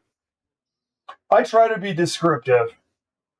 I kind of look for what it looks like with content creation and for like personalities doing streaming and videos, and I kind of feel like it would be cool to have an ability to have something a little bit more descriptive, not based, bogus. Welcome to the Double B channel, where we will discuss whether things be based or bogus. Here is Donald J. Trump. We are in a debate. Based or bogus? Here is my guest, Bob. Here is my guest, Benny. Benny thinks Trump is based. Bob thinks Trump is bogus. Okay, let me make sure I don't describe this too. See, the problem is describing people that don't describe. You have to leave out description. Bob says, Trump, based. Benny says, Trump, bogus. Bob says, Trump. But 40 minutes later, based, bogus, based, bogus, based. You could go on and on. Based, bogus, based, bogus. On and on and on until the end of the world. Remember when Ash takes too much of the potion at the end of Army of Darkness and he slept too long and he woke up to a Mad Max environment and they scrapped that ending? It's no longer the canonical ending. Okay, if you took twice as much of the potion as he did, with the time that you wake up, which is at least 6-7 millenniums from now, you will hear people chirping at each other like birdsong. Based, bogus, based, bogus, bogus, based, 6-7. Oh, 6-7. Resident Evil 6, bogus. Resident Evil 7, dude, based. Resident Evil 6, Michael Bay bogus. It's Michael Bay bogus with Resident Evil 6. Resident Evil 7, based, bro. I swear to God, dude, that's what the internet is, right? Okay, instead of building board, we got our Silverhand recruits. A buff? A buff? Buff or nerf, dude? Righteous Protector, nerf. Annoyatron, buff. Give Annoyatron lifesteal. Take away Righteous Protector, taunt. It's nerf or it's buff. I think in terms in games, nerf, buff. If I use it, I have biases towards buff, not nerf. If I play live service game, me see me as being unfairly treated by developers. Me no see the other side. Okay, here we go. We do this. Speaking of taunts. Well, he's got to get through double taunts. Oh, we're playing Murloc Paladin? Based. Based or bogus? Yeah, look at the... Wow! What the hell? This dude's cooking with gas. Come on, man. We got 7 wins and we got 1 loss, man. 70% sounds good. Don't kill me now. Don't kill me now, you son of a bitch!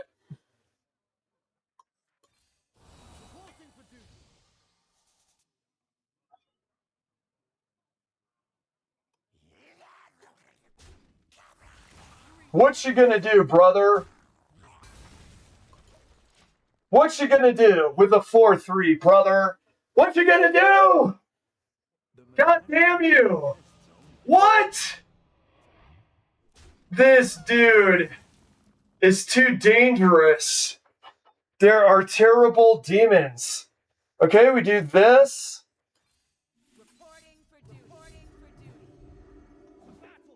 Oh God, I wish we had charity. My fucking God. Do we kill that thing? Or we just let... The thing is, dude, what if we get Nas Darmu? No, we have all the... Yeah, what if we get Nas? I'm leaving it, dude. I'm not trading. What if we get a flight maneuvers or Nas? If we get a flight maneuvers, we use the shield aspect.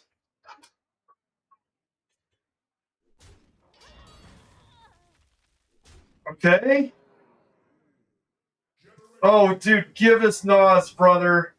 Give us the Nas! Shit! Here's the thing.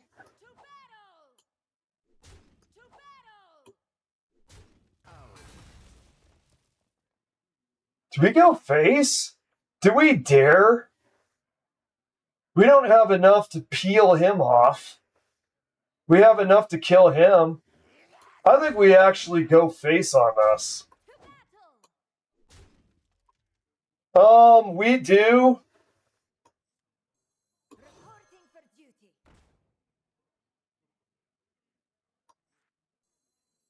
They're gonna kill some of those guys.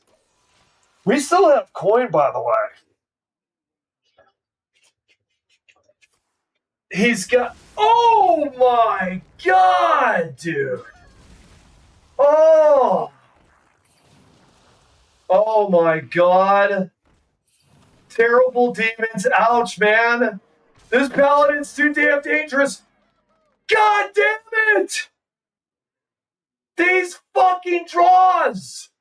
And where is Vanessa? I'm like Vincent looking for Mia in the Wallace household. Where the fuck, dude? Where? No taunts? No taunts, I'm dead. Is there any way to get at this? I don't think there's any way to win.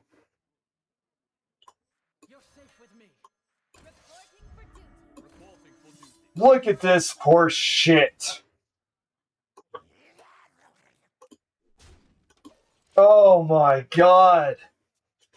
Where the hell is... Dude, where the hell is Eritor, dude? Where the hell is Vanessa? Where the hell is Nas? Where the hell is flight maneuvers? My god. The draw's enough to make you twitch. Speaking of Twitch, a la carte bats, come and visit it. Oh my god. Dude, we go on this run. I'm doing one more, man.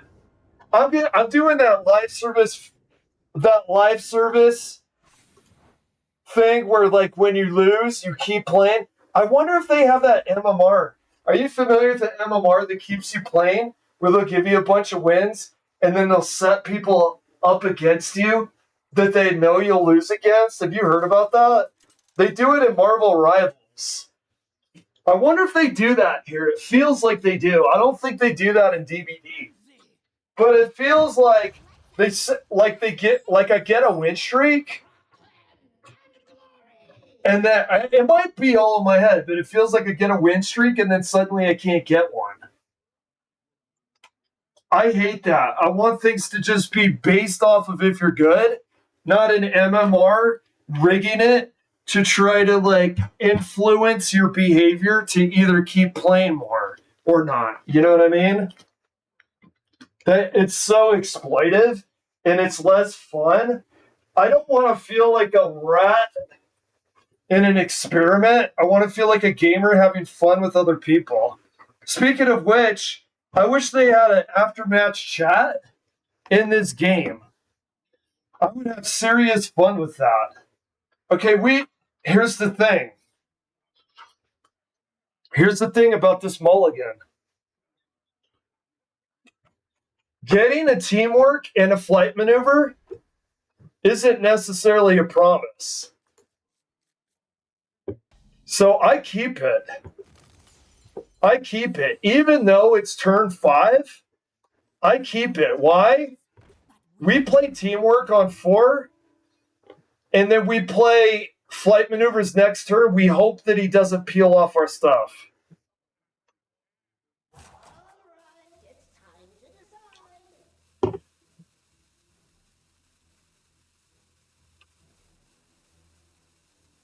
We got a wild for turn 4, but we'll use turn 2 for convalescence.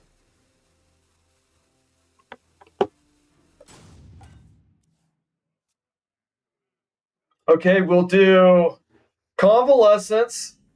Not sure about 3. Well, we can't proc charity, not like this. So we might use the Silver Hand Recruit. What's he doing?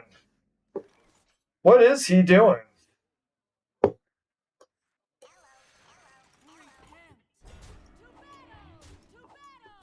What's this guy doing?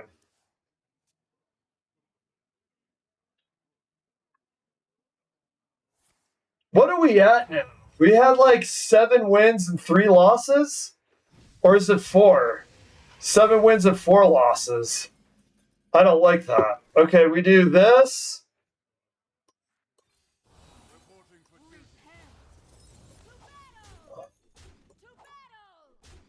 We have no buffs on these guys, but we have a full board.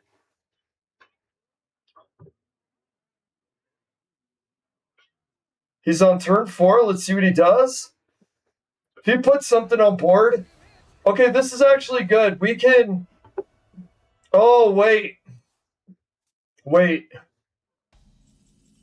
Well, we're at turn 5.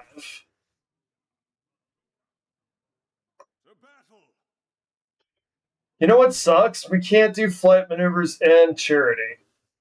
Dude, did we wait on flight maneuvers? We do.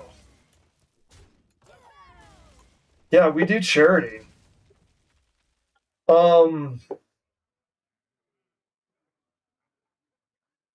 2 and 3?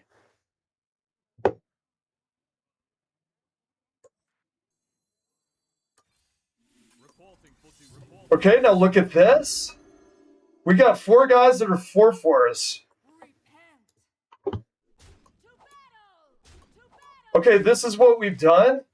We could send these guys out and then put shields on them. We're at turn 6. So if he gets rid of this stuff, this guy's so fucked. I'm sorry, dude. Maybe I need to not hesitate. Maybe I need to be, like, have that warrior spirit of they're fucked. I don't care if we burn that. I don't give a good goddamn, actually. We'll do...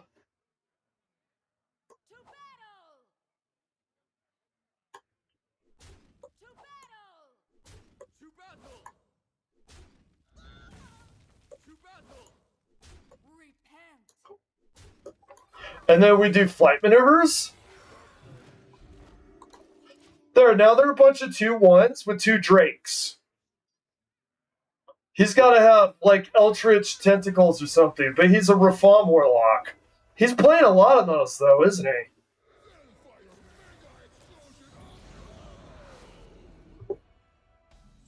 Scary? I'm not gonna lie, that's scary.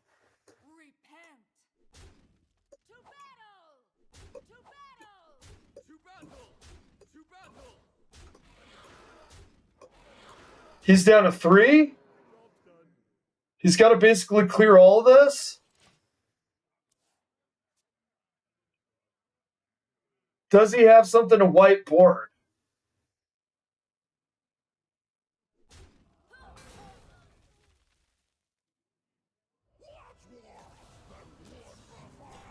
Oh, the taunt.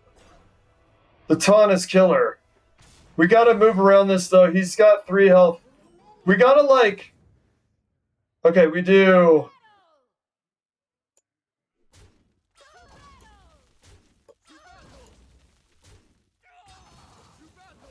Oh my god. Okay, and then we do this? Reporting for duty. Reporting for duty. Reporting for duty. Not on my watch.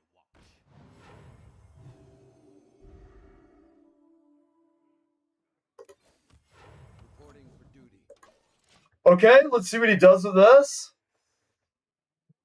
He can't ignore 4, 8. How is he getting all the reforms like this, dude? If he does reform like this, he's cheating or something, dude. How can he get that kind of luck?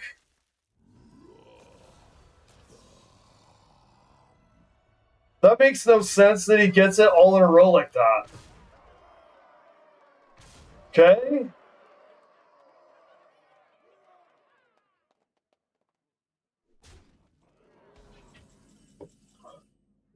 Okay, that's great. We need a taunt, though, right? Actually, yeah. No, we're dead. How did he get reform? That seems really sussy, dude. That seems extremely sus.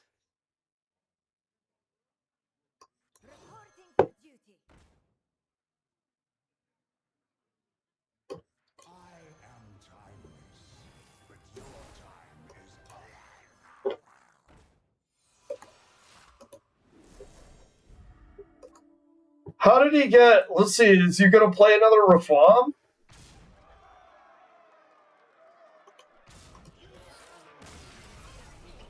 That is extremely sussy. It was reform. You never see that because you have to draw into it. All right, let's see. Let's go here. Tavern Brawl Arena or Battlegrounds.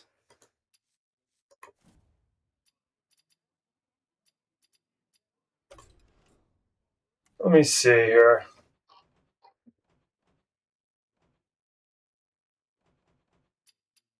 Let's just do one more, and then we'll do something else. We'll do like commentary or something. All right, one more. That seemed like super sus. It's super sus because you play against enough reform warlocks. The fact that was reform is super weird, dude. I don't believe it, dude. I don't believe it. Okay, we do. I keep needing to get rid of that. How are we not drawing Vanessa? Do we need a mulligan for it?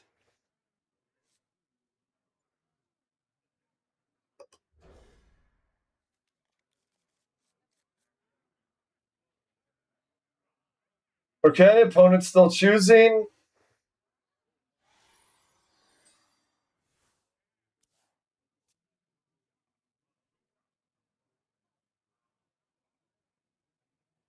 Okay. That had to be a cheater, dude. I like the reform after reform after reform. That I've never seen that, dude. That actually doesn't make sense. That he's like playing 6 in a row. Dude, it's like he already had him in hand. That's why he was waiting so he could cast him or something. You know what I mean, dude? That was awfully strange. I think that guy was a cheater, bro. I've never been more sure of anything in my life. That guy's a faker, dude. I've seen a lot of reform players in my day, and I know a faker when I see one. Okay, we do Mermy.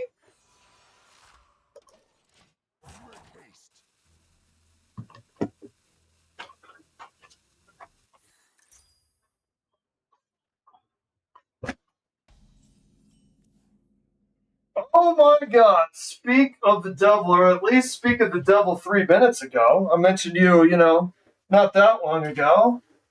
Okay, we do...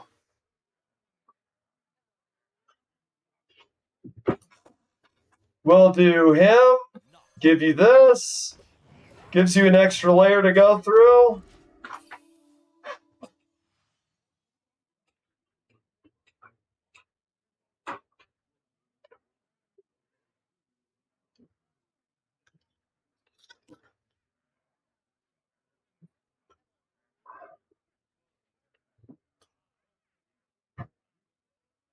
Okay, let's see what they do.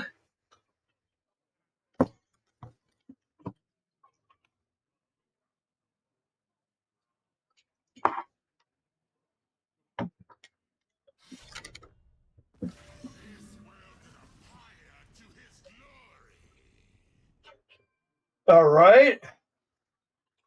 Well, he sure made a big deal out of nothing there. A 2-1, and you get talking that big. That's pretty crazy to have such a badass sound to like something so weak. Okay.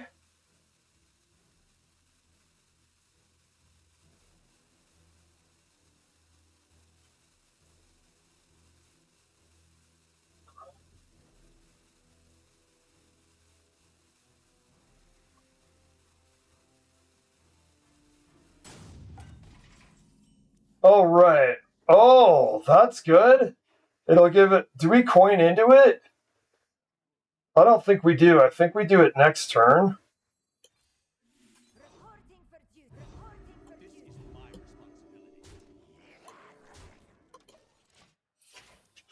Okay.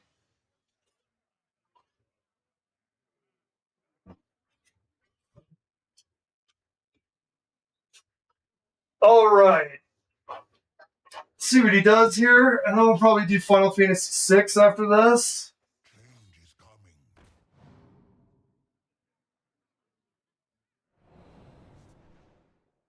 Okay, what is this, guys? So he's Quest Warrior, right? Okay. He's trying to keep the board from getting unmanageable. We'll do this. We could coin into, actually. We coin into this. We'll do it now. Because while we have time before he starts out competing us on board, that way we could play. We'll play Vanessa after the teamwork. We'll get our hand like 4 silver hand recruits. We will play the silver hand recruits with Vanessa at 0. We could do it on 1 turn. We'll generate at least 4 cards. In the meantime, he's starting to build more scary than us. We did lose a turn with Vanessa after all.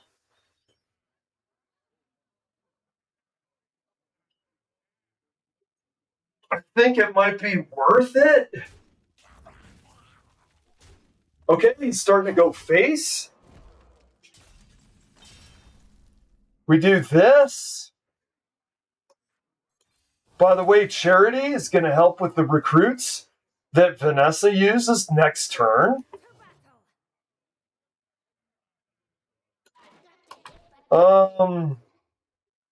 Do we get rid of the shields? We don't. Okay, here it goes.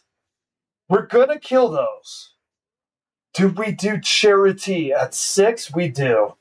We do Charity at 6. Because they're going to cost 1. Yeah, we do Charity at 6.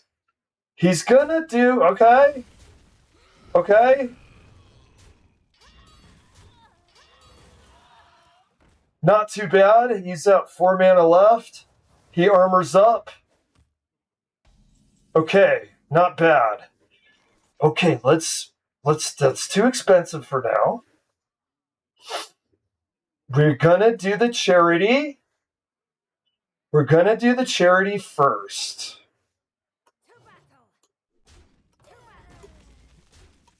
Unfortunately, I want more for charity there. But we got what we got.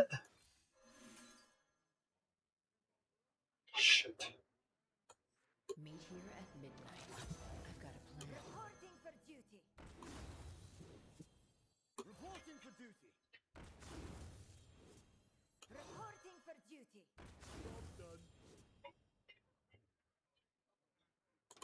Okay.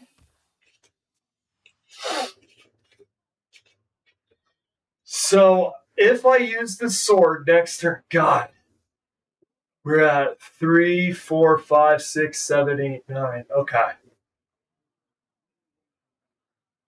Let's read these battle cries. Yeah, they're going to want to kill Vanessa. Okay. All right, and then you have 1 left. Do we do that?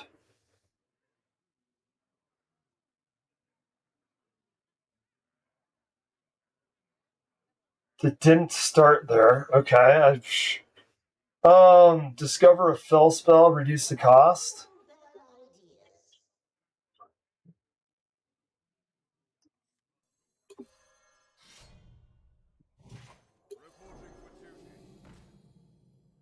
Reporting for duty.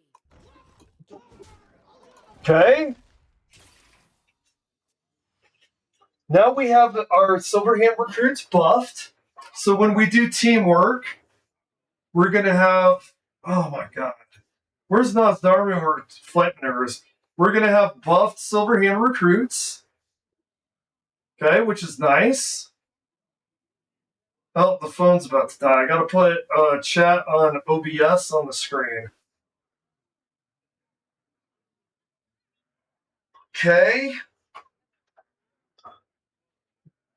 Let's see what he does.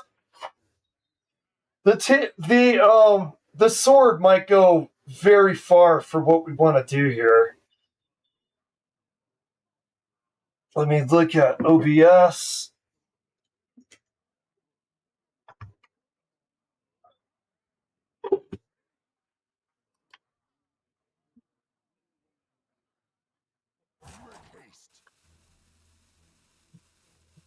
Does he not have anything to do? He's like AFK now.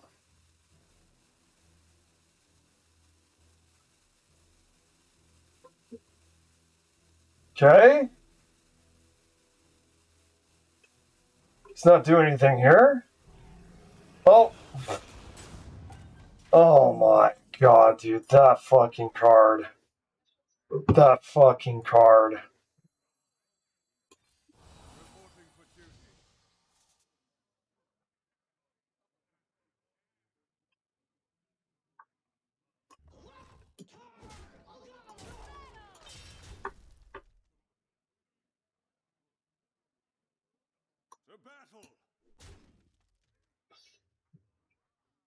All right.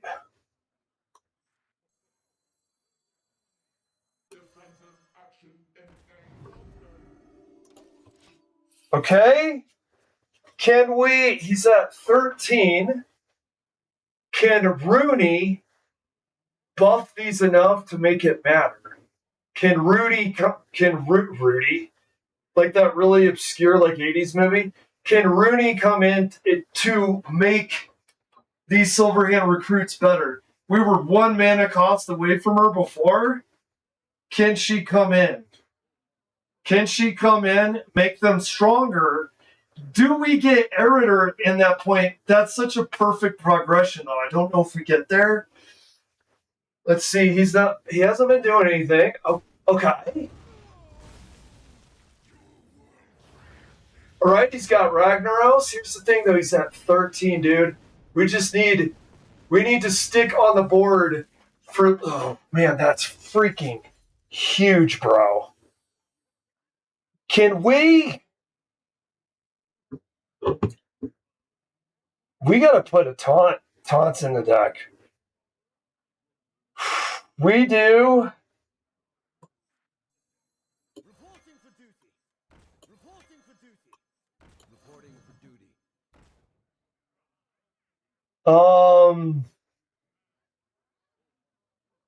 What's this do? Discover a fell spell? Okay. The Fellfire devours all. Wait. Wait!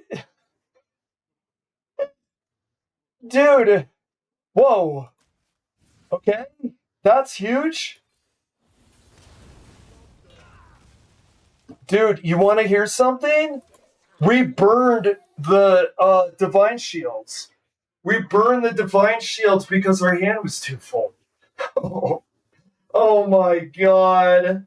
Oh my god. Dude, Regis, that plays a lot of YouTube stuff, he does card reveals and discussions and matches of cool decks. He was talking about how he's a bad habit of burning cards. We just burn our Divine Shields. We just burn our Divine Shields, man.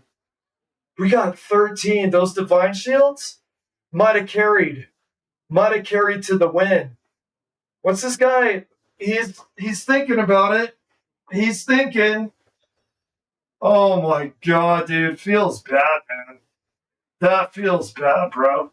Oh my god. Dude, we burnt the Divine Shields. You know why I had an Isarath? I had an Isarath one time swallow a card, and yeah, it was flight maneuvers. What's he doing? He's not having anything to play? Was he doing it last minute again? What's going on here, dude? Are we winning this? I mean, we have an 8 right here.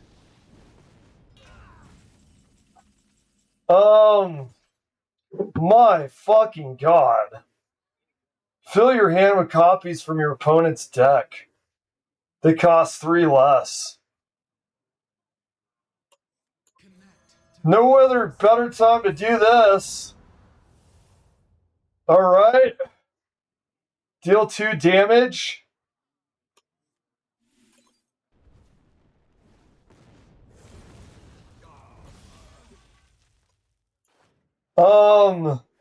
Yeah.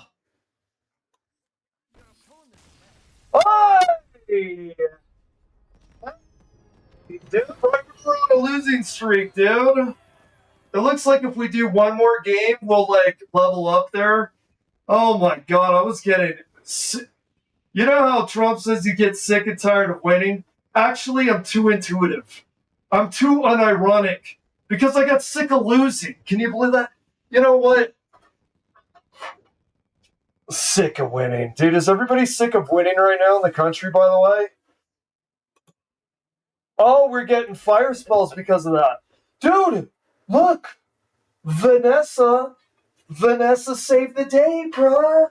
Vanessa saved the day! She's not planning an escape. Look at her picture. She's planning a party. She's planning a party. That's it. It looks like her photo looks like she is planning a big escape, like escape from Alcatraz, like freaking Shawshank Redemption. No, dude, she's planning the party because it already happened, dude. She's celebrating, dude. She won for us. Ooh, okay. As much as I love you, Nas, you're gonna have to leave. Why? Don't be over 4. Don't be over 4. You're not over 4. You're 1, 2, 2, and 4. Guess what? We got flight maneuvers on 4. Excellent. I love to see it. I live to see it. Flight maneuvers on 4 is life. Life's breath. Did you see that? It was written on the card. That's what flight maneuvers is to us. We could, okay. And then 3 and 4.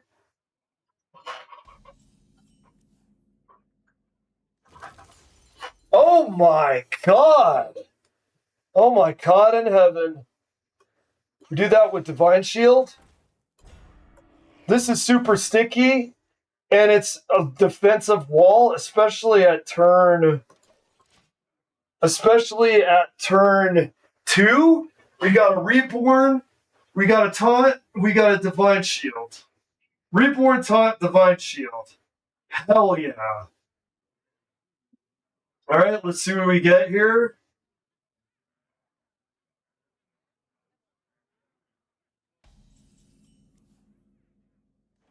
Okay. We do this. It's kind of funny, dude. Like, it's kind of funny. We got a coin there. We can't spend 1 mana on anything. Wait, we have 1 mana. Can we do 2? We can. How often do you spend coin on hero power? I'm doing it because let's see if this guy has an AoE. If he doesn't get rid of that, I think that he can't get rid of us in general. You're going to need more than Flutterwing, pal. You're going to need a lot more than Flutterwing. I know people love it. You know, for a common, right? Yeah, for a common, everybody loves it. But we do this. Do we have someone with 4 attack? We don't. We'll pop the shield with this. We'll kill it with this. Okay. We have 3 Silverhand recruits here. I might have actually popped the shield with the Annoyantron and the Mermy, now that I think about it, because we can get a pretty big buff to them on turn 5. Yeah, see? That would have been better if they would have kept their shield. I thought of it in hindsight. You're going to have to forgive me. Because he doesn't really do anything there. We're going to do this. We're going to hope that he doesn't kill all of them again. Because if you can't kill all of the Silverhand recruits... Wait, we got that guy to buff anyway. What are we on? Turn? Okay. Okay, we do... Oh my god, do we do Rooney? Do we do Rooney? These things will come back jacked.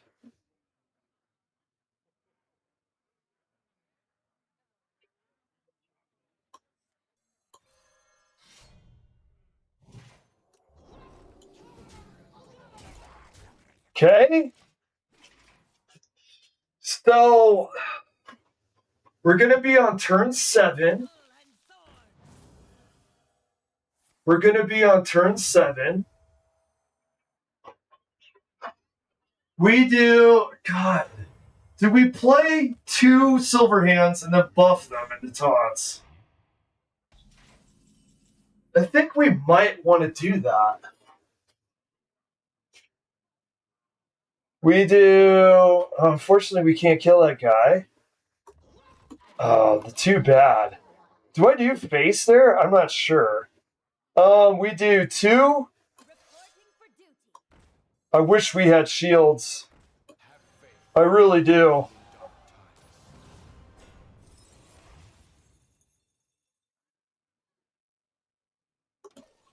Let's see if they can kill those. I don't know, man. The shields might have been important because we might have used Orador's value. We might have used Orador's value without being able to protect them with Divine Shields. See?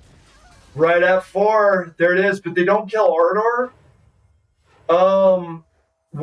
However, we've got buffs coming. Okay?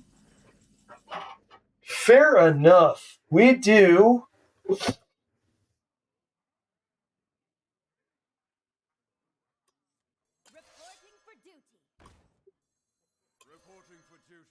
And then we do 2.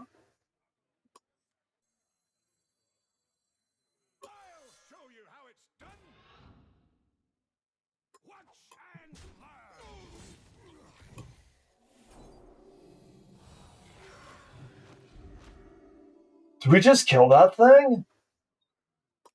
Oh, it does 5 damage, though. I don't want to.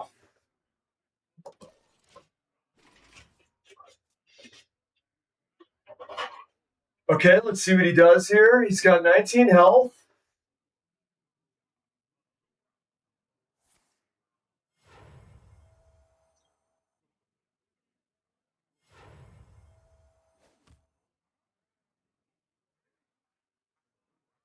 Okay.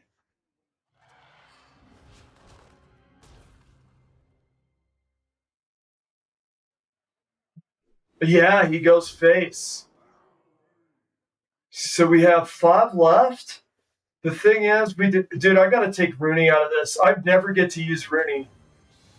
Okay, uses Nosdarmu.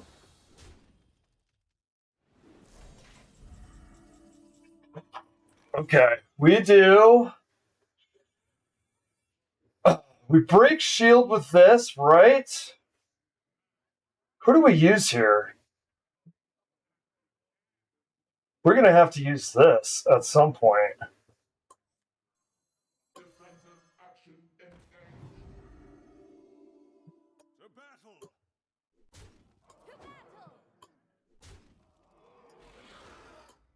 Wait, we... Oh my god. No. We're good. We're good.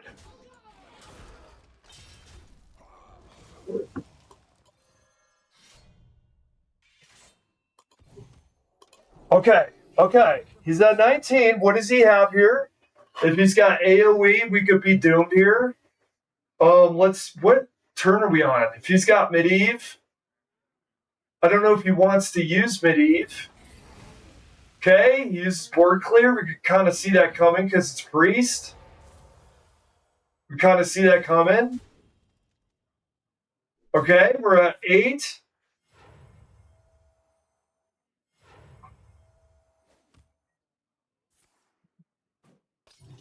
Oh, there it is, dude. You see that? He had enough to get more than enough for full life. And there it is. I think is there. We can. Let me look at this very carefully. We could make a buffed. I just don't think that we have enough to push him over, especially he's at turn 10. He might be drawing into some of the stronger cards as well. I think what we do here.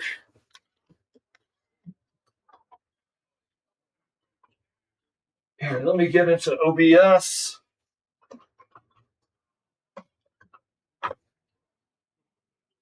His phone's almost dead. We do. Well, now he's at 30, bro. We do this. I don't know, bro. Okay, here we go. Let's go. We've done enough Hearthstone today. We'll do. Let's do another game. I would kind of like to play.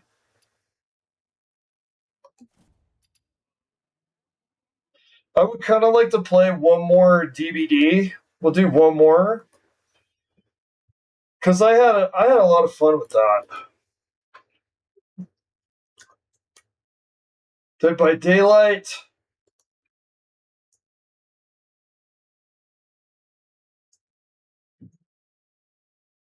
Actually, we'll just do. No. Well, let me see.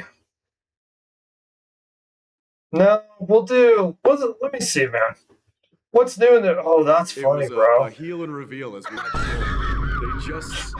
they just removed. Dude, this is me, right? When I'm like, hey, bro, I'm winning, dude. I got 7 wins in a row. This is the next 30 losses. And this right here is Blizzard's MMR. You see Blizzard's MMR on the right here?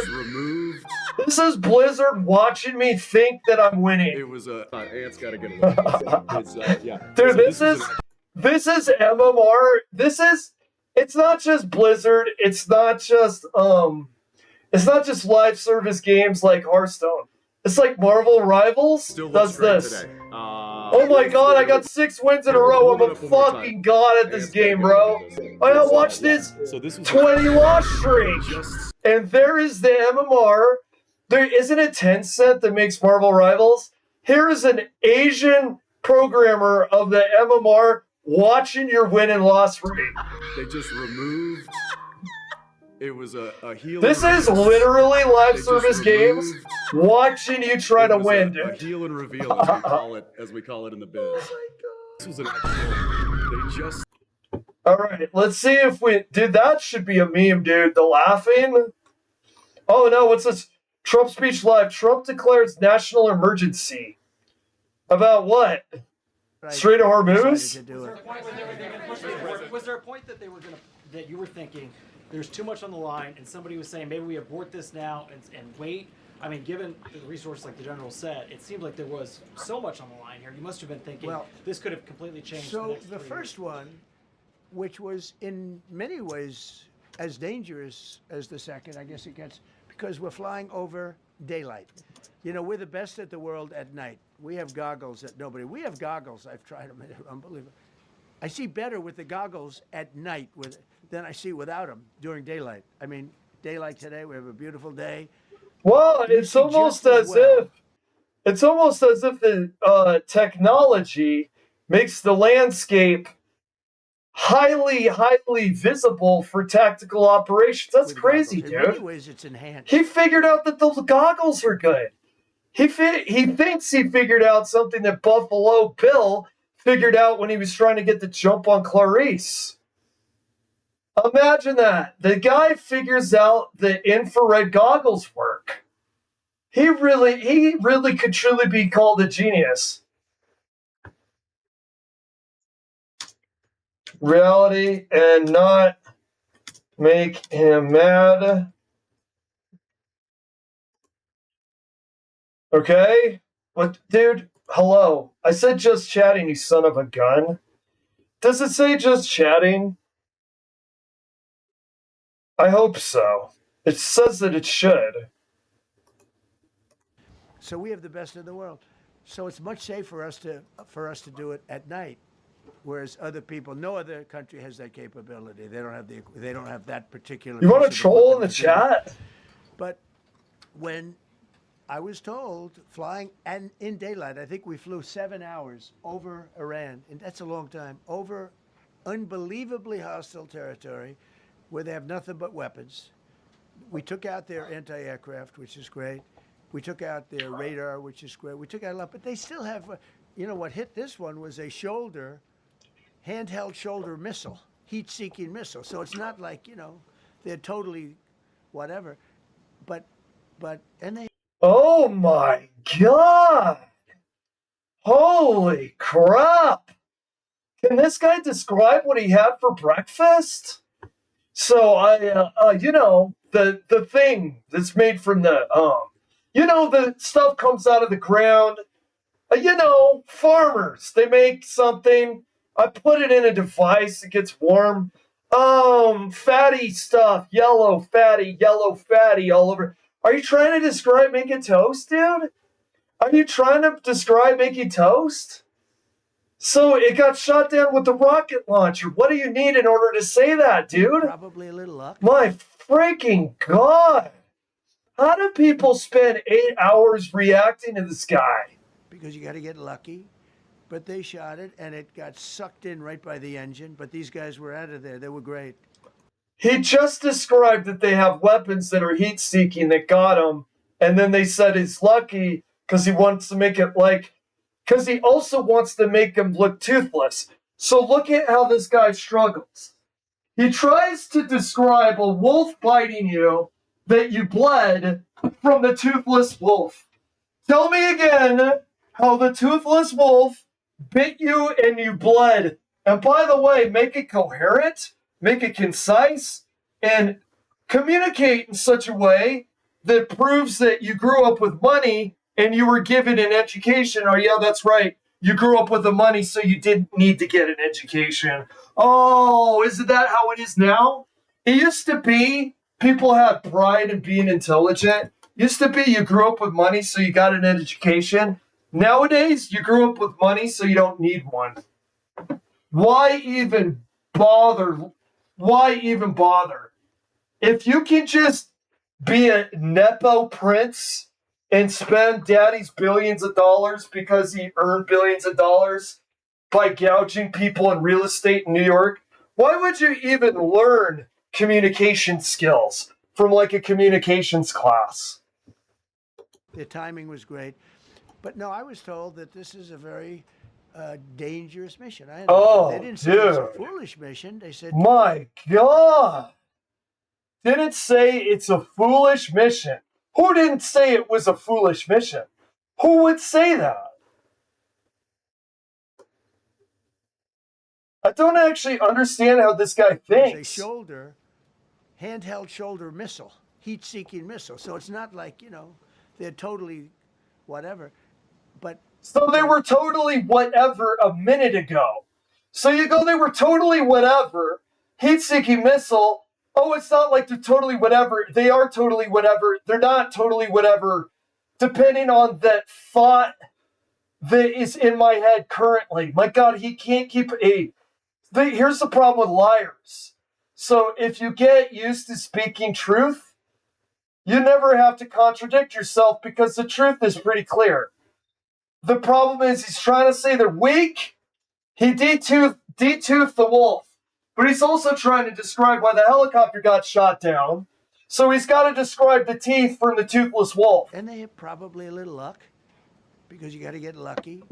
But they shot it, and it got sucked with the in right heat, by the engine. But the these guys wolf were out was of there. They so were great. goddamn lucky breaking the skin with no teeth. Let me describe the heat-seeking teeth. Do you see how, Timing was great. you see how he can't tell you he had toast? Because he said, well, I really hate toast, I never eat it. There was butter on bread, we don't call it toast. Butter on bread's toast that you toasted up. Like, I understand what you're saying, and you're saying what you're saying is what you're not saying. Learn to speak, dude. Learn to talk. But no, I was told that this is a very dangerous mission. I understand. They didn't say it's a foolish mission. They said, we're going to be sacrificing hundreds of people. Okay, so they told you by telling the parameters of the mission, they didn't call it a foolish mission? When would the circumstance be where the military is going to tell you what a mission looks like? When is the circumstances that they say, sir, the mission that we're telling you we want to do, it's a foolish mission? Like, every word out of this guy's mouth doesn't make sense, and the reason for it is because he's such a dumb guy. Tankers that are flying He over can't this area describe so a that light bulb. The flight was so long they had to refuel. It's a very dangerous mission.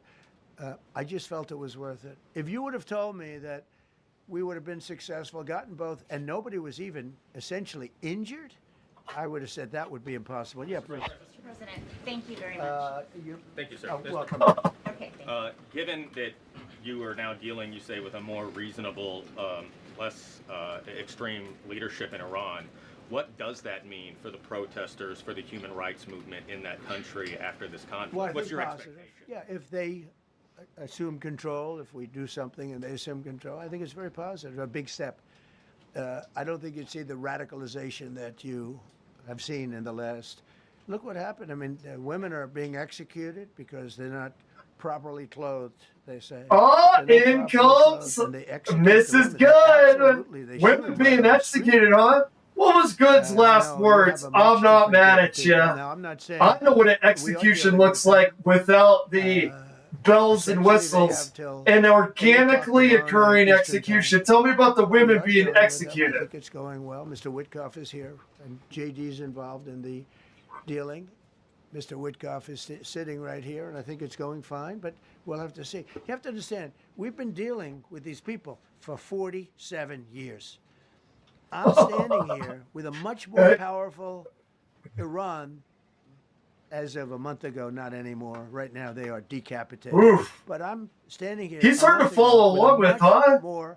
They're decapitated with those lucky heat-seeking missiles. This should have been handled by 7 presidents, a lot of presidents.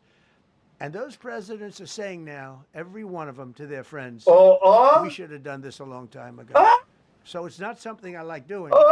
It's very dangerous, and we're getting them at the God. By the way, put your thinking cap on. I know this is very hard to listen to a statement and then really think about what it is, but let it flash in front of your mind.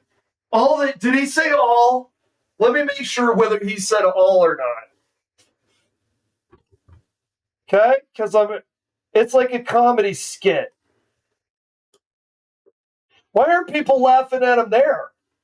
When the guy actually says something outrageously hysterical, they don't call him funny. Look what happened. I mean, women are being executed because they're not. Okay, does he say all? They say. Or some of them? We'll do some of them if he said some of them. Absolutely. They shoot them right on the street.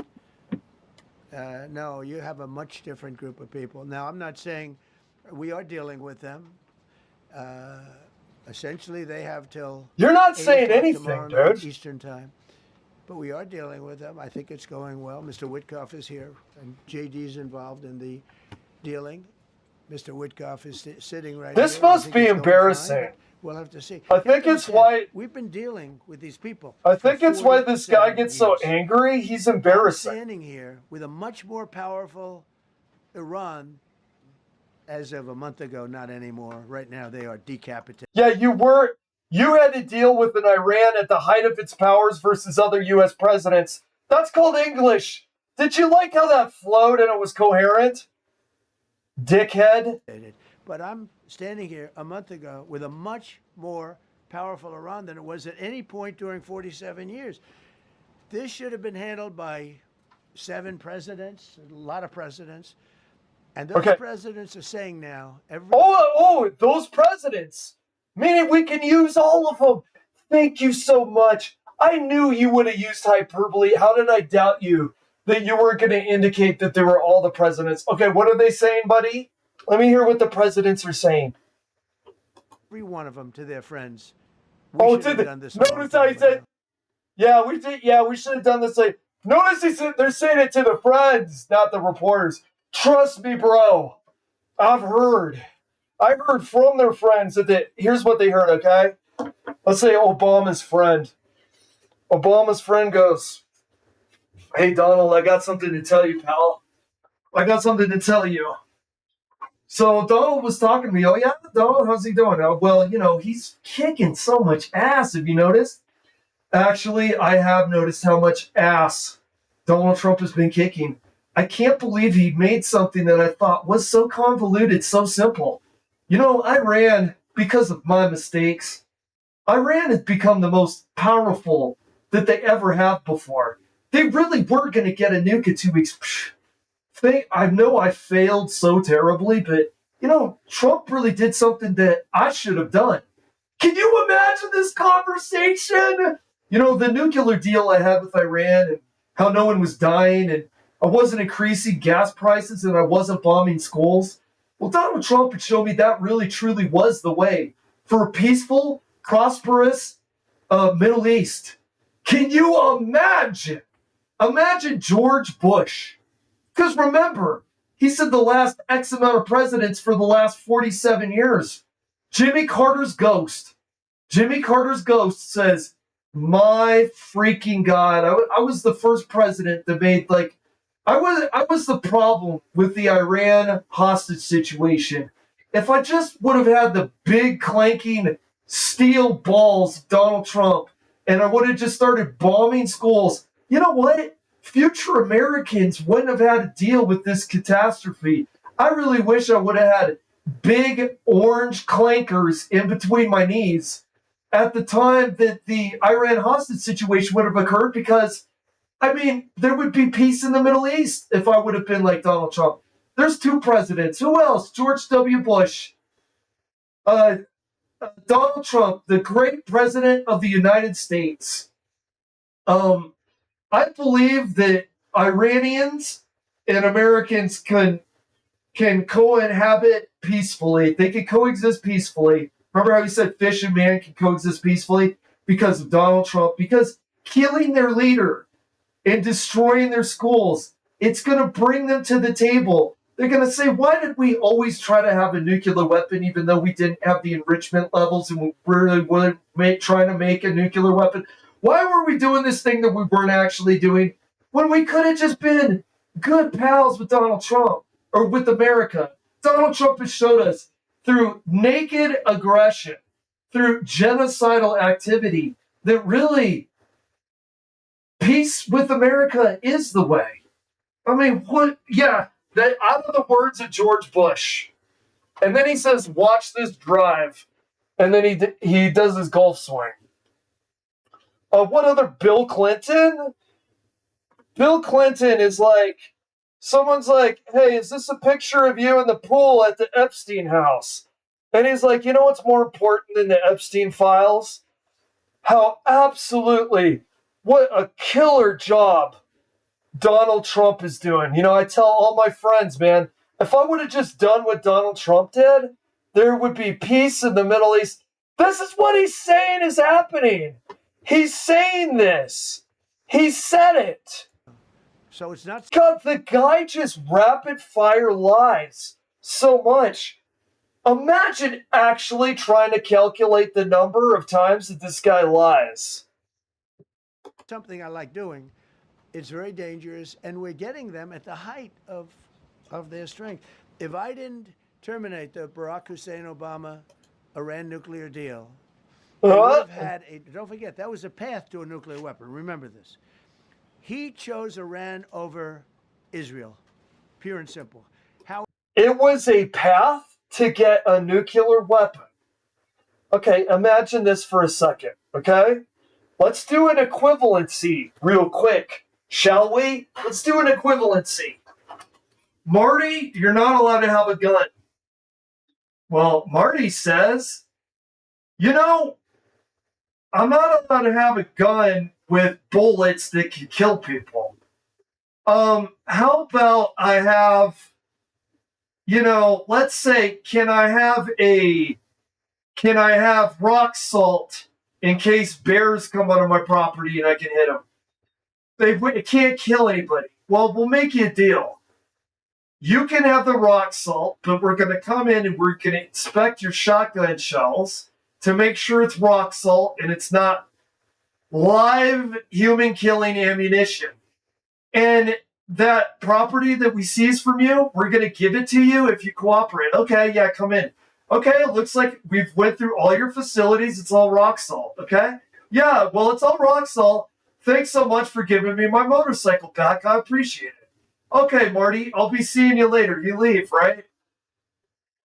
So a new guy comes around and says, this guy's going to have real bullets. He gets rid of the deal. There's no longer a deal for the guy to not have real bullets. You got rid of the deal that says he can't have real bullets. There was a treaty. There was a working together. Now he keeps saying he's getting real bullets. He's getting real bullets. Turns out Marty doesn't have access to real bullets. He's getting real bullets. He's getting real bullets. Now you're shooting up his house, screaming, he's getting real bullets. He's getting real bullets.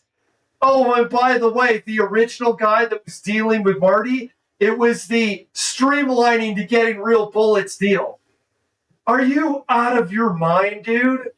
They were inspecting to make sure that there was not the enrichment levels to get nuclear bombs. The inspectors were there. We were releasing them seized funds. We were making a deal. We were actually living. We were coexisting with them at way better terms than what's going on now in the Strait of Hormuz. You know why he ripped it up? He didn't rip it up because it was streamlining to a nuclear missile. He ripped it up because Obama is a political rival. And why did he attack Iran? Because Obama's his rival. Saudi Arabia is his ally. Saudi Arabia benefits financially from him doing this. And so does Israel. How Israel can vote for a Democrat is if you're Jewish in New York City or any place else in this country, and how you can vote for a Democrat is unbelievable because he chose Iran, a very hostile Iran. Remember when he filled up a 757 with cash, billions of dollars of cash, and he sent it over to them. Then they gave them 10. That was their money. So, of course, a thief thinks you're giving your money to somebody else when you're just giving them their money back, because a thief thinks of the money that they seized as their own money. We weren't giving them our money. We were giving them their money back. Billions of dollars. He chose Iran over Israel and really the Arab world, if you look, because, the other, Saudi Arabia, Qatar, UAE. I mean, you take a look. I mean, I can add Kuwait and I can add Bahrain and you can add others. He chose such an unlikely candidate. Nobody could believe it. Frankly, if you're going to choose between Iraq and Iran, he should have befriended Iraq. He went in the exact opposite direction of all thinking, and he made a terrible mistake. What? That was a road to a nuclear weapon. And when I terminated that, everyone said, What is he even talking about? Befriended Iraq? Is he talking about withdrawing troops? It was a very short-term deal. Countries don't do 10-year deals. Let's not befriending Iraq by withdrawing the military and letting it collapse. This isn't, you're a landlord and you're renting a store on a certain street. and you give somebody What? a 5-year or 10-year lease. This is a country. Yeah, you're right. It was It's a not real short-term estate. deal. Thank you It for was ready to reminding expire. yourself I that terminated it before global it expired. Took a lot of heat. global It was one of the best politics things I ever did is because he not would have real had a estate. nuclear Thank weapon. you Then for he would have had reminding another nuclear yourself. weapon. Had those beautiful B-2 bombers not gone in 8 months ago and obliterated that site. And by the way, the word is obliteration. CNN said, Then why'd you well, go maybe in? it wasn't complete. It was so Then complete what? that Wait they a still minute. haven't been able to get it. My God, It was dude. obliteration. But I can't if do we much didn't more hit of them, this, dude. that was courageous. It's actually giving me a headache. Perhaps some of this is more physiological because, you know, the amount of coffee I drank versus the food I ate. I had like a solid for breakfast, but I still had coffee. I can't tell if this is Trump making me feel slightly ill or it's my diet and coffee consumption. But what in the hell is this guy blathering about? This guy's like incoherence is so much. Like, let's get through it. Like, really listen to this guy. Really listen. To a nuclear weapon. And it was a very short-term deal. You know, countries don't do 10-year deals. Countries do hundreds of years. You don't do a 10-year What? deal. For a country, you need, this isn't, you're a land. Oh my God. Oh my God. He can't actually connect dots. So he's saying now it's the time is what was bad. It was a 10-year deal. You got to do a 100-year deal. I thought you were saying the deal by itself didn't work. So the deal had to do with giving them their money back. But wait, that's bad. So the deal in itself is bad. But now you're saying that it was a 10-year deal. It needs to be a longer deal. But isn't it, if it's a longer deal, it's even worse because you didn't like the deal? Then why are you now criticizing the window of time when you didn't like the deal to begin with? I mean, he just throws stuff at the wall and hopes it sticks and doesn't understand that you got to connect the dots. It's either a rotten deal or it's a good deal. If it's a good deal, you want it to be longer, okay? He's criticizing it. It's a horrible deal. And now he's criticizing one of the features is it's not long enough. If it was longer, the terrible deal would go longer. Does this make sense where you actually have to connect with what you're saying with logic?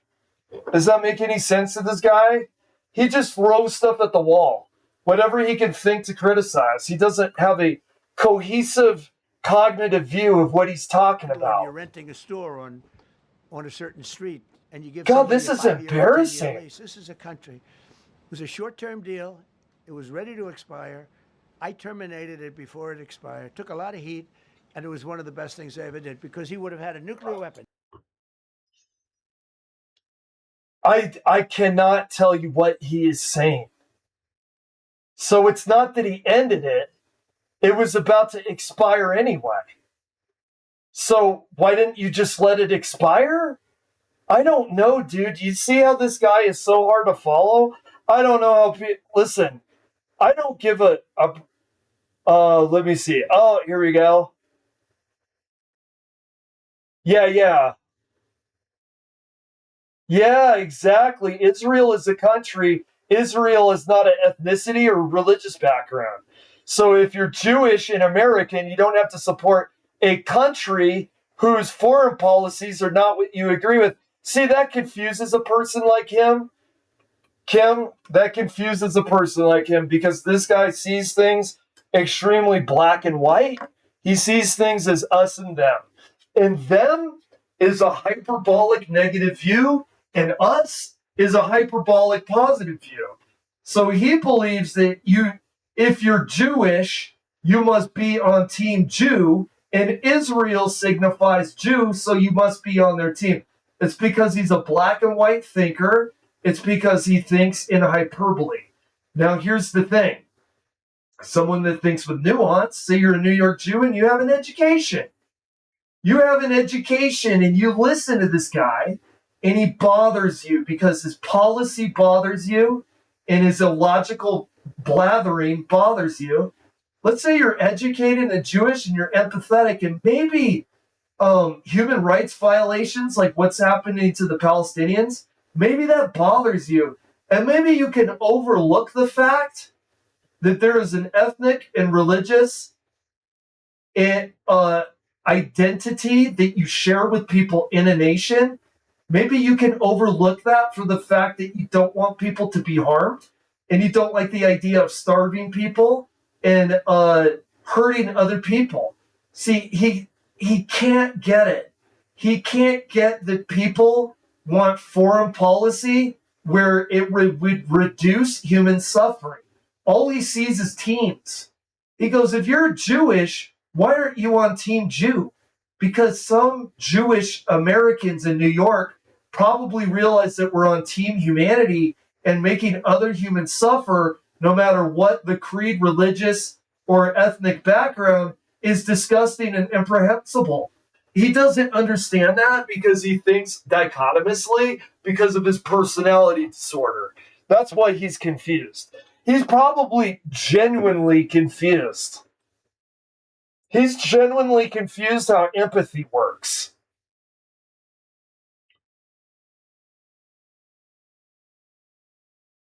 So he doesn't understand why they're not doing identity politics and supporting their team. Then he would have had another nuclear weapon had those beautiful B-2 bombers not gone in 8 months ago and obliterated that site. And by the way, the word is obliteration. CNN said, well, maybe it wasn't complete. It was so complete that they still haven't been able to get it. It was obliteration. But do you see where he doesn't follow any logic?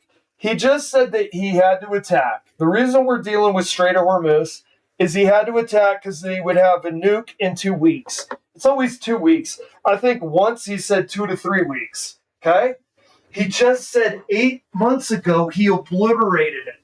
See, he has the need to flex that he did something great. So he obliterated it to the point where they couldn't make a nuke. That would be suggested, right? But now he also has to have the contradictory talking point that he had to go into Iran to keep them from having a nuke. So his need to flex his activity contradicts his rationale to need to go in there. You just said yourself you obliterated their ability to do it. If they could recover 8 months later with the nuke, then what was the point of 8 months ago?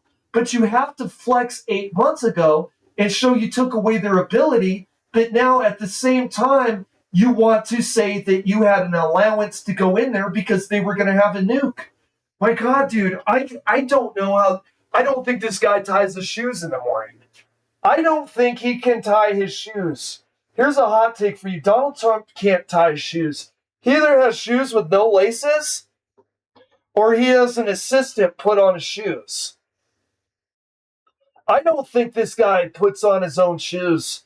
He has an assistant do it for him. With this kind of way of thinking, you can't put on shoes. Yeah, that's another thing too. That a lot of New York Jews are not practicing or orthodox. You know what I mean? if we didn't hit them, that was a courageous decision too, because we have. If you're an American and you're atheist or you're secular, you're whatever you want to call it, you're educated, you probably have a likely also, if you're a non-religious Jew, if you're non-religious, you probably have a less likelihood of liking this guy. Because the only kind of person that would like this guy and not is someone that didn't stop believing Santa Claus until they were 16, and they imagine God to have a big white beard, and they pray to him for their favorite football team to win, non-ironically. Okay, you gotta be that dumb to support this guy. We had all those planes flying in at night with very little cover, unbelievable stealth planes, and they were able to do their job. If we didn't do that, Iran would have had a nuclear weapon at a high level, either one of those two instances. And if they did, in my opinion, I told this to Bibi Netanyahu yesterday, Israel would have been extinguished. large portions of the Middle East would have been extinguished, whether it's Saudi Arabia, Qatar, UAE, or others. And you saw that with thousands of missiles raining down upon them. They didn't think they were going to be hit. They thought they'd be watching us fight. And all of a sudden, UAE got hit by 1,500 missiles. He would have taken them out also. And they were powerful. If I didn't come along and terminate the Obama deal, which was terrible, the Iran nuclear deal was a road to a nuclear weapon, a big one, unlimited, legally. How does that work, though, if they inspect to make the enrichment isn't high enough? How is that a road? I terminated Explain that, how. And then the B-2 bombers. And I did one other thing. Not making a nuke is a road to a nuke. Yeah. You write this down, Pepe the Frog. Write this down in the notebook. And the reason I did it, I heard he was going to knock out 5 of our military. You see how they keep repeating lies? Because that works on dumb people. If you repeat a lie, they believe it's true because truth has familiarity to it, and it'll feel true if you keep hearing it. He's never been replaced, you know. And I did one other, but this one was not picked up. Osama bin Laden. If you read my book, I said you got to take him out 1 year before the World Trade Center came down. So I wish you'd read the book. But you, as a president, to be a good president, I believe you have to have good instincts. And a lot of this is instinct. Yeah, please. Thank you so much for taking my Wow, dude. It's hard to listen to this guy. I can't keep up with the lies. I drink less strong coffee today. I can't play goalie and block all of these soccer balls. The one about saying Obama's a threat in his book, notice how I didn't catch it? My God, he scored a point. I was unable to block the lie. He scored a point. I can't keep up with all the soccer balls. The guy's got 12 lies lined up. Kicks them all with his multiple, numerous as spider legs. He kicks these balls. How do you block all the lies? This guy fucking oozes lies from his pores. Mr. President, God, he loves it, doesn't it, dude? He loves this like a sailor loves to cuss. Do you still want them to stay away? Or what role do you expect them to play now? I'd rather have them stay away. I'd rather have them stay away because I think they bring with them some problems and some difficulties. And I don't think they bring death, I mean, you know, to themselves. But I'd rather have them stay away. Go ahead. Thank you, Mr. President, for the question. Deliberate attacks on civilian infrastructure violate the Geneva Convention. Who are you with? I'm with the New York Times. Ah! From the New York Times. Are you failing? Are you see concerned? circulation way down at the New York Times? Are What's you going on concerned with that your threat? Man, look at this. Let me describe what happened here. Okay? Let me describe what happened here. I'm great, I'm great, I'm great, I'm great. Inflate me, inflate me, inflate me. I'm great, inflate me. This guy, by the way, this is true. This is true. There have been civilian locations that are bombed. Civilians have died. This guy says Geneva Convention, meaning, you know, there are rules about not committing humanitarian crisis and targeting civilians. Blah, blah, blah. When the bombing of public spaces, Trump immediately interjects. Who are you? Where are you from? From this place. It's a failure. I don't care if New York Times is made minus 10 cents EPS last quarter. What does that have anything to do? So, wait a second. New York Times doing a hypothetical minus 10 cents a share EPS last quarter. What does that have to do with the price of scotch in England? What does that have to do with how much air is in a tire? And what the fuck does that have to do with our military bombing civilian targets? What's the New York Times, how much they make, have anything to do with anything? What he's doing there is he perceives this question as an attack. He perceives this question as an attack. I'll attack you. Here's the thing, dude. This is why it's really hard for narcissists to cognitively abide with reality, because he sees the truth as an attack. Imagine being this guy where reality gets under your skin. Because the fact that you're involved with bombing civilian targets, the fact that someone calls truth to that bothers you that much, that you actually perceive that as an attack, says you're not actually comfortable with reality. You're not actually comfortable with what you're doing, and you're not allowed to talk about what you're doing. And if you do, you perceive it as an attack and you attack back. But what the hell does the success of a newspaper company in 2026, what the hell does that have to do with the ethical and moral responsibility not to hurt humans? What's that got anything? Money. Notice he goes straight to money. Bombing people, you can't make money. To bomb power plants and bridges amount to No, war not at crimes? all. No, no. I hope I don't have to do it. But again, I just said 47 years they've been negotiating with these people. They're great negotiators, and because they're not going to have a nuclear weapon. And if somebody that takes my place someday is weak and ineffective, which possibly that will happen because we had numerous presidents that were weak, ineffective, and afraid of Iran, we're never going to let Iran have a nuclear weapon. And if you think it's okay for people They that weren't being. See, they keep saying, dude, you keep repeating the lie. And sick. It doesn't Really work sick. on people that are from cognitively a policy resilient. It standpoint, only works from on a weak-minded, any stupid way you people. want to say. But there's a Mentally, lot of these are weak-minded, stupid disturbed people out there. If you think I'm going to allow them, and powerful and rich, to have a nuclear weapon, you can tell your friends at the New York Times, not going to happen. What? Hey, dude, it's against the rules to bomb civilian bridges. No nuclear weapon when the nuclear weapon wasn't happening. Landslide. I won every swing state. New York Times said, "Oh, Trump won't win the election." New York Times has no credibility. The credibility they have is it used to be all the news that's fit to print. The old gray lady, it was great, but they're running on past fumes, and you can't keep doing that. You have to be able to give the correct news, and people like you, who I know, are fake. You're fake. Go ahead, please. Your messaging on the war. Yeah, dude. The war is coming to an end. The war going to be bombing around. You're fake. And we've heard. There's literally the buildings are literal rubble.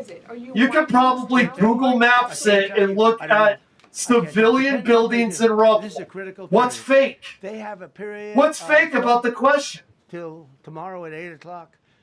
I gave them an extension. They asked for an extension of 7 days, right? I said, 7 days is all the time you have for an extension. 10 days is up actually today, so I gave them 11, I guess, indirectly. I thought it was inappropriate the day after Easter. I want to be a nice This person. guy can't count.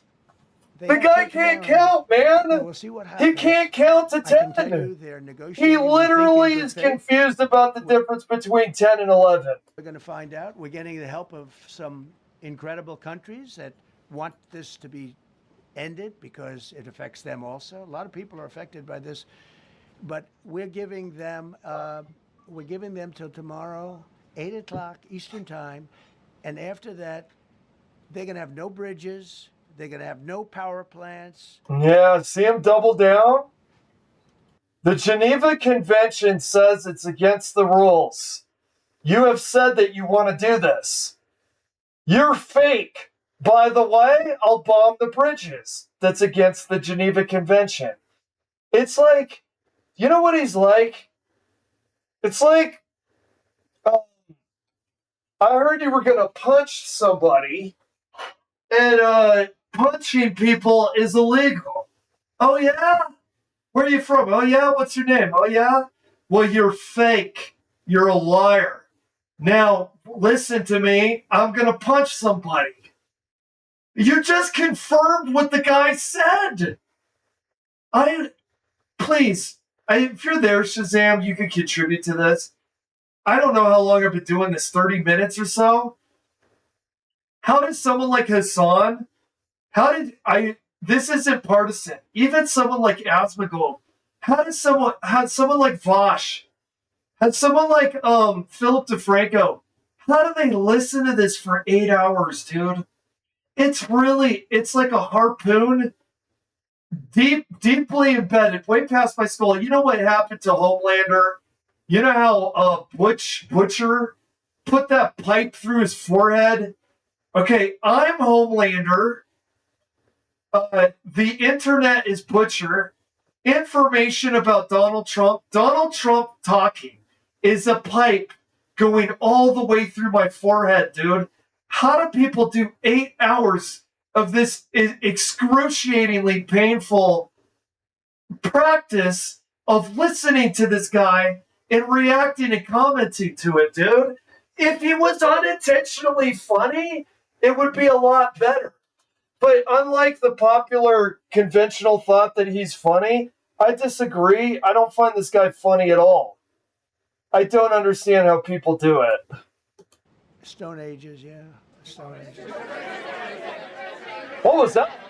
CNN fake news. Are you willing to make a deal that does not include reopening the Strait of Hormuz, or is that now a top priority? I would say it's a very big priority because, see, that's.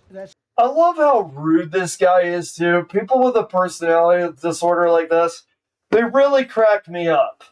Okay? So a guy asks a question, like pay attention to the question, and tell me if it's insulting. Okay? He asked the guy the question, you're talking about blowing up bridges. That's against the Geneva Convention. You know, that's against the rules, against the crimes against humanity. Are you sure what do you think about this? Oh, he takes it as an insult, and he insults the guy. Okay? It doesn't take this reporter to ask anything. He calls them a fake purely for existing. Now, what I am hating about the media isn't what you think. I don't think they're being biased enough. I don't think that they're being aggressive enough. In fact, I think the media comes across like a bunch of pussies. Because the guy goes, yeah, you're fake. Like before you ask the question. I mean, and they don't say something like as fake as the gold watch that you gave to Charlie Sheen. Imagine that curveball, dude. Imagine him stuttering. Imagine him swaying. That might finally give the guy a stroke. If you're to, throw it back at him. You know what I mean? Fake. The dude's going to talk about fake. The dude had an unaccredited college. That it lured people to give them thousands of dollars to give them a diploma that has the same worth as toilet paper. Toilet paper has more worth because it has more utility. Okay? Toilet paper has more worth than a paper that says you graduated Trump University. What's fake? That diploma is fake. That they don't spit it back up at this guy makes me actually a little bit disgusted with the media, dude. Like he's insulting you before you even say anything. And by the way, if you just describe a truth to the guy, he's insulted. He can't handle the truth. He interprets the truth as an insult to him, but then he will give you a flat-out denoted insult for no reason. One thing that's a little different than other things. We can bomb the hell out of him. We can knock him out for a loop. But to close the strait, all you need is one terrorist that somehow has a truck loaded with, because you can carry them in trucks, large trucks, a water mine, drop them in the water, and now you tell people that own ships that cost $1 billion to don't worry about the mine. You can do that even just by saying we put mines in the water. So it's not like the rest. We can knock out their military. We already have. We've knocked out their Navy. We've knocked out their Air Force completely. We've knocked out 150 God, ships. you can't follow this guy. We've knocked out even their mine droppers. They don't have God, they have no ability to attack us. They have ability to attack us. By the way, I'm not sure. They've got no military capability. All it takes is one guy in a truck. They got no military capability. All it takes is a guy in a truck. The guy contradicts himself before taking a breath. Think of the. Okay, he breathed there, right? He will make a statement. Literally. Do we find him literally make a statement and contradict it in between an exhale and an inhale? They're at the Can we do it? They have no Navy. They have no Air Force. They have no aircraft. Weaponry. They have no radar. They have no communication. In fact, the biggest problem we have in our negotiation is that they can't communicate. I said to Steve, what did they say? Whoa, Sir, whoa, they can't whoa. communicate. They have no method of communication. Do the truck. We're Shit, you communicating breathed. like they used to communicate 2,000 years ago with children, bringing a note back and forth. They have no communication. But all I want to see Okay, is I want to have a contradict safe world. within a and we're breath. not I gonna have gotta a safe find it. world. Within Israel one will breath. be gone. Okay. The Middle East will be gone. Okay. And then they're coming for Europe. And I have to tell you, I'm very disappointed in NATO. Very. I think that NATO, I think it's a mark on NATO that will never disappear. Never disappear in my mind. You know, they're God, coming to dude, see me on follow Wednesday. They're this gonna say, guy's "Oh, we'll train do of this, we'll thought. do that." I Now feel they're like I'm interested in the same levitating, thing, dude. you know? Was this But me they said not it having a loud and big clear enough at the beginning when I breakfast? spoke to Is this UK of low all. I blood would have said they sugar? would have been Or the is this first 'cause they've following the they're yellow the brick oldest. road with So this yeah, guy's I'd love to have a words? little help. I feel like I'm He said, journeying "No, sir, we'd into rather wait till you Oz. win." Follow I don't this need guy's help train after of we win. thought. They have two old broken aircraft carriers, barely work. I said, I guess we Go can with use truck. them. Who the hell knows? I called the general. He didn't even Go know. with truck. He said, we don't really need them. Please do we it. got the SS Abraham Lincoln, sir. We don't need them. Do you know, we Please. have in terms Oh, of shit, you technology, breathed. we had one day 101 missiles going at 2,700 miles an hour aimed at the Abraham Lincoln. Okay. 101 missiles. Out of 101 missiles, 101 Wait. missiles were shot down. He's saying they have missiles. Unbelievable Say they don't technology. have anything. 10 years ago, No, 5 years ago, he I don't know that breathed. would have been possible. Damn it, But 10 dude, I years ago, gotta that wouldn't find have him been, contradicting in one that wouldn't have breath. been possible. He's contradicted himself 101 countlessly. missiles heading to a Please ship do it in one breath. that's not I that gotta far find off him contradicting because himself in one breath before I go out of the out. 101 I missiles, believe we this shot down stream. all 101. We have weaponry. Wait, The okay, Patriots are here unbelievable. we go. We have weaponry that's We have unbelievable. weapon. Yeah. Okay. We have weaponry. Thank you, Sherlock. Put the pipe down, Sherlock. I don't think that's tobacco in there, buddy. Forces home. Correct. What's that trade-off? If I had my Does it choice, take too if I had much my time? choice, yeah, because I'm a businessman first. With Venezuela, as you know, the war was over in about 45 Wait. minutes. And we have great people Okay. running Venezuela, very good people. I mean, the relationship is good. And Okay. we are a partner with Venezuela. And Okay. we've taken hundreds of millions of barrels, hundreds of millions. Over 100 million barrels already is in Houston, refined and out. Okay. Paid for that war many, many times over. Many times over. You know, the old days, to the victim. Okay? You know that. To the victor, winner belong dumbass. the spoils. Go the spoils. Not the And I victim, said, the why don't we victor. use it?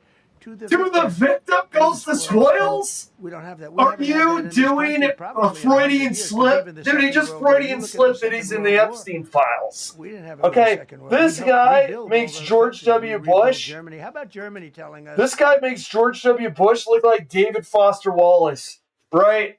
So, to the victim goes the spoils. Victim, are you doing a Freudian slip because you've been thinking about the Epstein files? Are you thinking about young ladies you've been with in the jacuzzi? To the victor goes the spoils. Now, it's one thing, we all misspeak. I'll do it, you'll do it, he'll do it as well. But he's struggling so hard, he can't correct himself within the 5 seconds of a pregnant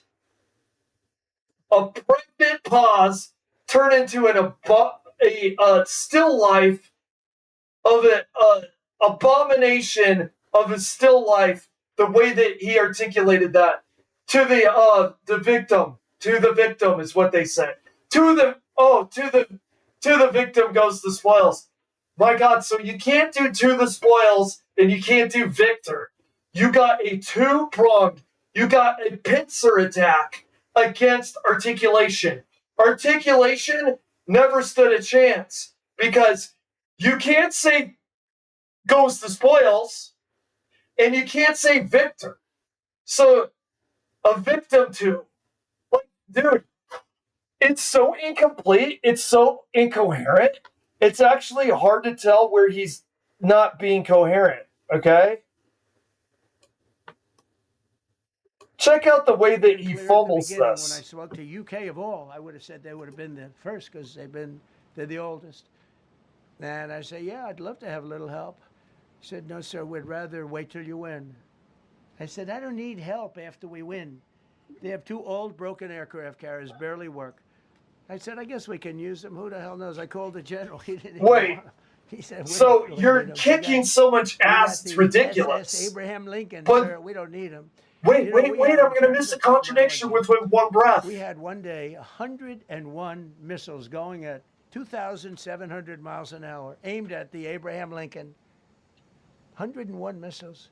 Out of 101 missiles, 101 missiles were shot down. Unbelievable technology. 10 years ago, 5 years ago, I don't know if that would have been possible, but 10 years ago that wouldn't have been possible.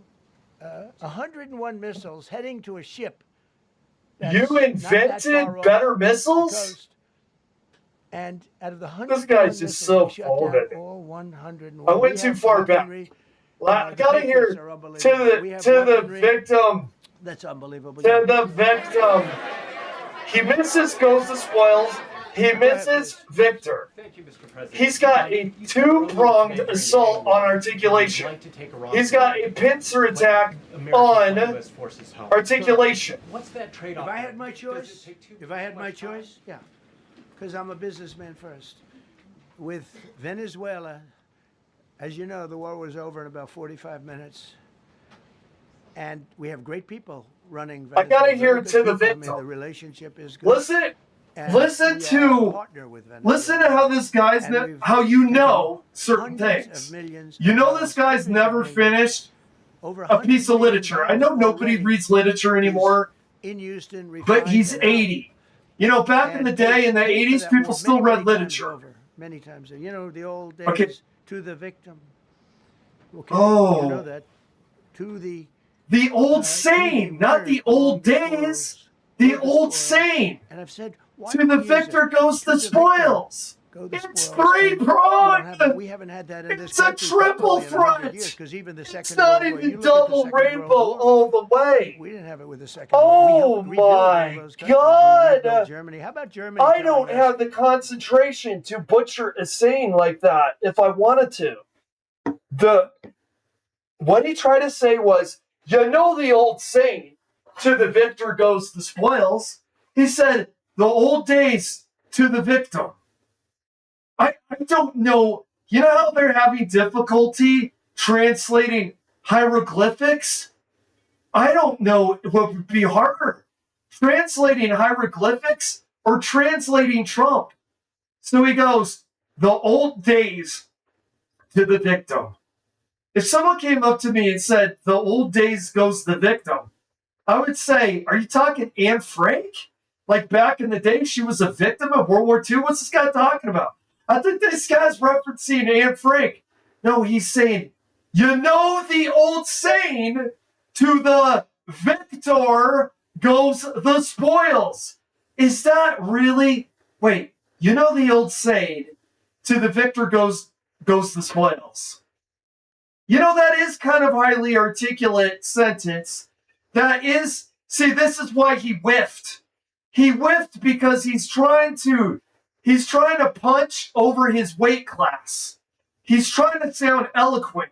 He's trying to sound articulate, but he's failing. He doesn't even know his limits of articulation, which I would say that's the fourth part of this being inarticulate and stupid, is he doesn't know his limits.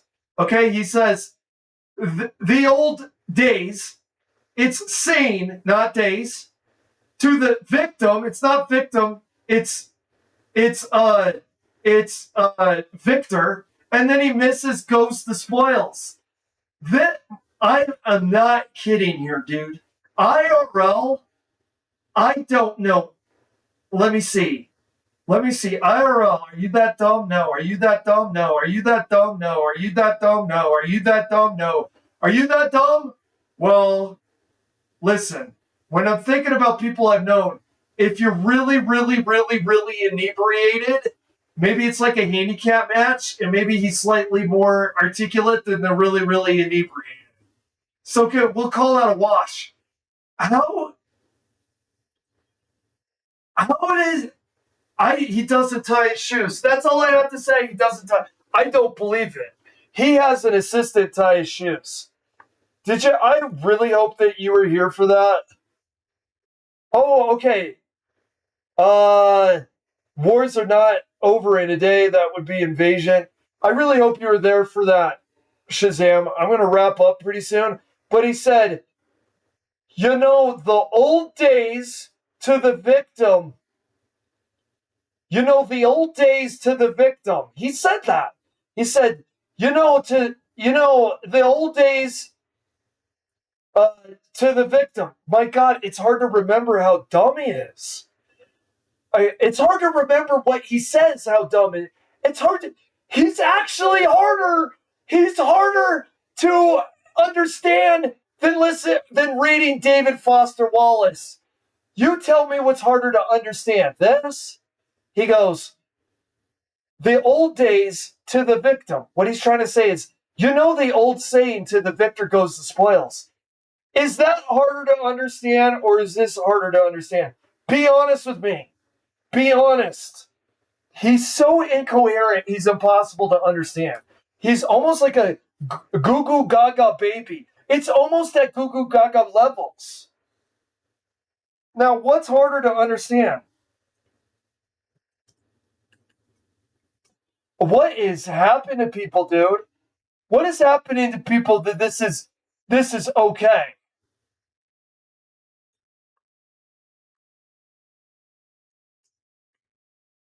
Meanwhile, my writing. Oh, we had to have irony somewhere. Okay, part 1 maybe?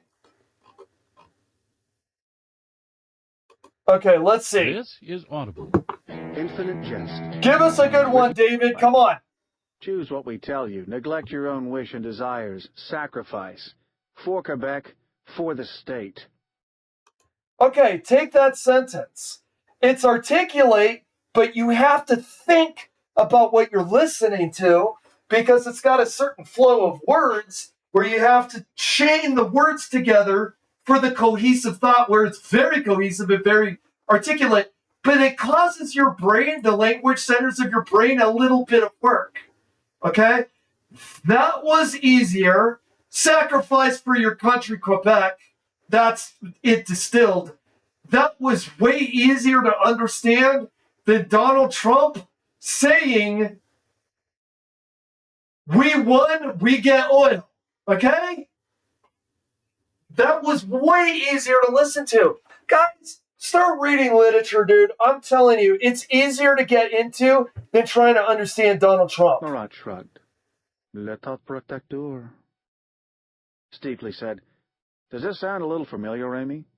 The National Socialist, neo-fascist state of separate Quebec? Okay, you got that?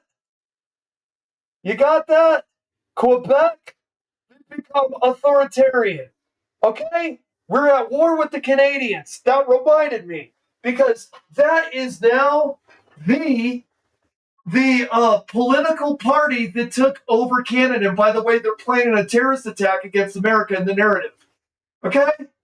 All that might sound like mumbo jumbo to you, the way that he articulated the Quebec country's politics. It might have sounded like mumbo jumbo, but at least it means something. Isn't that easier if it means something than if it's something so incoherent that you can't understand it?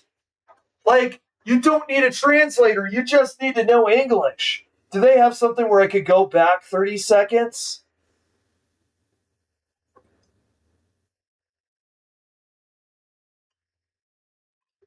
I wish I could go back 30 seconds.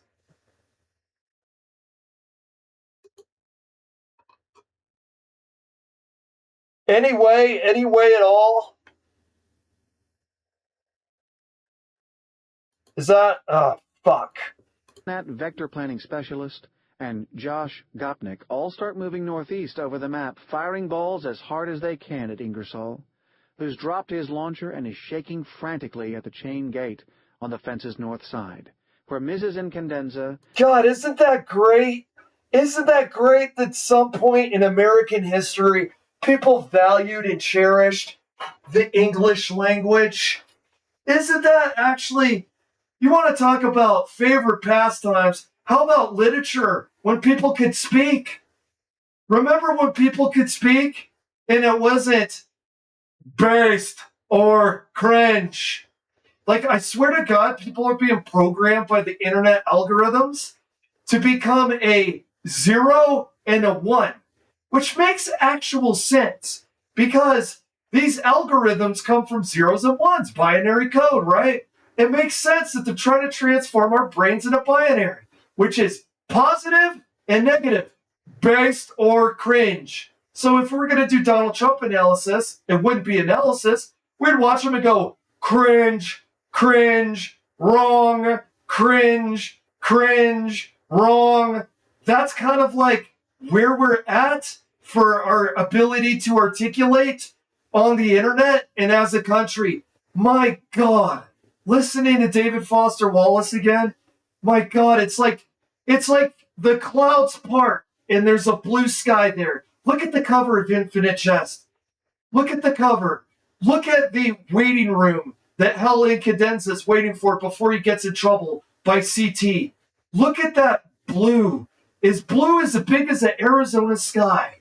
And stare into it, man. Stare into it like the characters stare into the screen. And get lost in your pin terminals getting stimulated by the English language being used correctly. Because, my God, it is murky. It is a stench-filled enterprise to wander into Donald Trump talking on the internet and to actually try to understand and to try to dig through the wretched filth that is his words and receive the nugget of cohesive thought. God, what happened? What happened to reading? What happened to literature? What happened to the English language? I missed it. Help me, David. Help me. But he's gone. He killed himself because I think David Foster Wallace. Oh my God, dude. Can you okay, I'm going to wrap it up. I've been doing this for, wow. It's almost a 5-hour stream. I'm going to wrap it up, dude. I can't believe. Really, really look at it. Look at it. You know, old days to the victim. You know, the the old days to the victim. My God, you know, the old saying, to the victor goes the spoils. Was it they're both V words? Is it really confusing for a dichotomist thinker to use the English language and to differentiate between two words? I'm surprised he didn't say vagina. I know he's preoccupied with Stormy Daniels because he loves cheating on his wife and he loves doing what Jesus said, and that's not having an affair. Okay? I know he loves that V word. I'm so shocked he didn't say, you know, the old days to the vagina. I'm really surprised he didn't say it. You know, the old days to the vagina. I'm shocked. In fact, you know what? Trump, why couldn't you make that Freudian slip? Is because you're 80 years old and you don't got your mojo anymore? Is it because you're 80 years old and you're not only ineffectual in the Oval Office, you're ineffectual in the White House bedroom? Is that why you couldn't at least give me a laugh with the other V word, Freudian slip? I could have at least laughed. We all could have laughed. If only you were more preoccupied with vagina like you used to be and not so preoccupied with victimizing people, I think you would have said to the vagina instead of to the victim. If you weren't so preoccupied with hurting people these days and you were more preoccupied with your sexual endeavors, maybe your Freudian slip would have been a little funnier. But we know Freudian slips come from preoccupation, and we know that you're preoccupied with hurting people now. It's really sad, man. Okay, it's 4:45. Thank you for coming in, Shazam. I am done, buddy.